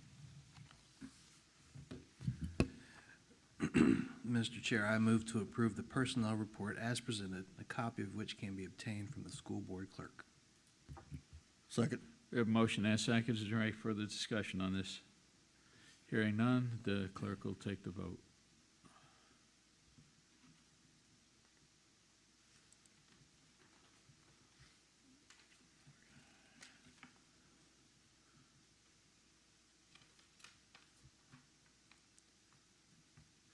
Okay, that is approved unanimously. We will go to action on the old business.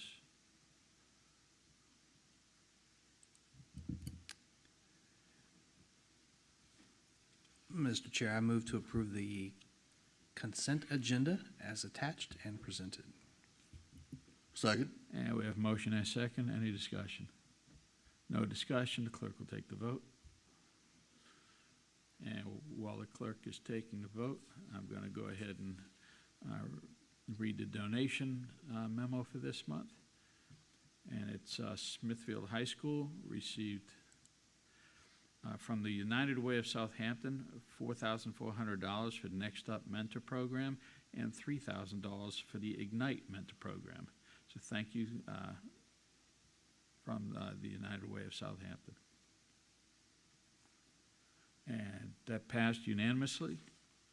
So next we will have the action on new business. And Mr. Marsh. School admin building. School admin building. Okay. Gentlemen, we can roll through this however you gentlemen see fit. So you have been provided everything that was shared with the Board of Supervisors as well.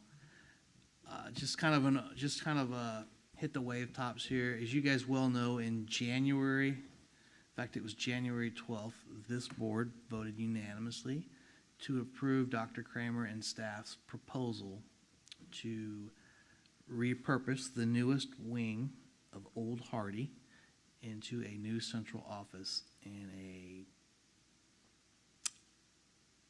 warehouse. And as Dr. Coleman and Dr. Kramer alluded to a little bit earlier, we've already saved roughly $1 million of Isle of Wight's taxpayer funds just on the warehouse alone. And if you gentlemen recall back, I believe we were all compelled by the presentation. We voted unanimously to approve it. The linchpin for that today is that we sat up here collectively and we told the Isle of Wight taxpayers that we were going to accomplish this task at no expense to Isle of Wight tax dollars. In other words, it was going to be funded solely and exclusively with school construction grant funds. That was the place. We approved it. We moved forward. Dr. Kramer has been moving forward, and it continues to carry on because that's what we voted to do.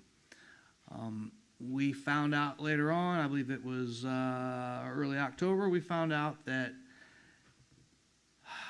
for a variety of reasons, the county had pulled approximately $735,000 of those school construction grants that this board had previously earmarked for this project. And those funds were pulled as they were construction related. They went towards the new Hardy construction. The point being is we, the schools, had those funds earmarked to rehab a portion of Old Hardy. So as we sit here today, it's no longer the situation. We cannot, in any way, shape, or form, complete this project as we promised the taxpayers because those funds no longer exist. As a result of that, we formed a committee at our joint school board supervisors meeting. The committee consists of me and Mrs. Tynes, Mr. Grice, Mr. Jefferson, Doc Coleman was there, Mr. Keaton, the county administrator, showed up, and Mrs. Humphreys, the county CFO, was there. And we met over behind us at central office, and we went through all of the attachments you see on the agenda tonight. We went through it in detail. Bottom line, the money is no longer there. We can't do it. So the last direction that this board gave Dr. Kramer was to carry on and complete the project. The outcome of that meeting was a couple of recommendations, quite a few discussions with Mr. Grice, Mr. Jefferson, county administrator, so on and so forth. Mr. Grice had recommended that we halt the project and take it into a phased approach, and everything spelled out in that email. Mr. Fileski from the Smithfield Times was there, and I thought he did a pretty fair job of articulating how that meeting went down. I'm glad he was there. So as we sit here tonight, we have to figure out, we've actually been forced into a position where we're probably going to end up having to prioritize the completion of that project. I don't like that. I think that's an unfortunate circumstance that we're in. Mr. Grice's recommendation to halt the project and phase it out, that was his recommendation. He doesn't have the authority to make that decision no more than I have the authority to tell any of you guys how we're going to move forward. So as I sit here tonight, my recommendation to you, and I really wish Mrs. Tynes was here because she was a part of this discussion, was, my suggestion is the supervisors have the football. It's in their court. We're going to be coming at these gentlemen with quite a few other asks. We will very much likely be told to prioritize how we're going to complete this. I don't necessarily agree with that notion, but that's probably what's going to happen. My suggestion is we carry on smartly. Dr. Coleman carries on executing his plan, and we wait and see until we hear back from the supervisors on what they're going to do, how we're going to move forward. I don't know the answer. I would certainly welcome your thoughts and suggestions moving forward. Well, yeah, when you say executing his plan, does that include a significant expenditure of funds? Because that's one of the key things that right now we're watching every dollar very, very closely. So that's one of the concerns I have. I understand we've got the warehouse being done. That's a must-have, the warehouse portion. But are we moving forward with the rest of it, or are we waiting to identify funds for it? If I may respond, Mr. Chair, Mr. Vice Chair, and thank you very much for the work that you've been doing with the Board of Supervisors and our colleagues, Mr. Vice Chair.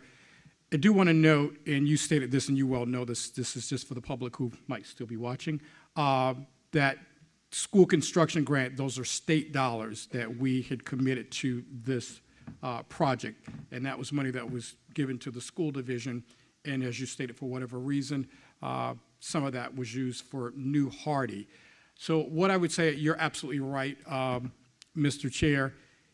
Front of mind for me is ensuring that we resolve the deficit, whatever that number ends up being, following the auditors. There are still dollars in the school construction grant. Dr. Coleman, that number is approximately $180,000. Approximately $180,000. Okay.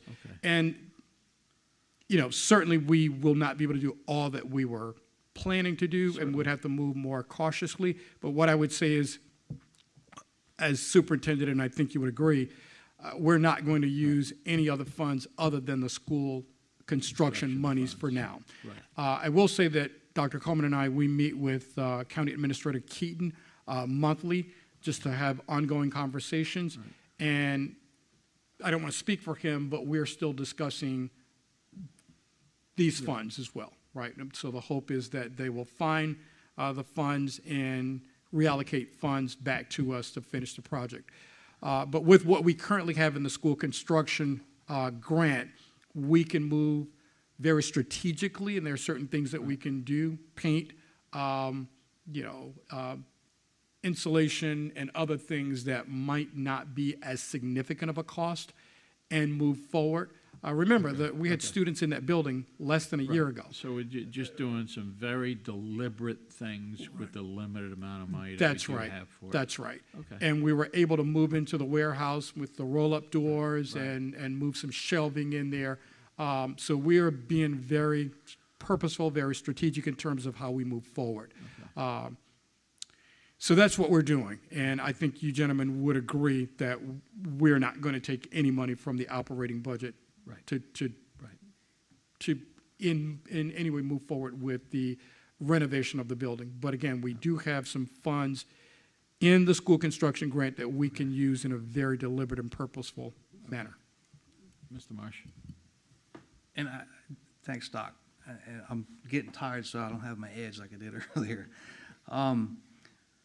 As this conversation shifts over from this board to back over with those gentlemen down the street, I just want to make sure that everybody understands it. We've already vested into this. We're in it for, I don't remember the total amount. Between $675,000 and $700,000. And may I ask why, before, I don't want to interrupt you, but can you would you state what those funds were used for? Yes, those funds were used to tie in the current sewer system to the new sewer lines. Those funds were used to tie in the water lines to the new water tank tower that's there. Those funds were used for the parking area, all permits, all engineering, everything for that building was a one lump sum for the exterior of that building.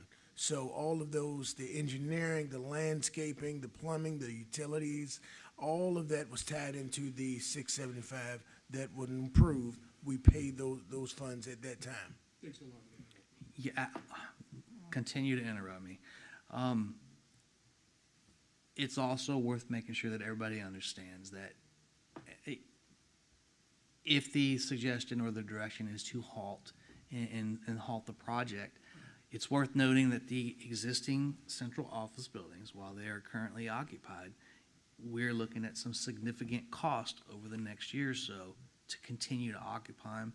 Refresh my mind on the cost of ACs and whatnot. It's going to be $135,000 to $150,000 for all the HVAC systems on the back of the unit. There are approximately 10 units on the back. It's only one or two that's actually working on the back side of the building. And then you have to reinforce the floor. It's easily, I think that all of y'all have visited. It's you can walk down the hall and you can find the sinkholes that are located in the floor all around the building.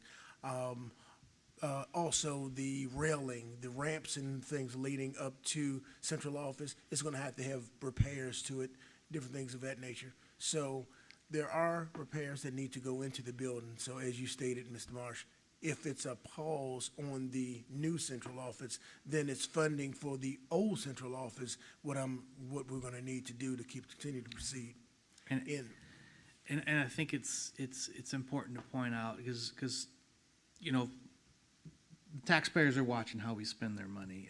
The average taxpayer is going to hear this and they've heard us talking about, and I see lady sitting back there looking at me about the school buses, right? So we can't use this money to buy new school buses. In a perfect world, we certainly would go out and buy 5 or 6 school buses. That would make more sense. But these different pots of money have to be used for different things. So it's important that we, as the board, make sure we convey that appropriately to the county, because that's important. Right.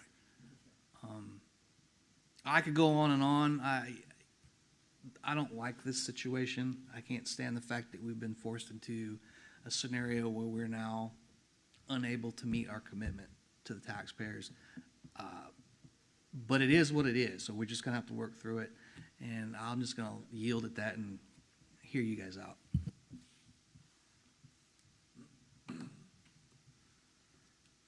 Any comments, gentlemen? Just real quick. The grant funding remaining is, I'm looking at it, 180,454. Is that To correct? 154?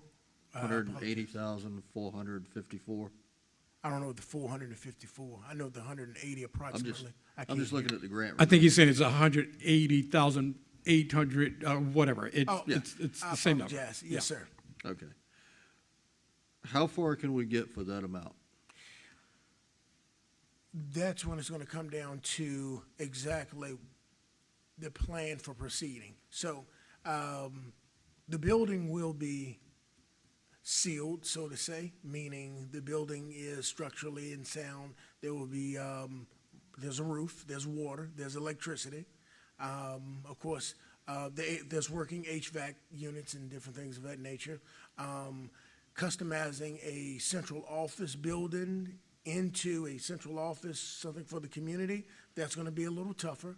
That's going to have, as Mr. Collick pointed out, that's going to have to be a little bit more direct intentions on it. So I'm kind of reluctant to say how far we can get, because how far is a little bit more subjective. I've been in school divisions where the central office is one big classroom. Right. Just a gigantic classroom that costs lots of money to heat and cool.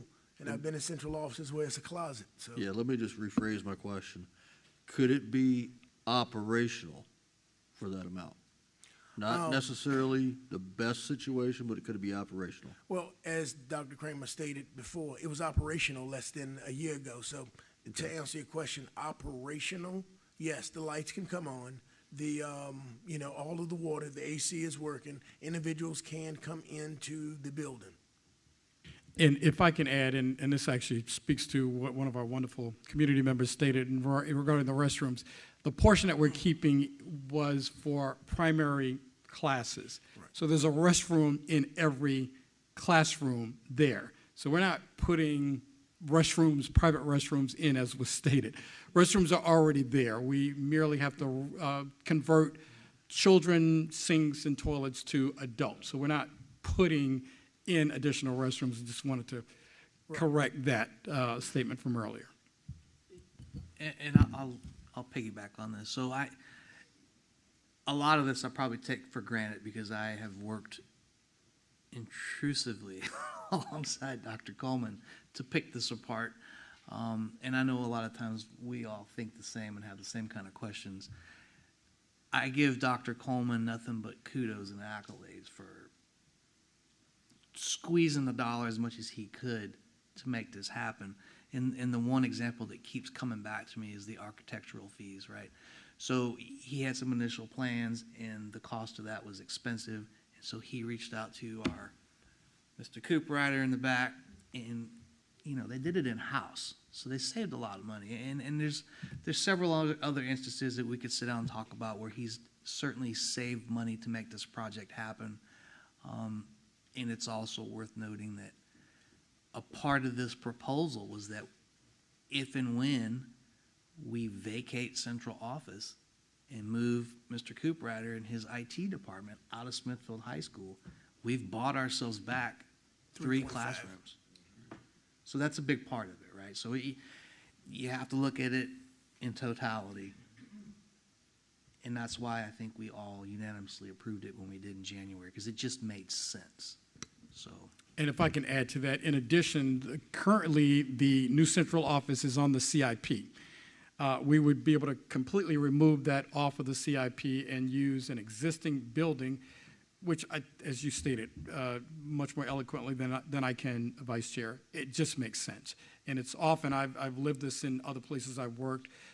I would never recommend building a new building for central office, but we have a building that we can convert for a fraction of the cost of what it would cost us to build a building. And at some point, the modular unit isn't going to last.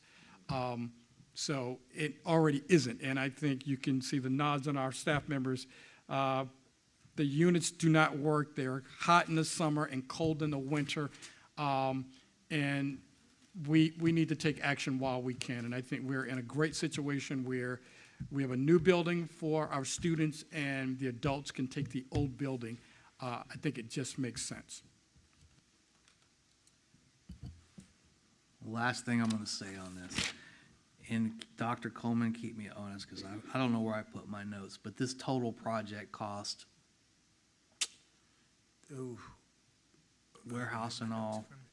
I don't have the notes in front of me. Remember when Mr. Grice asked the questions about the cost per square foot for a new facility? Okay, well, that's easy. The square footage for the site is 22,000 square feet. The average cost square footage right now is $450. So I think it came to, I don't have a calculator on me, I think it came to something like $8 million if we renovated, if we built central office new.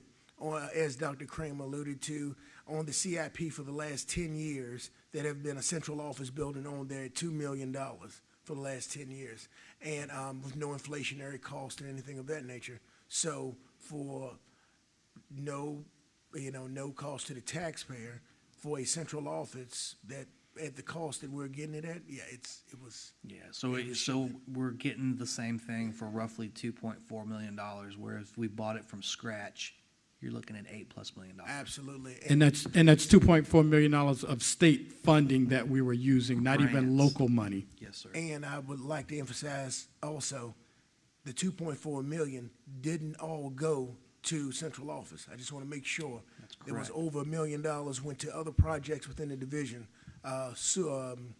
sewer at the annex and different things of that nature, Windsor High School auditorium furniture, different things of that nature. So it wasn't $2.4 million that went toward central office. I just want to pinpoint that. That's correct. And that's all on that spreadsheet you gentlemen are looked at. The line items that are highlighted blue were dedicated directly to the project. And the ones at the bottom that are in this pink fuchsia color, that was outstanding. And those are rough estimates. So I yield, Chair. Okay, are there any more comments? Okay, thank you, Dr. Coleman. And thank you, Mr. Marsh. Next, we have policies for first read.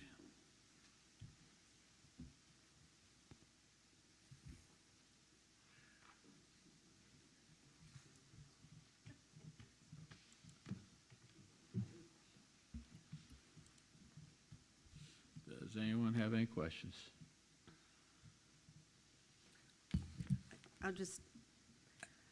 If you're wondering why we're proposing we delete these, been here long enough, I'm reading your mind. These were both local policies. Student demonstrations is a local policy, and actually it's covered in the Student Code of Conduct, which we have. And the other item, which is LE, relations with colleges and universities, that's covered in two existing policies as well. LE was a local policy too. It's covered in JHDA Human Research and JOB Administration of Surveys and Questionnaires. So we're just trying to clean up our policy manual a little bit.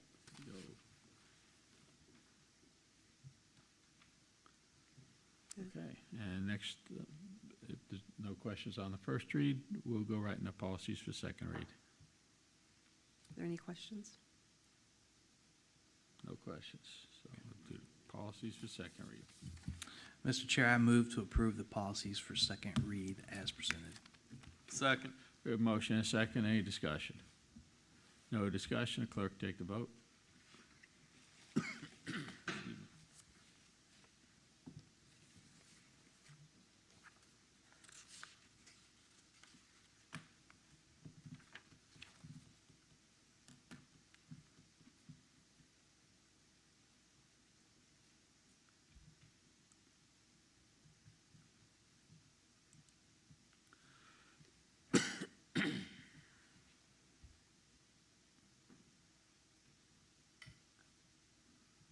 Okay, and that passed. And we will go on regulations and exhibits, if anybody has any questions on those. And then we will go into board member comments, and we'll start with District 2.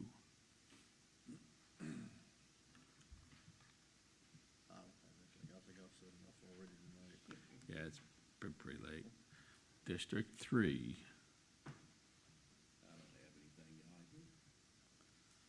Okay, District 4.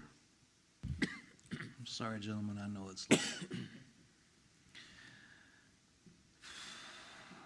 Gentlemen, Dr. Kramer, staff, in the coming months, we're all going to have some difficult conversations. We've already started some of them tonight. We got lots of needs, lots of expenses, and we're going to have a lot of asks when we go to the supervisors. In my opinion, waiting around hoping and wishing that we get approved for various grants is a pipe dream. You can't plan your future on hopes and wishes. I'm confident, and in conversations with Dr. Kramer, I know that there are various applications for various grants being applied for, and we certainly hope we get awarded those, and as they come in, things will change. But we can't move forward hoping to get grant money. One of the supervisors said at our last board meeting that we just need to throw it all on the table. I'm a huge advocate of that, and I told Mr. Akery that last night. We'll throw it all on the table. We're going to have some tough conversations. And we have to keep in mind that when we make these asks, those guys are the ones that have to figure out how to pay it, and those are the guys that have to answer to the taxpayers to figure out whether or not they're going to raise real estate taxes. That weighs heavy on me, and I know it does on you guys as well. At the same time as the school board, it's incumbent upon us to make sure that we're taking care of the schools and the students have what they need. And we have to be very deliberate in separating the needs from the wants. And I'm confident the supervisors would appreciate that. We're still looking at figuring out how we're going to overcome the $260,000 of the last year's deficit. This year, since the start of this fiscal year, we've approved $90,000 in a hiring campaign that was not in the budget. We approved a supplemental pay scale. We approved roughly $60,000 in an addendum to the ESS contract. So in totality, we already wrote nearly $600,000 or better in checks that weren't budgeted. In years past, as I've learned over the last year, the schools have depended heavily over what I used to refer to as fluff in the budget. And we can keep using that word. I think it's probably appropriate. But when you budget for X number of staff members and you don't hire that many staff members, obviously there's going to be excess funds.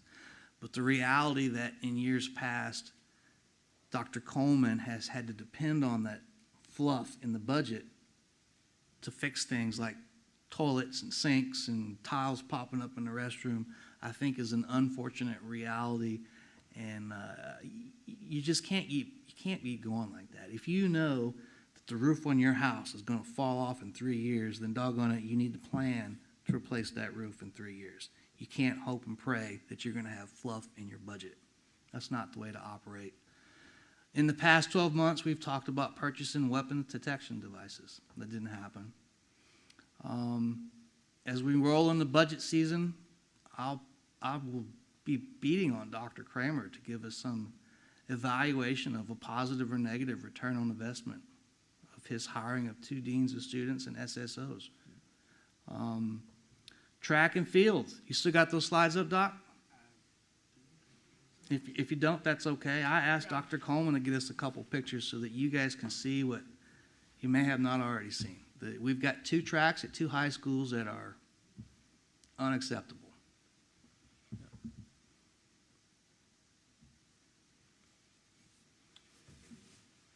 The first one you see is the Windsor High School track.